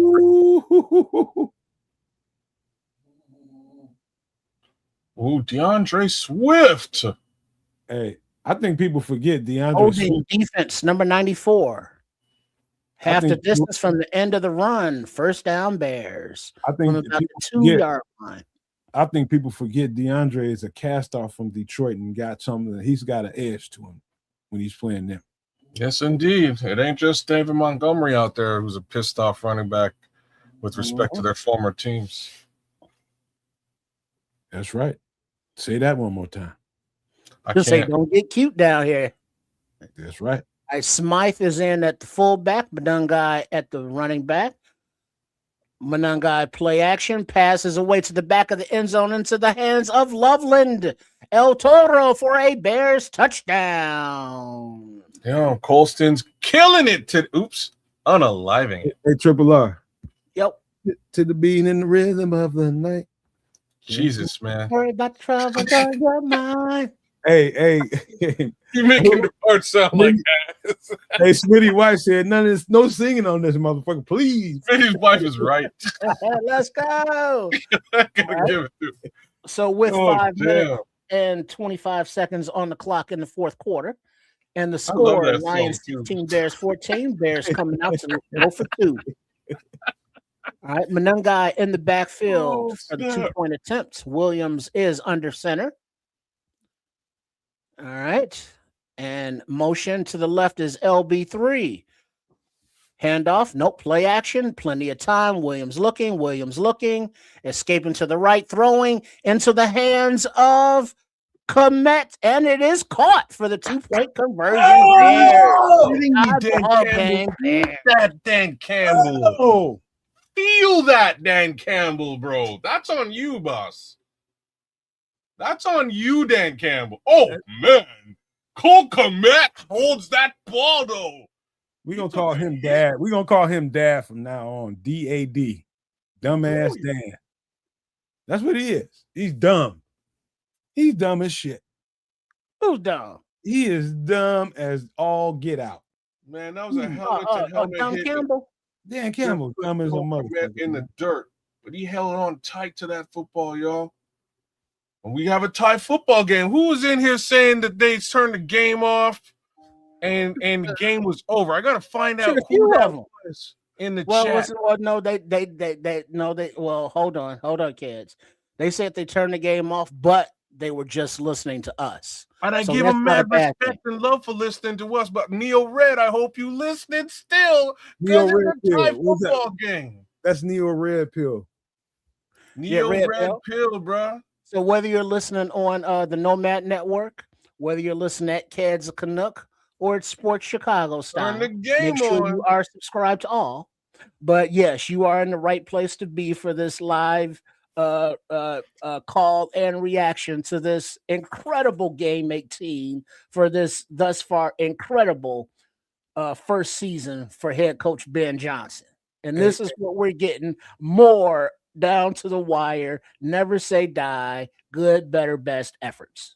Hey, Trips, can I get a little bit of runway here? And this is just in case I'm listening to some Don, or if Don Burr is listening to us or watching us. I just want to say this to you. If you think you're lonely now, wait until tonight, girl.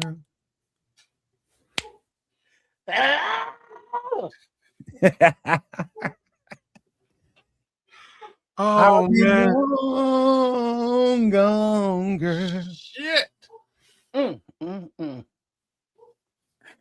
Woo. All right. Breathing exercises. I told y'all, man, y'all ass cheeks sweating and going Super crazy Clark and Khan, talking crazy man. about people.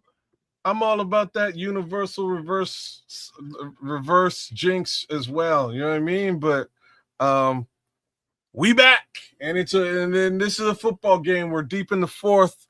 For all y'all paying attention, the game is tied, and Yeah, two hell, man. touchdowns, 2-2-point conversions. If you think you're loudly now. And the ensuing kickoff is away and bounces in the end zone and through the end zone for a touchback. Man, So tie ball game, 5:25 on the clock in regulation. Have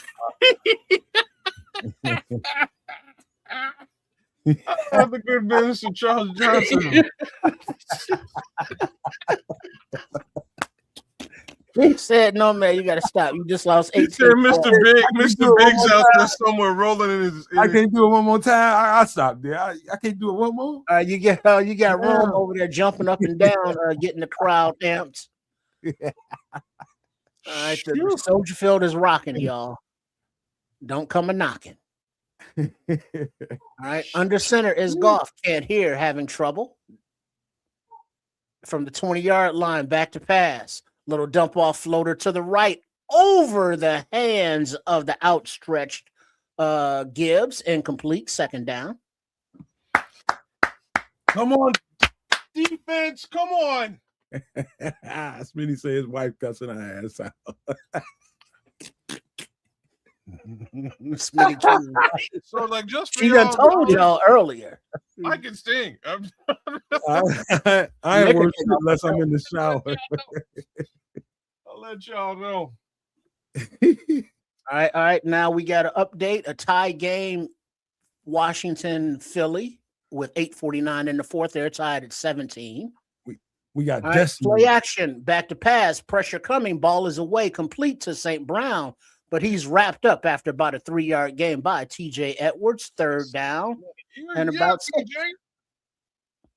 Yeah, TJ. Destiny belongs to us. Us. Get him, TJ. Yeah, TJ. On his ass. Get him. Yeah, ain't none of that dunking off. You're going to have to go down the field, homie. All right, 3rd and 6, 4:48 and ticking in regulation.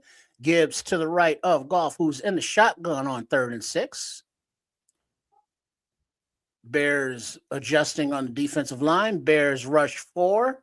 Ball is away into the hands of a wide open Williams, who beats JJ across the field and runs out of bounds after a huge gain. Goddamn crossing pattern. It looks like JJ pulled up lame or what? He just stopped running. He's been hurt. Man. Last couple of plays. Look at him. Oh, Jalen Johnson, you need to get the fuck off the field, Doc. Yeah, it's time to put Reek out there. Put Reek out there now. He was with him the whole play. He just ain't there. He's tired. He's gassed. I'm saying that as if like Williams on a cross ran super fast. He's fast.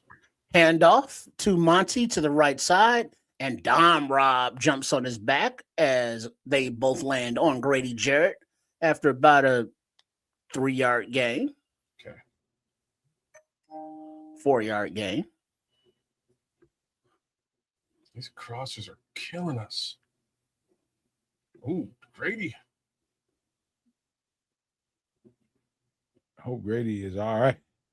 There's a lot of weight landed on him. Mm-hmm. Yeah. All right, a little handoff to the right is Gibbs, and he breaks a tackle from Grady, and he gets just short of the sticks. Come on, Bears. 3rd and about 6. Are they in field goal range yet? Let me see. Yeah, they're close to it. All right, 3rd and 1. So obviously 4 down territory. Let his ass run the ball now. Golf is under center. Gibbs lone back in the backfield. Handoff to Gibbs right up the gut, and he picks his way for about a 5-yard gain and a first down. Shit. That's all his dumb ass had to do in the first place. Yeah, but they want to burn clock, brother. If you're cluing in, I hope Right at Ben 3 Johnson minutes is ticking. cluing in as well. Now we need to play because they're in field goal position now. He probably should have stopped this clock. Now we Right, need to come on, defense. we need to play. They had 3 timeouts. They had time. It's just need to stop from about the 40-yard line are the Lions. 1st and 10. Golf under center. Monty gets the ball, runs a little bit to the left. He makes 2-man miss and steps out of bounds right at the first down marker. Shit. Either let these motherfuckers score or stop them. One of the two. Let's see. This is what I'm saying. TJ and Booker missed, and then Wright got a little juke put on him. Oh boy. Montgomery with the stiff arm at the end of that play.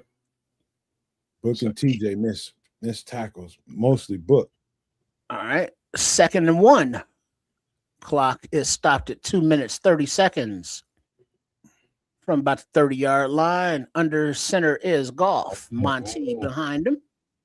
Oh, and Dollar Bill Billings jumps the snap. And he's in the backfield before the ball.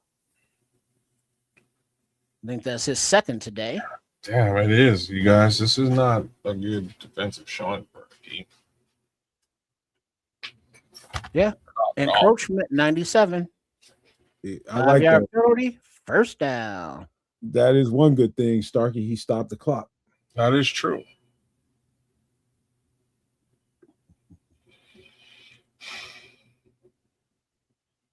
Just make sure they get out of here with a field goal, and we got at least a minute left, and we'll be fine. We'll be all right. So that might have been a designed jump off to save time on the clock. Nice. Yeah. Right, under center is Golf. Back to pass. Dumps it to the right to Monty, who was covered by Jackson. So it's incomplete as Golf just threw it to his feet. Beautiful. Stop the clock once again with 2:26 on it. 2nd and 10. That's a play detection call. They're trying to figure out what kind of coverage they're in. That's all that was. That was okay, what we're doing. Okay, now we're going to do this. We think they're going to do this. Now we're going to do that. All right, so from the 25-yard line, 2nd and 10, 2:26 on the clock. In the shotgun is Golf. Monty to his left. Bears show blitz. Bears bring blitz. Blitz does not get home. Ball is away, but ball is no place near a receiver and goes out of bounds to the left, incomplete. Move his ass out the pocket. Now, why is that not a? That's not a flag. So all you got to do is move him out. 10 yards out of bounds. Okay. Why is that not intentional? There's No, there's a flag. There's a flag. All right. Wait, who is that number 86 for the Bears? Kalinick, the tight end that they just brought up from the practice squad, was over emphatically calling intentional grounding, and the refs threw the flag. Yeah, you, brother. Who are you? Kalinick? Something extremely rare that I've haven't really seen all year long is fucking Kevin Byard at the line of scrimmage on the blitz. Dime package in. He was happy, man. Kalinick, he was like, damn straight, I got this. All right, so it's 3rd and 20 with 2:23 on the clock in regulation. Rome is into it. Well, look at that. Is that Roshan Johnson there next to Rome? From the 35-yard line in the shotgun, Gibbs to the right of the quarterback, back to pass. Pressure, ball is away, ball is tipped, ball is intercepted into the arms of Kevin Byard, and he's returning up the right hash to about the 26-yard line. What the fuck did I tell y'all, man? What did I tell y'all? We due for one. Yo, somebody in the chat just called this, bro. I did. No, not you. You ain't in the chat. You work here. Who's somebody just called it an at. Another one. Another one. Who called it?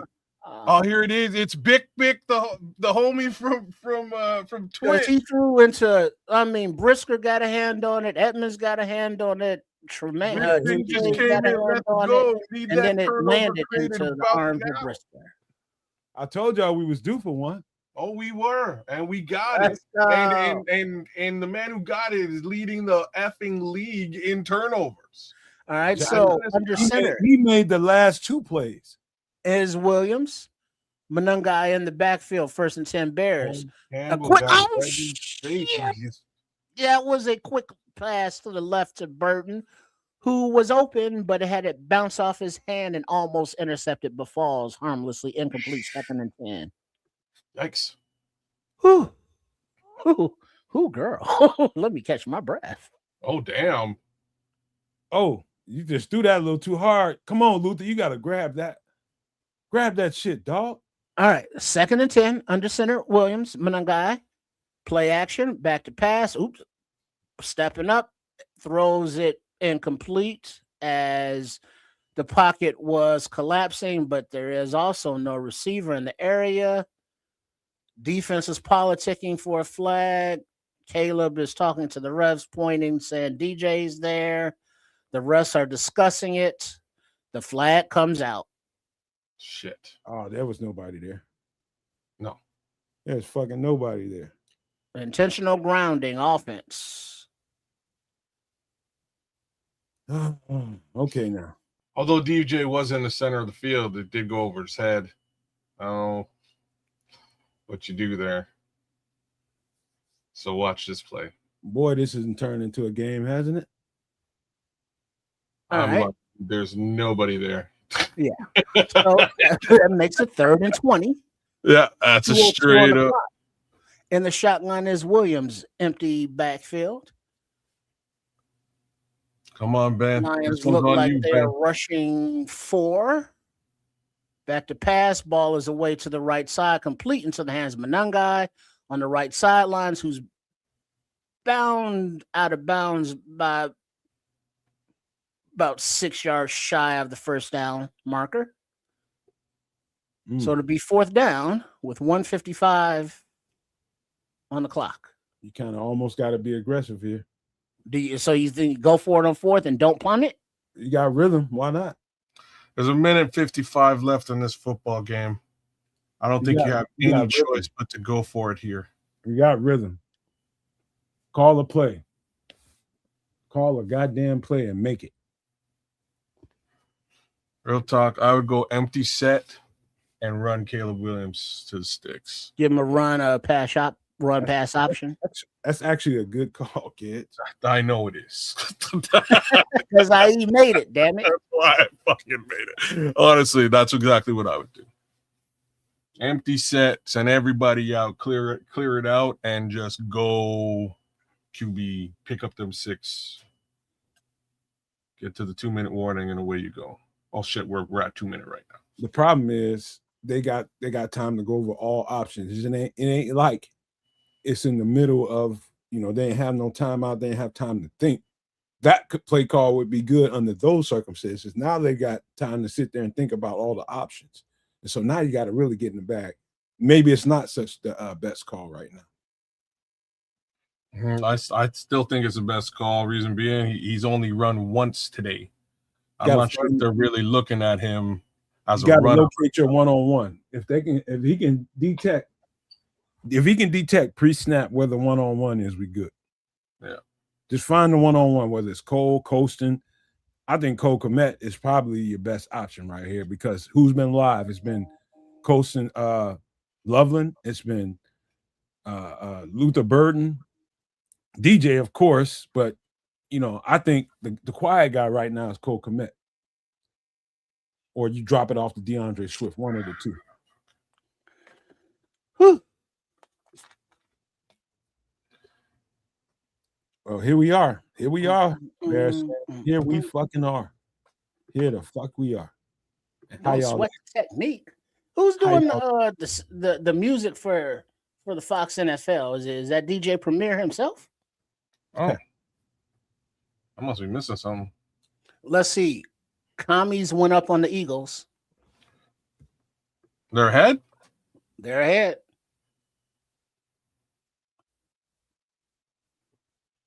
What do we need the Eagles to do? Win?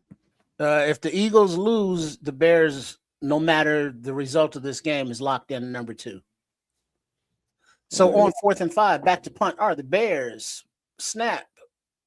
Kick is away into the arms of the receiver at about the 23-yard line. He moves to the left side of the field and is pushed out at about the 36, 37-yard line. I ain't mad at it. You just got to trust your boys. So yeah, the commies are up 24-17 with 2:32 in the fourth quarter. So if the Bears lose this game and the Eagles lose that game, the Bears still clinch number 2. All right, so I got to go get some nip for these last few seconds. I'll be right back. Right, so now, first and 10, Goff in the shotgun. Looks like Gibbs to his left. I think that's Gibbs. Yeah, that's Gibbs.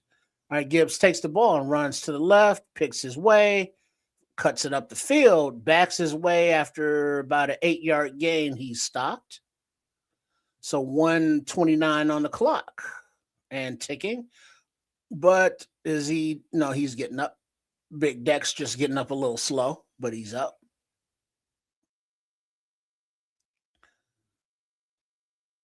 Looks like the clock is still ticking. Detroit taking their time. 1:08. They're trying to get in the field goal range.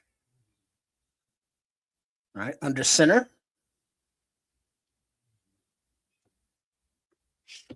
From about the 47-yard line. Handoff to the left.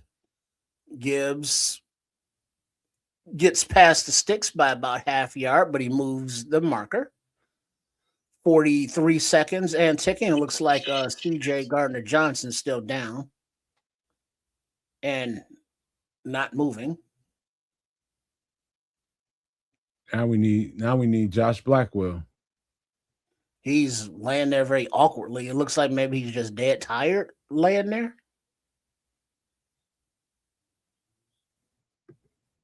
Come on, CD, get up. I think that's an extra timeout. It is, but we don't need it. We actually need the time to go. We need the time. All right, we don't need the clock to stop. No, yeah, we do. No, we don't. No, we're not getting the ball back. The ball's not coming back to us today. We need to so that we can. Yeah, we need it. We need to stop. I'm telling you right now. So no. We need the clock to be running. Good substitution.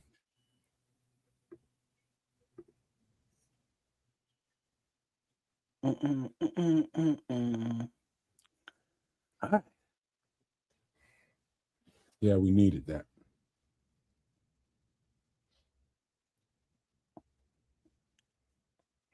Good call by whoever told him to do that.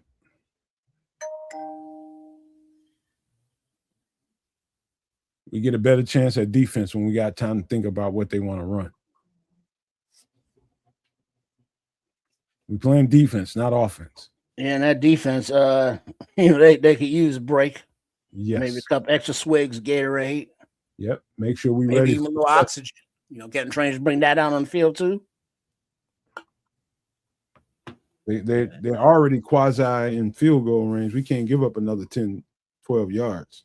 Yeah, they got to stop them and hold them here. Right. Just play for overtime. Gotta think about field position, kids. So can you get some of that oxygen, put some NOS in there or something, and juice them up a little something? They just need this clock to finish. Get in OT now. Yesterday. You got to defend the field, though, man. You don't want to give him a long field goal. Oh, wait, hold on. CJ, I don't like that. He's being helped off the field. He has a trainer under each arm. That looks like concussion protocol. He ain't hurt. No, that's concussion protocol. That dude is woozy. I don't buy it. Oh, he is wobbly. Yeah. That All might have right. been So under center is Golf. whoever's Gibbs that. behind him in the backfield. Play action. Golf look to pass. Ball is away and into the hands of St. Brown, who spins, makes a man miss, and then he slides down at the 25-yard line. And that's first down and Lions, and they are well within field goal range. They had Jalen Jones in. But that wasn't on him.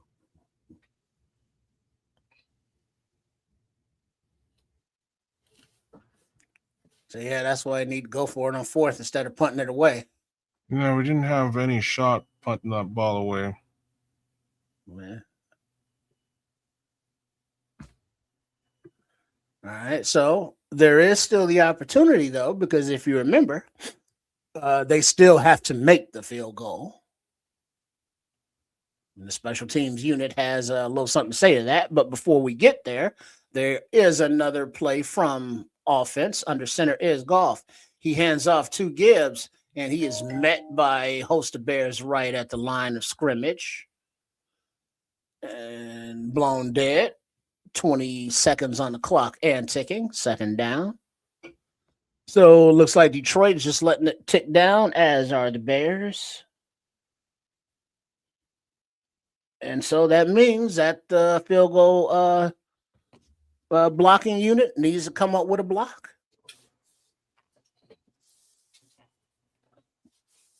Get a hand on that ball.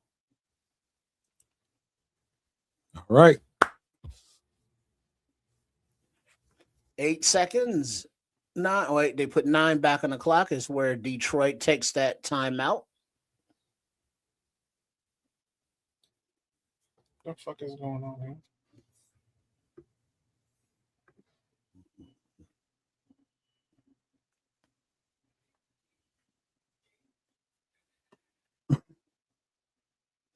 All right. Under center is Golf again with 9 seconds on the clock, 1 timeout left.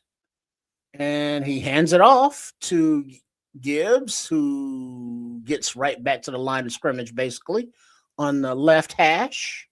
2 seconds on the clock, and the Lions take their final timeout and bring out the field goal attempting kicking unit.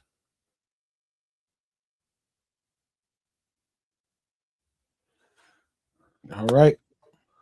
Come down to this. All right, let's get a hand on that ball. Let's take it to overtime. All right, here we go, y'all. Here we go. Shit, man. You gonna take a timeout, ice to kicker? I would. Why Nothing wouldn't else to do. you ain't gonna what you gonna do? Take it and get a benefit at Chili's? All right, so from the left hash, they are lining up.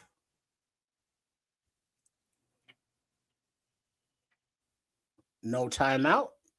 We got a snap, hold, ball is up and good. And Detroit wins the game 19-16. Didn't even ask the kicker. Oh, well. Son of a bitch. Oh, Yeah. I love the way they tightened up, but are y'all ready for the post game? Yeah. Let's go.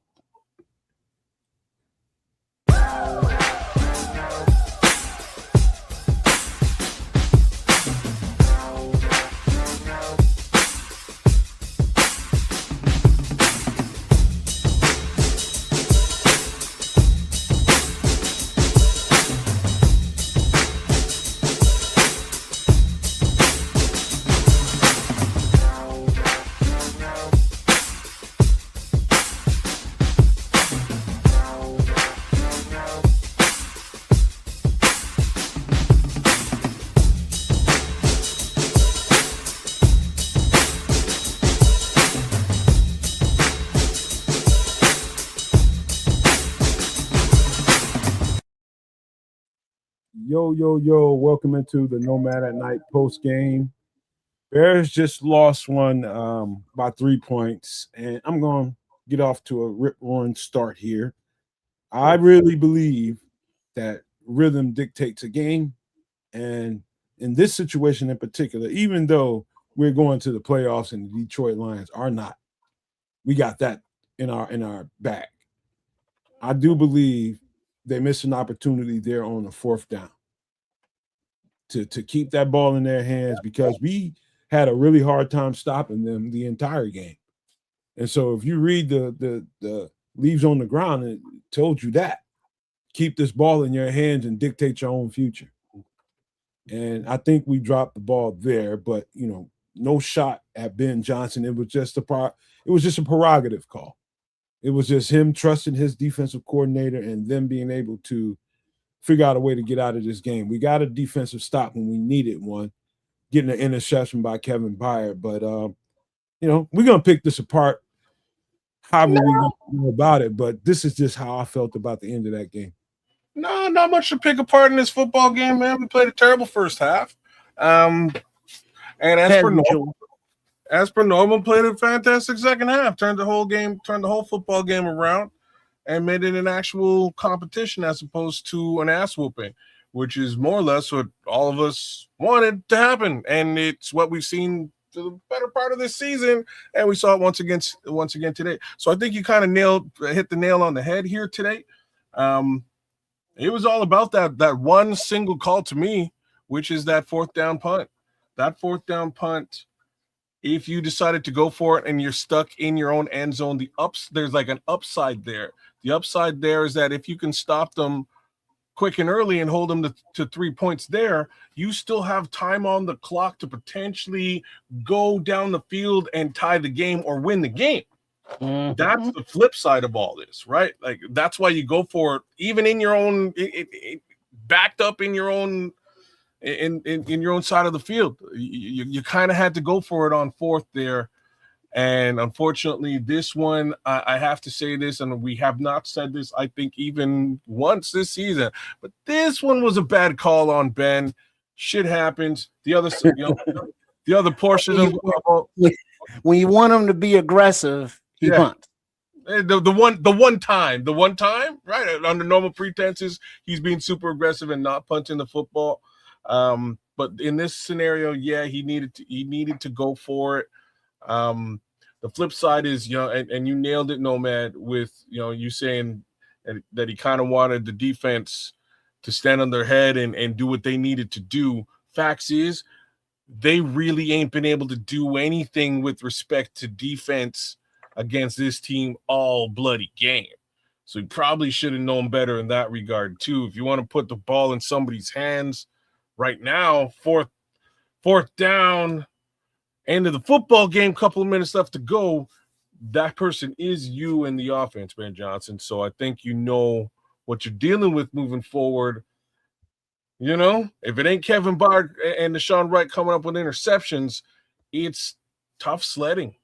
Yeah, it's that for sure. But also the mentality, you still gotta understand that this team is one of those never say quit attitudes, because this game could have gotten way out of hand, kind of like the first matchup, especially the way the first half started with the offense once again just not getting it in gear for the first half. Basically, the defense constantly getting gashed, giving up runs, giving up passes, but they only gave up 16 points. 19, but the way that the Lions seem to have been dominating this game for most of the day, the score should not be this close. No, is my point. But the Bears kept it close enough.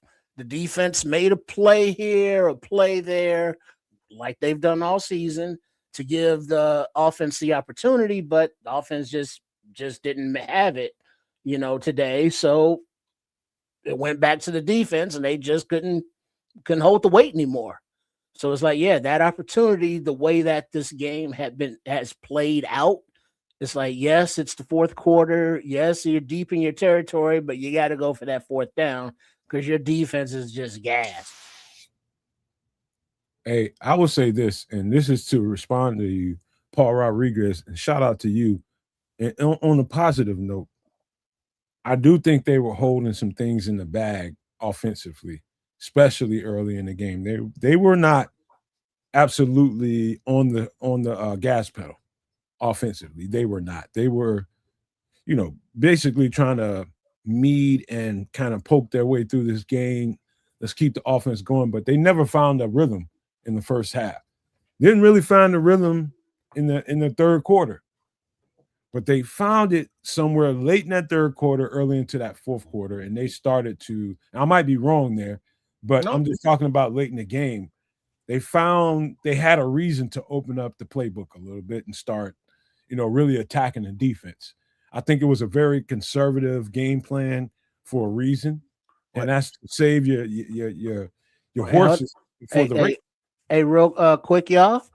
Right now, in 8 the seconds. Eagles game, there's 15 seconds. The Eagles are still down. There's a Ooh. Hell-ish Mary incomplete. Spoiler 8 alert. seconds on the clock. Eagles down by 7, and they lose. So the Bears are locked into the number 2 seed for the So it's NFC all for playoffs. nothing. So it's all for nothing. Nothing even.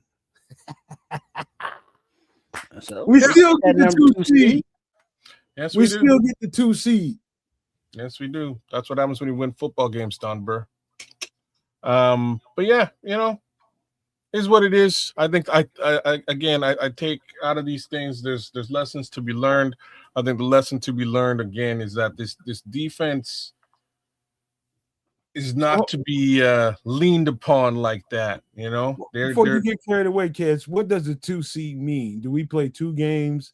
We got so, potentially 2 games in so Soldier Field. here's what it means. It means that we get home team or home game advantage against most of the teams. Unfortunately, we don't get the bye week, right? So wild card week we play against Green Bay, but we play at Soldier. Right. Okay, if we win against Green Bay and we go on to play the next team once more, we play at Soldier. For the most part, the playoffs have to go through Soldier Field unless we're playing against Seattle, who won the division. Then we got to go to Seattle. Hey, I'm just telling you right now, give me Green Bay at home. Me too. Well, that's happening next week. Yeah. Give me Green Bay at the house. We'll be all right. So here's how I think it's going to work. So it's Green Bay versus us at the house at Soldier Field. If we beat Green Bay, I believe it's then the winner of San Francisco versus Philadelphia. And if that's the case, I personally have a feeling that will be San Francisco again. So we're going to get our just desserts and revenge. If we beat Green Bay, we get to have our revenge against San Francisco right back at Soldier Field. And that was a super close game. I think we can win that game too. I think there's potential for this team to hit the NFC championship. Wish I was lying, but I think there's potential for this team to get to the NFC championship. Okay, kids, Trips. I got to swipe left with this game. I don't give a shit at this point now. We could have sat here and picked apart that game for the next hour and a half. But that's not important at this point now. No, it was a yeah. It's what it is now. flush. It's a loss by the Bears. Detroit got that one. Now swipe left and let's move on to the next game. And that is going to be the Green Bay Packers at Soldier Field. This thing could have been a completely different. We could be playing Green Bay at Lambeau Field. Odds stacked against us in that game. But guess what? The odds are in our favor in this game. I do think Green Bay is set for a playoff run, but they don't have Micah Parsons. And I think that's going to eventually show itself. But, let's just talk there, man. We can fuck the Detroit game. That's over. We lost that. Let's talk about Green Bay in the playoffs at Soldier Field. Shit. Kyler Gordon. Yeah. That's the conversation that needs to be had. Yeah. Right? Because Gordon can make it onto the field, dog. Those crossers are not. We don't That's like, look at this game, crossers all day. Look at the San Francisco game, crossers all day. Look at the Green Bay game before that, crossers all day. There's one man who can handle these crossers. His name is Kyler Gordon. He wears a fucking Spider-Man outfit. I need to see Spider-Man on the field, man. That's what I need. If we get some I'm just looking at Don Burns shit. It's unfortunate, Don Burns, but it is what it is. But the thing is, if we need Kyler to go, and that's a need because his backup, CJ CD Deuce was getting toasted all day on those crossing routes. What I'm talking about. And he went out, looking concussed. Yeah. So he's going to be out at least a week or two. So we cannot afford to have Nick McLeod starting in the slot in the playoffs. I gotta put that out. I gotta say that out loud. We cannot afford that shit. Like CD Deuce. What, Blackwell? I would almost rather Blackwell, and there's a reason for it, because Blackwell is fast. I think Blackwell's got speed on both of those guys, to be honest with you. He's twitched up. Both of them. Blackwell's twitched up. Jalen Jones is more twitched up. And there was somebody that said this earlier in the conversation after we got CJ Gardner-Johnson, and in the back of my subconscious, I agreed with them. They said CJ is a better safety than he is a slot corner. Here we go. And that was very true in the end game of the observation. That's very true. But I was wrong, and whoever else said that was right, it's the truth. The Eagles put him at safety because they realized that he no longer has the twitch that made him a great slot cornerback in the NFL. He doesn't have it. The twitch is what made him great. You know who has the twitch? Kyler, Josh Blackwell, and Jalen Jones. And I think you're gonna have to go with one of those guys, and then back them up with another guy, because Tripp might be right. We might not be with CJ Gardner-Johnson for a week or so, maybe 2 weeks. Who knows? However they do their concussion protocol, however bad it is, but we need twitch.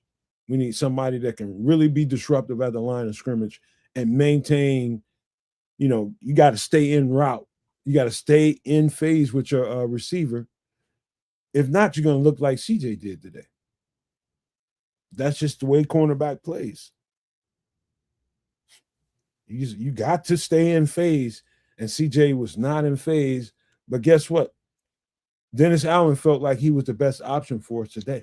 I don't think there's really any other choice. To be frank with you, I don't think there's another choice outside of CD Deuce, and you got to get him man. And this is what I was saying in the game. Like, he's got to get with Amon-Ra St. Brown. Either you twitchy, or you beat him up within 5. You got to hit him in 5 and then try to stay with him, disrupt that rhythm between him and Goff.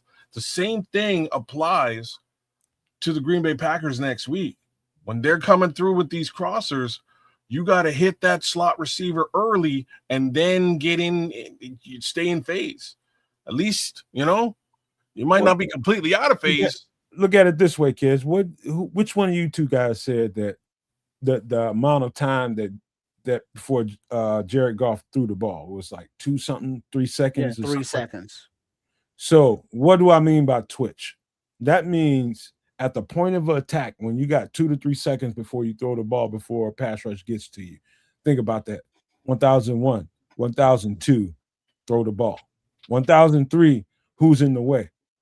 Twitch-wise, CJ may be a step behind your Josh Blackwells of the world, your Jalen Joneses of the world. And guess what? We might have to play with one of those two guys. And I'm extremely confident in Josh Blackwell. Me too. In that role.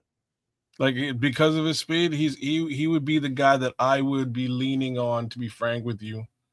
Paul Martin wouldn't be Mr. Biles though. It wouldn't be Jonathan Owens. He's not a slot corner. No. Yeah, I wouldn't be looking at John Owens. I'd be looking at Blackwell. Blackwell has stepped into that role a couple of times and played it rather well, in my opinion, better than Nick McLeod. I like don't make it not to make it sound like I'm taking shots at Nick McLeod. I like Nick McLeod on the outside. He's much better on the outside. In the slot, I don't know, man. I don't know if he's that guy. But all in all, I'm hoping this.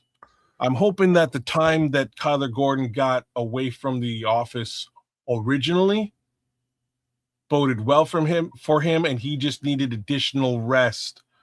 And if he got that rest over the course of this IR period, and hopefully maybe got back doing some level of exercise to start things out, it's highly possible that he might be ready to rock and roll now. Right? Because again, he was on IR. He went on IR twice this year. Right? The first 4 games of the season, he just didn't play. Played 2, went on IR, played 2 more. Played 1 more, and then he was on IR for another 4 weeks. So he's had a lot of time off his feet. I got to say this to you, kids, and I'm going to try to make this make sense to everybody the best way I can. And hopefully, I'm not expecting everybody to agree with me. But according to the circumstances that I see, you got Kyler Gordon that's been out for at least 4 weeks now.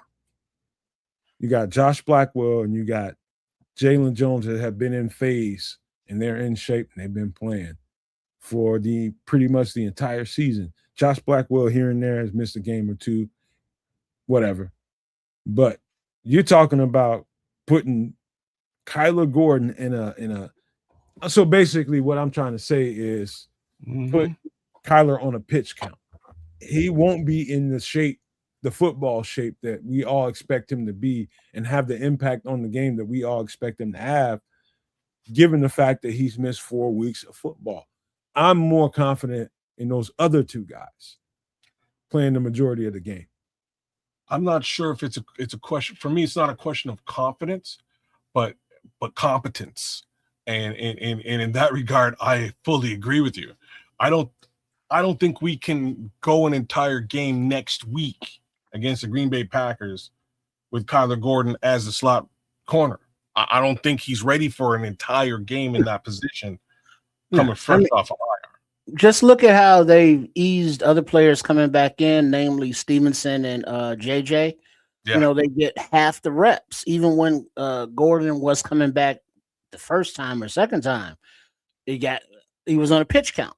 And so coming back after so long, he's gonna maybe play a half, total, if that. Yeah. And so whoever is behind him, we don't know who that is. Blackwell, McLeod, who knows? But we know the issues with this defense, and it's not gonna change.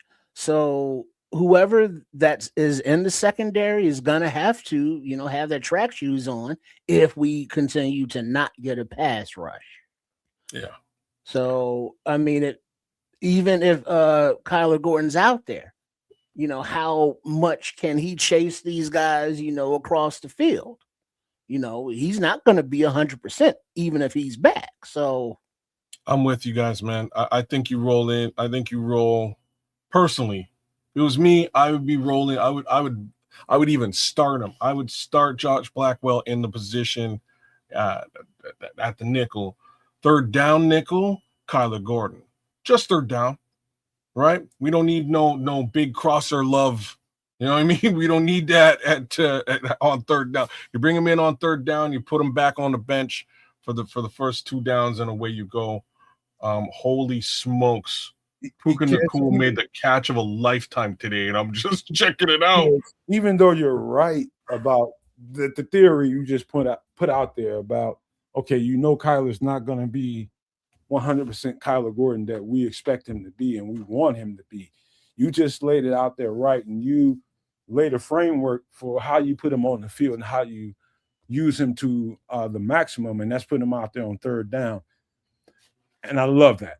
Yeah. Only thing I would say to that is if you have a really well playing Josh Blackwell, be careful with that thought. You leave him on the field when he's playing if he's playing his ass off and he's in phase with every receiver and he's playing the game the way it should be played, you don't fuck with that. I agree with that. From a cornerback. I agree with that. If he's not, you know what I mean? If they're targeting the slot in downs 1 and 2 here and there throughout the football game, you're going to see what he can do against those slot receivers. If he's able to handle the job, you keep him on the field and you let Kyler rest. You know what I'm saying? That's part and parcel as to why I would start Josh Blackwell at the position, right? If he can stay in phase with those slot receivers, I think we're in a great place. If you can't, Kyler on third. You were right though, man. That's exactly the way you would want to look at it. Have Kyler play a specific role while he gets back into phase during the playoffs. But under the circumstances that Josh Blackwell is balling, he's in shape.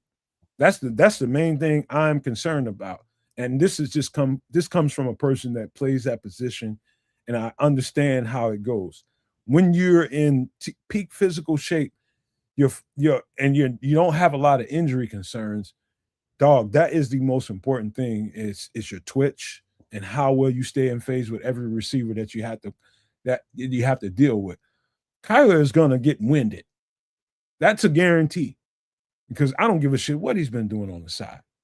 He ain't been playing enough football. Guess who has? Yeah, Josh Blackwell. It's that simple. I'm with you. I'm in full agreement with this. That's my 2 cents there, though. I think we are all in agreement. You roll with Josh Blackwell, and we're talking about in a situation where CD's hurt. Even, I'm gonna say some crazy shit now. Even in situations where CD is playing, you may want to experiment with Josh Blackwell in that slot, in that nickel position for next week. They need to let that man play. I'm just saying.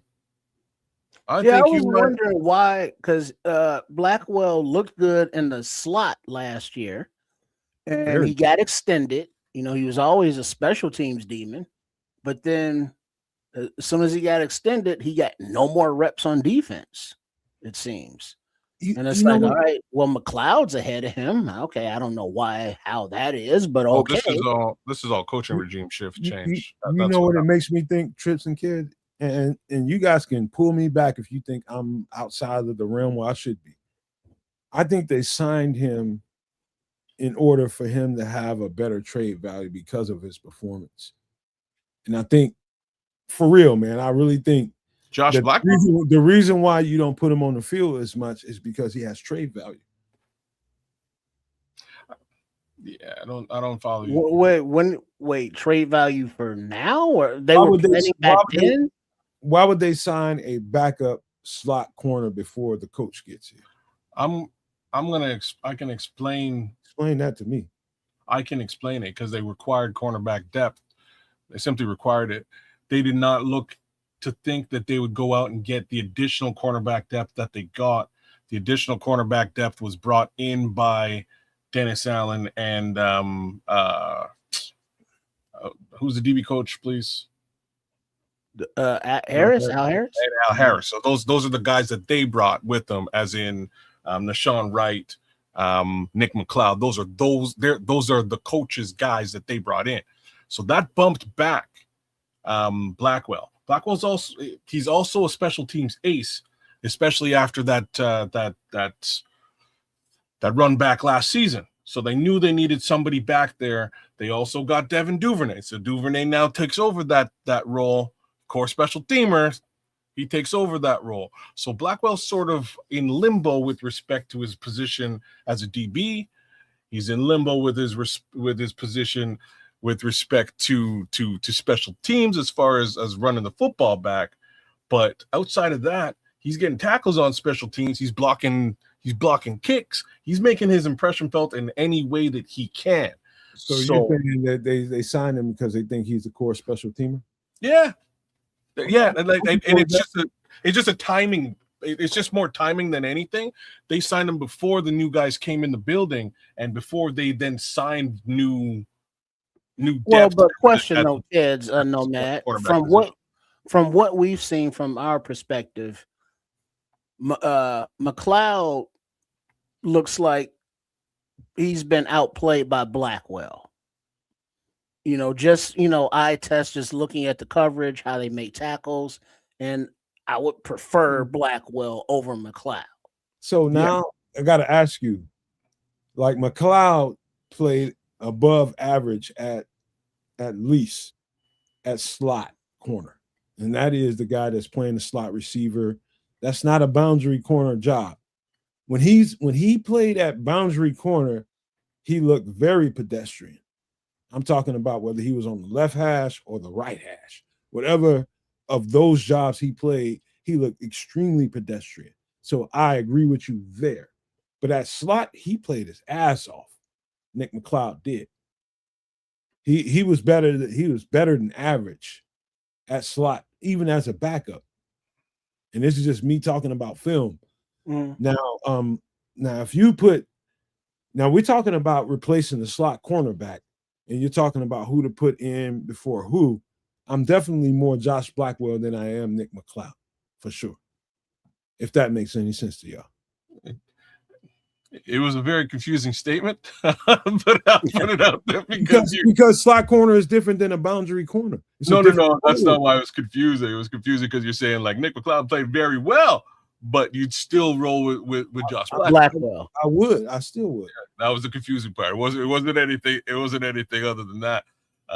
That being the case, what's funny, I'm in full agreement with you here. I feel exactly the same way. Nick McLeod's played a couple of decent snaps. Now at the corner, at the nickel position, the problem was we've seen him get burned by an Amon-Ra St. Brown in that first game. Now, I don't know if that was a being new to the team situation, new to the coaching situation. I don't know. But he started to improve a little bit after that. I don't think he's going to be able to handle a Christian Watson with Christian Watson's speed.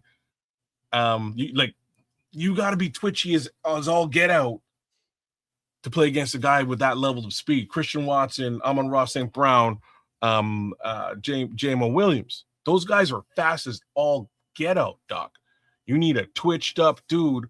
And what I can tell you, Josh Black was pretty twitched up, man.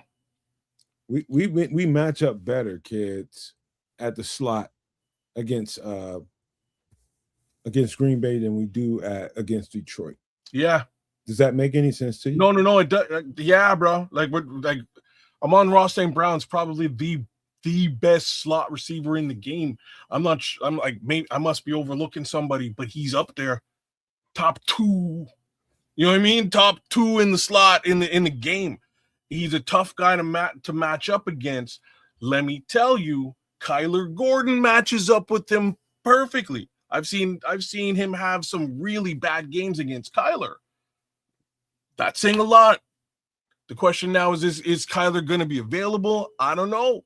If he ain't available, we're now looking at the game we're looking at here. We're looking at CD Deuce against him, and CD Deuce in those twitched up guy slot situations, unfortunately, kind of gets left in the dust a little bit. He ain't the same guy he once was. And I love what he brings to the team, but in that respect, it's a bit of a question. So next week, we need to figure out what happens in the slot. What happens when they line up Christian Watson? And it's like specific. When you line up Christian Watson or Bo Melton, both of them are super fast. They have a lot of speed to offer. When those two guys line up in the slot, who's got them on the crosser? They got to be able to stay with them. They got to be able to jump that route.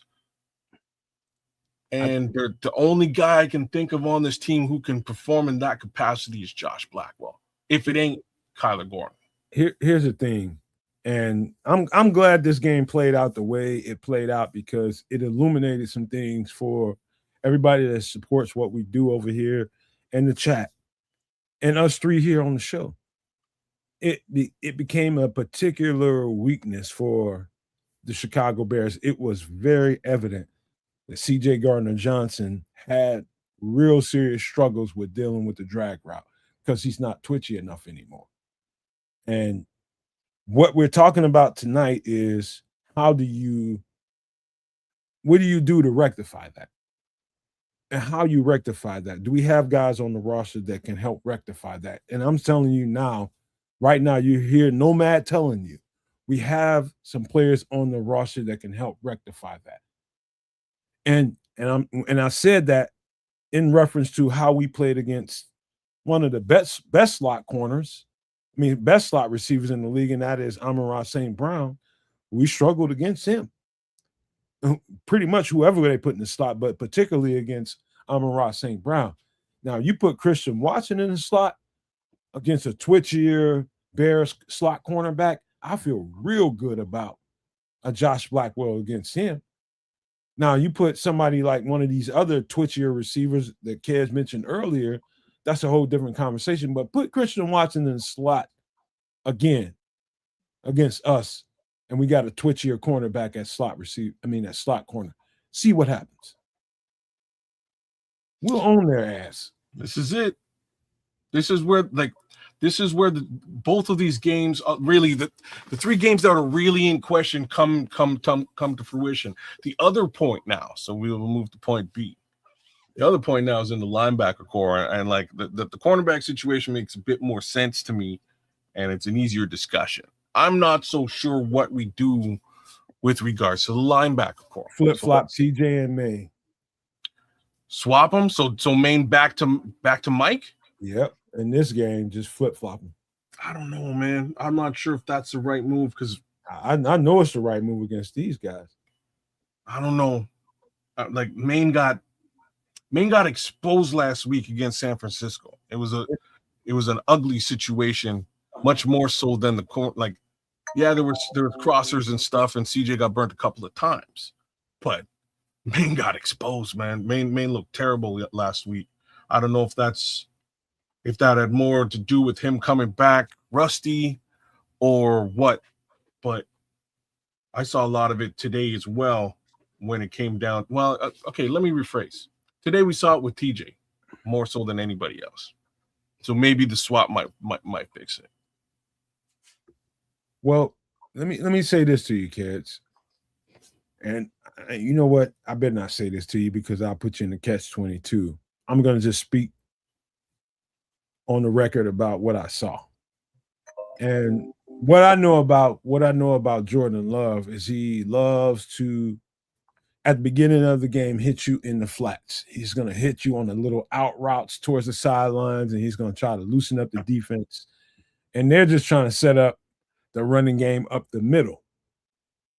And when they can't get the running game up the middle, what they try to do is hit you in the middle of the field on the seam routes with the tight ends, hit you with the little running back angle routes or option routes. They'll try to attack you in the middle of the field. And what you want against that quarterback is a guy that's rangy. So this is when you need, basically, Eberflus grabbed Tremaine Edmonds to beat the Green Bay Packers. Control the middle of the field against Jordan Love. That's how you beat the Green Bay Packers. That might sound like total ridiculousness, but I'm telling you, that's how you beat the Green Bay Packers. You keep them from attacking the middle of the field, and you need long, fast guys to do that. That's why I say flip-flop TJ and Maine for this game at least, and you get a dub. Control the middle of the field. Okay.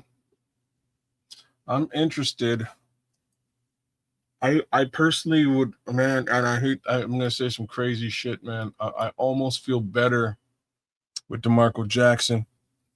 I almost feel better with Noah Sewell as well. Nothing wrong with that. Well, you can give up that last one. I know he's hurt, and there's no chance of in that happening. I'm saying stuff that I'm very surprised that I'm saying right now, but I'm saying it nonetheless. Mainly because I One's an undrafted free agent, or sorry, one's a third-round pick that I never thought was going to materialize to anything, and the other one came out of nowhere. Both these guys are playing really good football right now, and I don't know. I'm not sure if we took a step back, putting Tremaine back on the field. Kid, you ain't wrong. I subconsciously believe we're a better football team against the run, at least. I'm talking about against the run, but that's a narrow-minded view of why you should start a linebacker. It's because he's better against the run. That's extremely narrow-minded. Trust me, it went through Dennis Allen's head because he sees the tape, he sees the games just like everybody else sees them, and you can feel a different presence that DeMarco Jackson brought to the table. He's one of Dennis Allen's guys from New Orleans, and so he's got a compulsion to put DeMarco Jackson on the field. I've seen him several times today when I thought I wouldn't see him. But he put DeMarco Jackson on the field several times. He made a couple plays. Now, you're talking about replacing Tremaine Edmonds or TJ Edwards with DeMarco Jackson. Understand what you're saying. Oh, you're giving up some pass protection, some defense in the passing game versus what he can do in the run game. And he's probably, him and TJ are neck and neck. Maybe DeMarco Jackson's a little bit better this year than TJ in defending the run. And so he gives us something. And Dennis Allen wants to get him on the field every chance he can get. Just know that. Well, we'll have to see. It'll be an interesting game, y'all. That much I can promise you. It's well, but here's the thing though. We're looking at how this Bears team will match up against this Packers team in the playoffs. First of all, wasn't nobody having the playoffs on their bingo card for the first year under Ben Johnson. There are warts on both sides of the ball, but we see the flashes more so on offense as well, while knowing that the majority of the free agency money and the veteran leadership is on defense. And so when the defense isn't up to task, as they are very bendy but not breaky kind of thing, it looks like it's just unsustainable. But going into the playoffs, you look at the teams around, and maybe the Rams are kind of balanced on both sides. Maybe Seattle's a little bit heavier on defense, but the Broncos are kind of balanced. The Bears aren't balanced like that, and the offense isn't consistent enough to carry a team, and the defense isn't good enough to carry a team. So together, maybe, playing both at their better best, they can win games, but without consistency on either side of the ball, it's going to be a very short postseason run. Oh, you're saying a lot. And again, I'm in agreement with you. That's exactly how I've seen this team this entire season. That's been my view of this team. Mr. Mayhem, I actually called 11-6, which is crazy, but that was my prediction for this season as an upside. A couple games went in one direction that I didn't think they'd go, and then a couple other games went in the other direction, which helped us get to 11-6. So I'm happy it resulted in a playoff berth. That's what I was hoping for. Expectations were still lower, but here we are in going into this playoff. But Trips, I gotta agree with you, man. I'd like to see. I would like to see an NFC championship berth. That's tough sledding. You know what I mean? Like that's a tough. That's a task that this team is going to have to rise to the occasion to get to. We'll see. All the teams that you're mentioning here, they either They either have monster running backs that we have to sort of worry about. I'm just looking in the chat here with regards to that run game. We've done a better job stopping the run than expected, as in compared to last year when we were just completely porous. But these guys have really strong run games, which make for a problem. CMC, Saquon Barkley, we were able to shut him down somehow. But again, back in the playoffs, that Seattle team has 2 running backs that you just got to worry about, whether it's Kenneth Walker or Zach Charbonnet. It's problems. All these teams are the solid. Williams. Let me get back to the main question, and that's Mr. Mayhem saying, are you guys okay or happy with 11-6? I don't give a shit. We can be 8-8. Wow. We can be 8-9. I don't give a fuck. Are the Bears in the playoffs? Well, that's what I'm saying. 8-8 in the Yes, they playoffs. are. All that cosmetic shit about how good the record looks for people that no, I don't care. I'm just being honest with you. I do not care. I don't care what the Bears record is. Did we do enough to get into the party? Do we have access? Do we have that illuminated number that the regular eyes can't see? So you need a fluorescent light lamp to see that number on your hand. So when you get in that party, you think you're getting the party, but if you don't have that number stamped on your hand, you ain't going fucking nowhere. We have the number on our hands to get in the party, and any fucking thing can happen after that. No, it's a bit like I like. I'm not surprised that that's how you see it. I see it a little bit differently because it's more like you get the number stamped on your hand, and like, can you also get into the VIP in the back?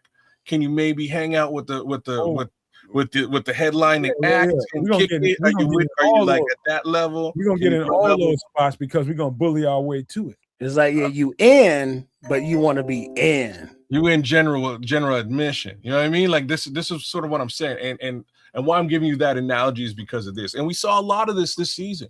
We saw what we got to see was whether this team can come out and actually play 4 quarters as an offense. And we just saw that last week. We saw 4 quarters of offensive football where they just kept up with one of the most offensive teams and one of the best offenses in the NFL. We were able to hang with them. Did we lose the game? Yeah, we lost it in the 4th quarter, but we were able to hang. So we've seen that. We've seen this defense shut teams down. Has it happened over the last couple of weeks? No.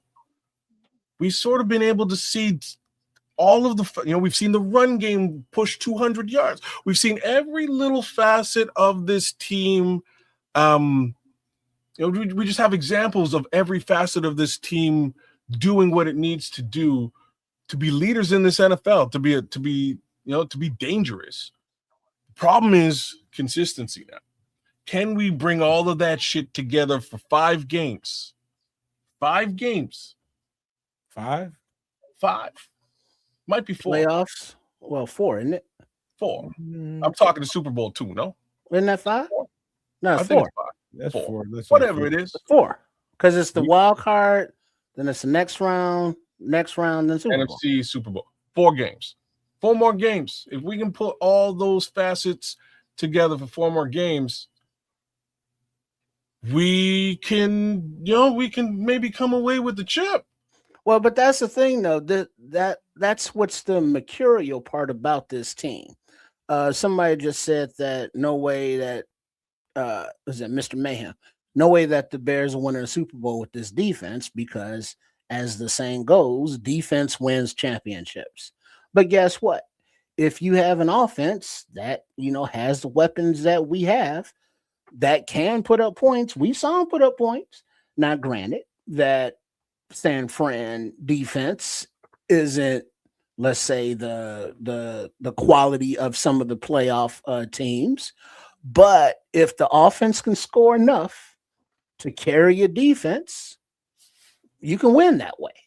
I mean, it may not be how historically you want to, but if you can just outscore the other team, you can win. The defense, can get a stop here or there or not at all. But as long as you can score, you're good. But we need an offense that starts and plays an entire game and not just 4 quarters. second half or crunch time. Trips, the funny thing about this whole entire conversation is I can tell you what we're doing. We're looking at the results of this game. We're looking at the poorest results from the defense, not giving a whole lot of onus to how terribly the offense performed on for most of the game. 3/4 of the game, they performed terribly. And so that's a fact. Let's slide that to the side for a second. When we talk now, we're talking about what we can do in the playoffs. What's different about playoffs and what we've seen so far in 18 games than what we can look forward to against the Green Bay Packers? I'll tell you. The offense, like Tripp said, can give us an advantage. Let's just say they got up 4 tubs on us. I mean, not 4 tubs, but two tutties on us. Give us 2 tutties early in the game. Now you give your defense a chance to play in a different way. Now you just open up the Pandora's box. Now you just gave Dennis Allen an opportunity to really, really press his foot on the gas instead of being on the defense and trying to making sure that the offense doesn't do this to you, making sure the offense doesn't do that to you, and that kind of thing. Now you can really put your foot on the gas because you have an advantage. That gives guys a chance to really rush the passer. Inside guys, outside guys, blitzes you can call. That gives the defense an enormous opportunity to really dictate what the game is going to give you. I don't know if that even made sense to you, but if the offense gives you advantage, I mean, if let's just say the Bears offense puts up 14 quick points or 14 points, now the opposing team, while there's time to go and they're not pressured to score now, they're pressured to score. So the defense is playing from a different perspective. As of playing catch, now they're going forward and forcing the issue. And now it's like, oh, yeah, we know that you want to run in your game plan, but we're going to take that away. And we have a lead. So now you have to force the issue a little bit more than you're comfortable with, which leads into mistakes, which this defense feeds on. So playing with a lead is a lot different than playing from behind. You can be more aggressive. You can force the issue. You can force more turnovers. You can force more 3 and outs because the other team is now feeling the pressure more so than they are. Here's another. I didn't mean to speak to everybody like they're an imbecile, but no, you didn't. And there's another layer to what you're saying, and the other layer is that when you have the other team playing from behind, they're also less likely to run the football. They're much more likely and inclined to throw the football, which is also to our advantage, considering that we have 2 of the most intercepting MFs in the league right now running around in our secondary. We're not doing a lot of getting home, but it gives us a lot more opportunity to get home if you're playing from behind and putting the ball in the sky, right? Just another layer to what both of you guys are saying, and I agree. This is what we need to see more from this team: is early rhythm, early offense, and more points early in a football game to really give that, just to take the onus off the defensive shoulders. And unfortunately, that's not how it's been for a while. So And another layer to that will help the offense without the offense having to really do much. Don't get pre-snap penalties. That stat that was in today's game, this Bears offense leads the NFL in pre-snap penalties. Yeah. So you're constantly backing up before you even get to go forward is not good. And then the drops as well. We are critical of Caleb Williams when he throws an inaccurate ball, but when the ball gets there and the receivers don't catch it, that's not helpful to the offense or the team. So minimize the penalties and don't drop those balls. Now you're moving the sticks. Now you're keeping the defense off the field. Now you're getting points on offense. Now you're more efficient. So just those mistakes, those errors, those self-inflicted ones, don't make them. Okay, I will say this, and Sherry, thank you for being here, my darling, and everybody else, man. Everybody else, man. Make sure you guys hit the subscribe for the Nomad Network, Sports Chicago Style, and Kez the Canuck, man. Please, we're asking, we're not telling. We appreciate you guys. I got to say this way. You hear coaches on a regular basis, Kez and Trips, say that you have, and everybody in the chat too. You've heard this enough times to say, okay, that has a lot of sense to it. You have to earn the right, quote, you have to earn the right to rush the passer. What does that mean to you? Let's start with you, kids. What does that mean to you? You have to earn the right to rush the passer. What's that mean? Just considering what we're just talking about, in my opinion, it means you got to put some points on the board so that you put them in passing situations.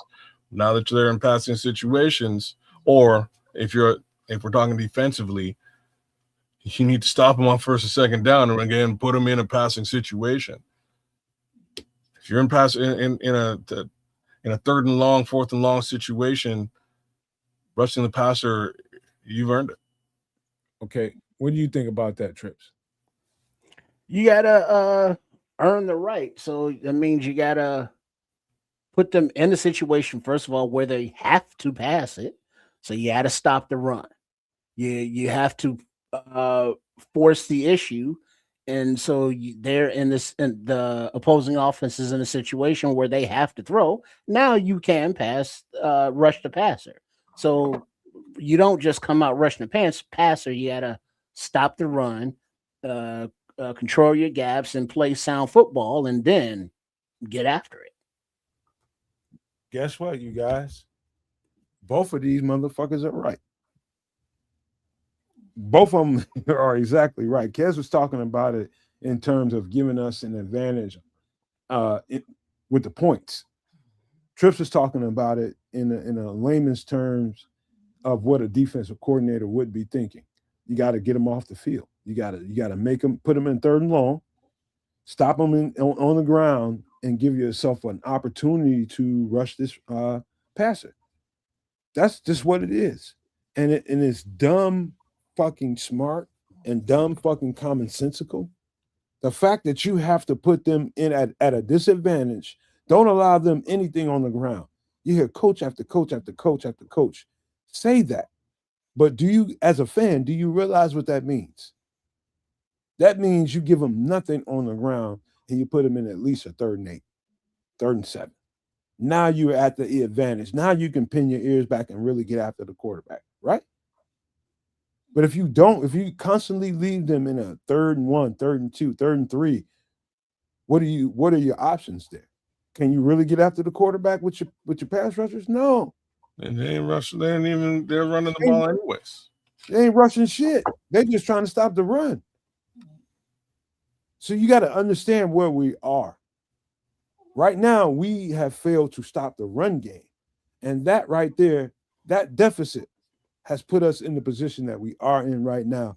And everybody that's listening to my voice, within the sound of my voice, understand this. You have to understand that part. That part right there. You have to stop the run on the early downs in order for your pass rushers to be effective. Am I right or wrong, y'all?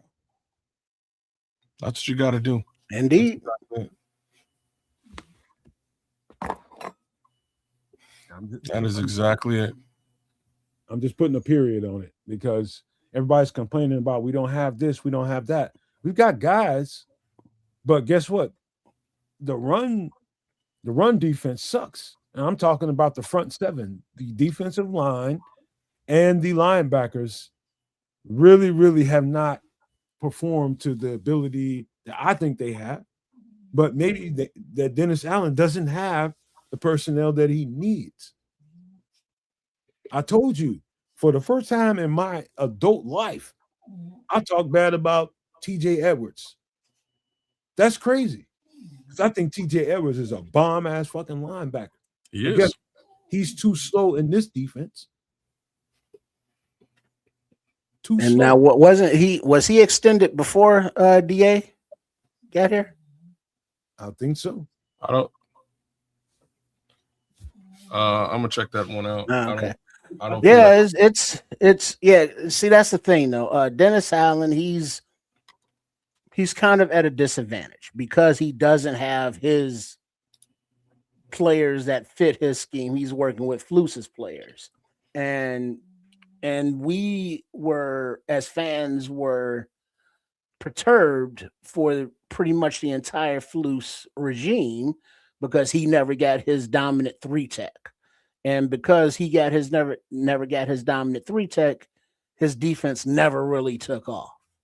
And so now to hear it's like, well, Dennis Allen needs this guy or this guy. It's like, yeah, I get you need a dominant guy like a Garrett or a Crosby or name one. Well, a very short list.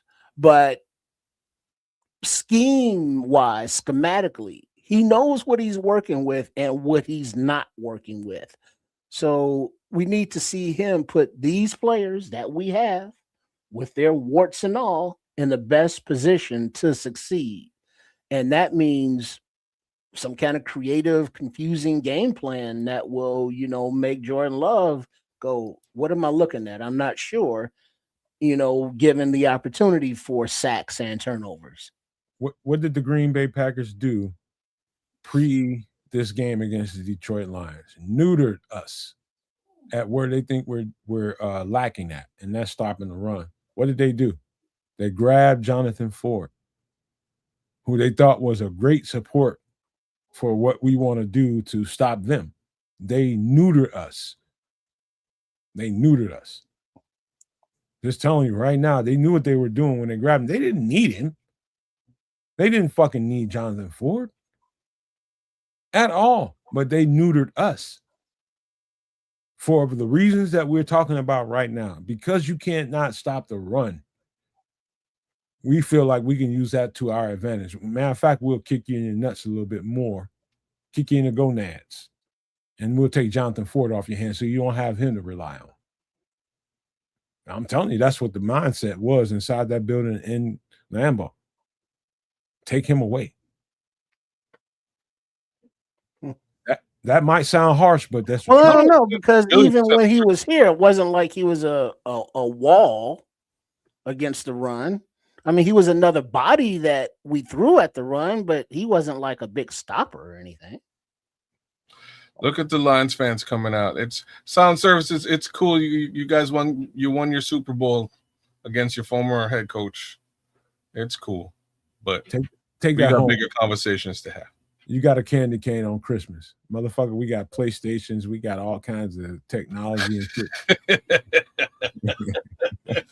But look, yeah, it's gonna be interesting, and this is sort of why, much like Triple R beneath me, I'll be shocked if this team goes to the Super Bowl this season.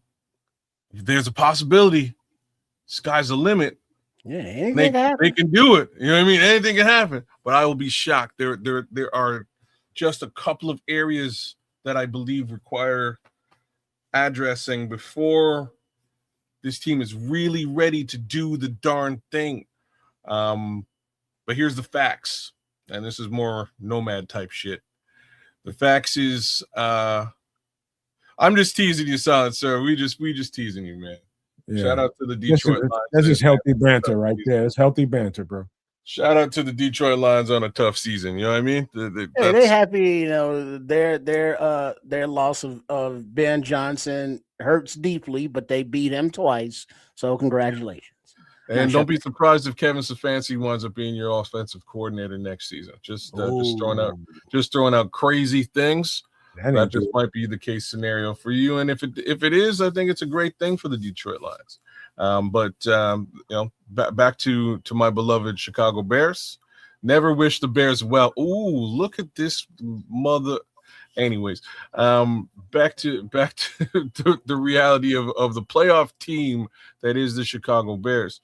There's no better time than the present, man.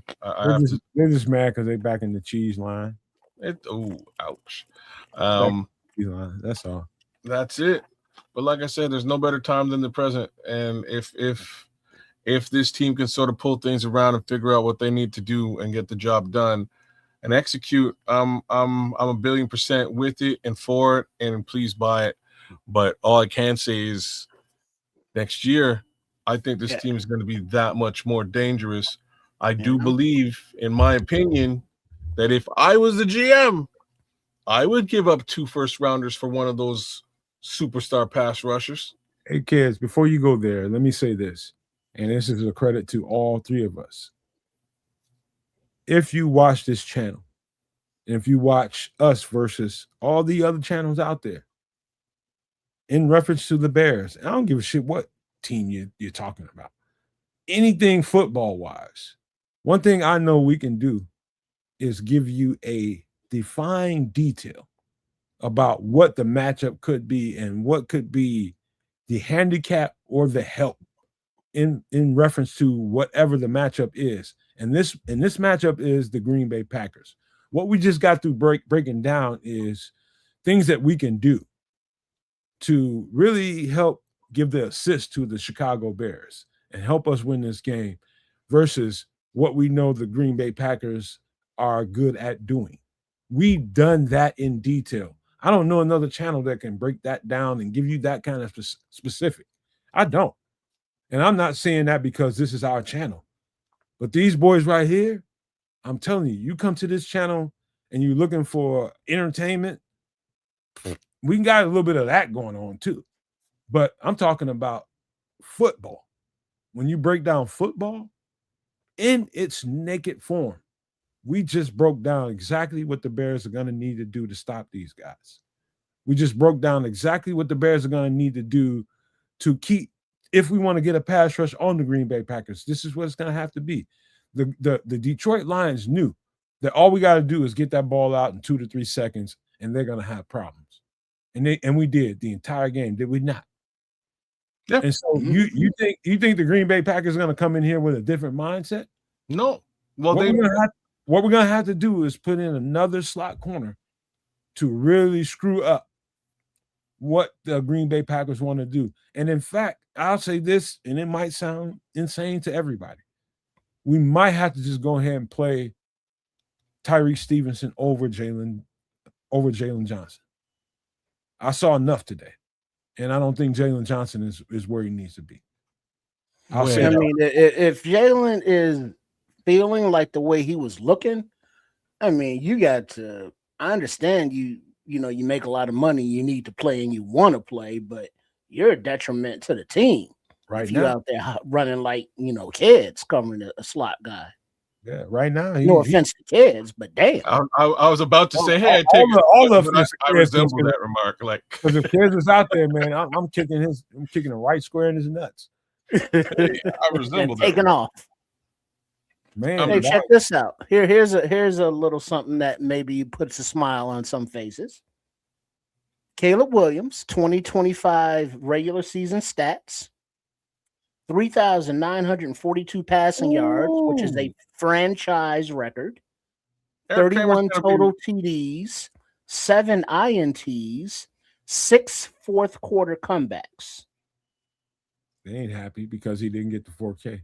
No, he is happy. He is happy. They ain't happy. I'm just talking about everybody else. No, that everybody else just give me a second with this one. You gotta have an arrow, a barometer. So that's next year. It's cool. This year, and this is really what I was hoping he would do. I didn't expect him to get to 4,000 yards because I don't think everything I didn't think everything was gonna click, even to the level that it did this season. But what I was hoping was he would break Eric Kramer's record. He's now the leading passer in Chicago Bears history. That's a big effing deal. Next season, he'll get the remaining yardage and break the 4,000-yard situation once he figures out those couple of things I was talking about earlier on, and he starts to nail those regular, like, the problem with Caleb Williams right now, and John Elway was talking about it the other day with Shannon Sharp, and I was like, yep, like, Shannon Sharp was like, he reminds me of you, Caleb Williams. He reminds me of a young John Elway. And John Elway was like, yeah, I can see where you're coming from.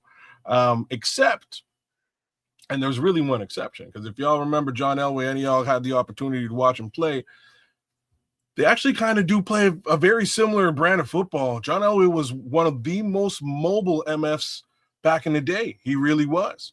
Before Steve Young, before Randall Cunningham, John Elway was running all over the place, getting it done with his legs as well as with his arm. But the difference between John Elway, there's two differences. The difference between John Elway, number one, and Caleb Williams is those little regular mid-range easy shots. He's 100%ing that in a game.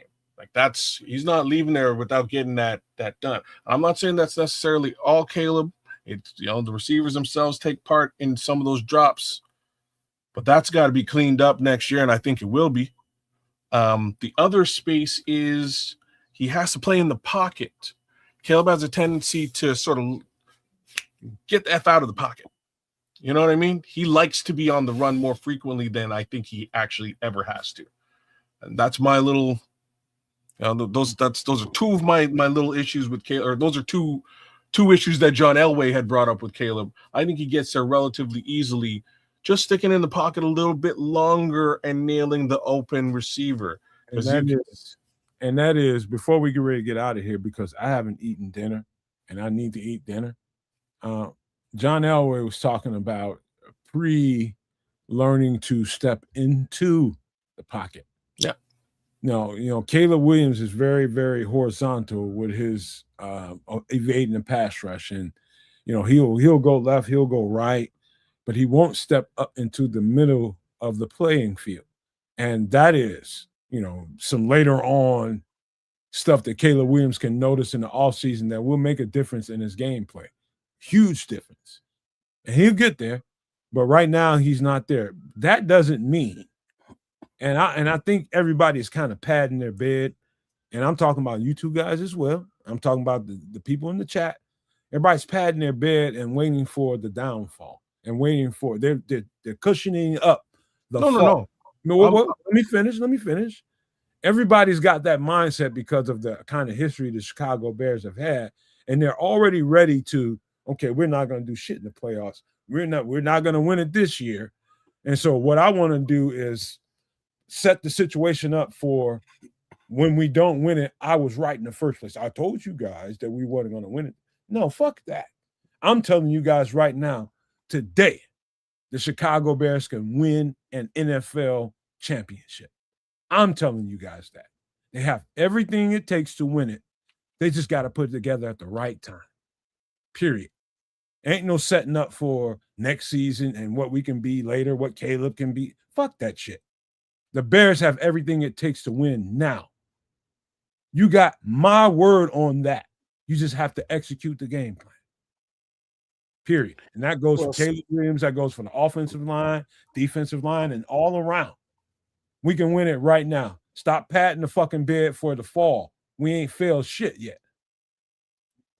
So that's not why I go down these roads. The reason I go down these roads is because I strongly believe that this is going to be a bit of a fucking dynasty. My expectations was not for this team to get to the Super Bowl this year. If they do, fantastic. I'm with it. I do expect, though, that for the next 3 years, the way that numbers line up, players line up, the quarterback's talent has started to skyrocket. The next 3 years can be a very serious contention. Like, we can be very serious contenders in the NFL. Let me tell you the flaw in that conversation. And Detroit should be a very strong indicator of how that can go left on you really, really fast. They're not. Let me just tell you. The thing is, when you are in those opportune moments, when you are in that window, if you don't grasp on the opportunity at hand and stop thinking about how good we can be down the line, if you don't grasp these moments, you're in that window right now to win an NFL championship. Now, if you don't take full advantage of that and not look down the road about how good we can be in the future and we can have a dynasty. Fuck that. We can have a fucking NFL championship today. And yeah, you're right. We can be great down the line. But fucking take advantage of the opportunity now. There's nothing prohibiting us from winning an NFL championship right the fuck now. And I agree with you. I'm not saying that we shouldn't. What I am saying is that once his team fills the missing links, later they're going to be that much. If they're able to win a Super Bowl this year, I don't know what stops us from winning it for the next 3 to 4 years. Like I'll do it your way. I don't know what stops us from winning the next 3 to 4 years, because all we're missing, real talk, is an edge rusher. What do we have now? We are missing an edge rusher. That's what we have. We have everything but an edge rusher. Do you believe in your heart of hearts that we can win now? I need honesty. Honesty. Don't try to cover it up. I believe that we can. Look, I believe that we can win without an edge rusher. I believe that we will be a dominant force in the NFL with an edge rusher. Do you believe we can do it now? Yeah. Yeah, you said that very convincingly. I don't know what else to tell you. I kind of need, like, this defense requires an edge rusher that we're missing.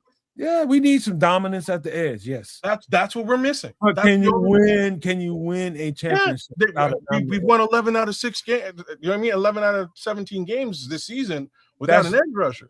That's the medicine I'm trying to push into your face. That's all. We can do it. I believe we can, and I think we can. And I'll be but the thing is, you don't want to take these opportunities for granted, because you never know with injuries or what happens going forward. So you want to maximize the opportunity once you're here. Don't know when you're going to be back.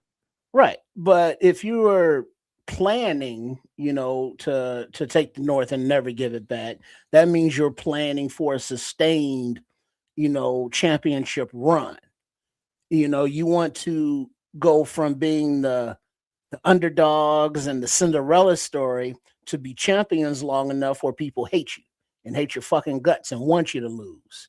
We've seen that with the Jordan dynasty. We saw it happen with Tom Brady. We saw it with Mahomes, where it's like in the beginning, it's like, yay, let me get on that bandwagon. Yay. Then it's like, man, they won again. Fuck those guys.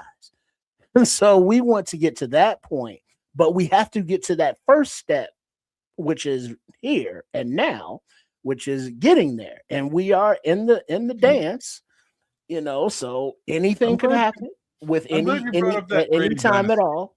But I think that there's a difference in enjoying the ride and seeing what could happen, as opposed to having expectations. Because this season, there are no expectations. Going forward, there will be expectations. It just depends, Trips. And I'll say this.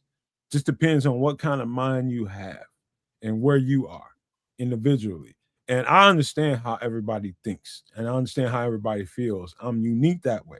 I definitely get how people can take the road of, okay, we got this going on, that going on. We can be really good in the future and for a long time. I get that. I am just one of those people that I'm a creature of the moment. I really am, man. I'm a creature of right now.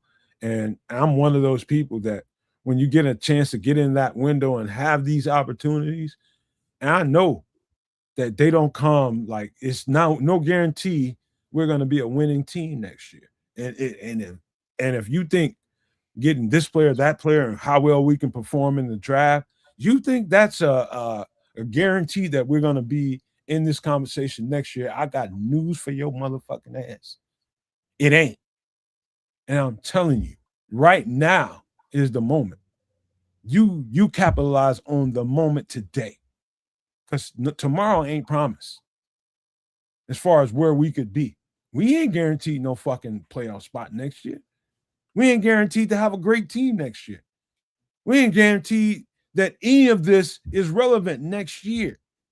None of it. what we know now is it's relevant today. And that's the message I got for everybody. Think And about now. before we get out of here, just a closing thought. What the discussion we had at the end of the game about that fourth down play, should the Bears have gone for it? Ben Johnson said that he thought about going for it on 4th and 5, but opted to punt because, quote, because we had 3 timeouts and thought we were going to get the ball back. That's why they didn't go for it on 4th down. He went the safe route. And exactly what we thought it was, right? How we was talking about it. It was a safe route is one way of putting it. I would just say like the non-aggressive route is probably the better way of putting it. He's been aggressive for the better part of the season. That was a moment where I believe that Ben Johnson should have been aggressive, and I think we're all in agreement on this one. I think he should have been aggressive on that 4th down. Yeah, I think have it to do again, he would. I think so too. But also a spark in the right direction as the regular season ends. Colston Loveland, rookie tight end, 762 yards. DJ Moore, 688 yards. Rome Odunze, 661 yards. Luther Burden, 652 yards. Cole Kmet, 347. Alamde Zacchaeus, 313. DeAndre Swift, 299. So it was funny. All right, receivers with 600 yards. You motherfuckers in 8. I have not eaten. Y'all can go on for the next couple of hours. I cannot. So those stats, I don't give a shit. All I know is the opportunity is here and it's now. It's now. And I mean, the opportunity for you to get some dinner. All you have is today, kids. All you have is today. And I'm hungry. And he hasn't had anything to eat today. He wants to shut the show down. You know what, y'all? Big ups to all you Bears fans. Big love. Bear down. Shout out to all of you guys. Shout out to Kwatu in the chat. I will eventually get my ass to Mars. AC Adam, Mr. Mayhem, Joseph Archer. Saw some other heads like Neil Red Pill, Crystal Woodard. Shout out to Paul Rodriguez out there in the chat. The Scrolls, Minister Charles, as always. Big ups to all you guys. Silent Service, even though you're a Lions fan, shout out to you. No love, absolutely zero love for Don Burr. He knows what it is. Shout out to Sherry Arkin and Ralph Love and Mr. Mayhem and Miguel Goncalves. Thank you for the memberships to all those Super No Maniacs out there. Big ups to Ralph Love as well. Noah King, ATF was out there. Shout out to all you guys. Shout out to our beloved Chicago Bears for an 11-6 season and making it to the playoffs. We'll be back at it, doing the darn thing here Wednesday night, 8 p.m. Central. For some extra sauce, we'll be saucing it up as we do. We'll be looking forward towards that game against the Green Bay Packers in the playoffs here in these NFL playoffs. With all that being said, Happy New Year. Thanks again for joining us. And go ahead and say it. Scrolls to the Squatto keeps telling us to go to Mars, but he never mentions taking our wives. It's that kind of party. Mm-hmm. Hey, you know what, man? I gotta say this. And I have to say this in sorrow because it really bothered me that the last 3 shows at least that we weren't able to get all the way back into the saddle, and that was due to the holidays, and we weren't able to give you the extra sauce that you guys know and love and are looking for all the people that love the extra content that we do besides the Bears. I'm talking about, you know, the otherworldly stuff, the doomsday preppers and all the stuff that comes with extra sauce. I'm so miffed about that. I can't tell you guys how much that's bothered me in these past few weeks because we weren't able to do what we wanted to do. But guess what? Come Wednesday night, we are completely back in the saddle and we're going to bring it for you all. We're going to make up for it. And that's just my energy to you all that love that stuff. We're going to make sure we bring it on Wednesday night. So make sure you stay tuned to that show. Hit the subscribe button, hit the like button. And I'm telling you guys, it's going to be a great show. I guarantee you that. Word up, Trip. Yeah, shout out to everyone that tuned in. And please and thank you. Make sure you are subscribed. And a shout out to Coach Tripping, Chef Trips, and Trip all from the representing for the Sports Chicago style banner under that umbrella, that family, if you will. Hey, ladies, what's going on, girl? We forgot to do this. Forgot to do this. Chilly out there. Let me get under one of those. Make sure we didn't do this because I wanted to have a conversation. But make sure you subscribe to Kids in this channel because we love them too, man. Our brother. Kids are Canucks. Yes, So indeed. it was a disappointing game because of the loss. But guess what? The season is not over like the rest of the league. So we'll have this team hopefully continue to get healthy, as the illness bug was. There's the baby kids. Get those baby kids Zerberts. I get those Zerberts. As the illness, the flu or whatever, the sickness, bacteria going through the locker room is still going. You see players still, being out because of it. So hopefully they can heal up and get ready for next week. Have the offensive game plans ready, the defensive game plans ready, have the adjustments ready to go, and guys as healthy as they can be. Young Trips, make sure you plant some potatoes this year. Yeah, it's been a productive harvest this year. 18 games, the pre and the post games. So that's 18 is 36. That's 36 kids. That's that math. So those are the pre and post games that we've done on Sports Chicago style this year. So a shout out to Young Trips, a shout out to the whole crew, and a shout out to everybody who supports. Y'all know what I came here to do to close this off, but I do want to say this, and I want to say this in the right way so that we never bring politics into what we talk about, because it's absolutely divisive in this day and time. I don't give a shit what you believe, really. But I do know this. We must, as a people, say no to things within our governments. And I'm talking about, I don't give a shit whether you live in Canada or Kansas is at, whether you live here in the United States. You have to put divisions to the side for a principle. For a principle. And that is to make sure nobody turns into this horrible piece of shit, because he has no restrictions. I ain't calling out no names because it's not necessary. What I'm saying is, in this world, we have to pay attention to the principle. It is not letting people run loose with reckless abandon and really being protective of us citizens. Making sure that we come first before everything else, because guess what? Billionaires they've never understood what it felt like to be any one of us. Any billionaire across the globe has never experienced what you, kids, Triple R, and I have had to deal with in life. We're so accustomed to it that we're in repeat mode every fucking single day of the year.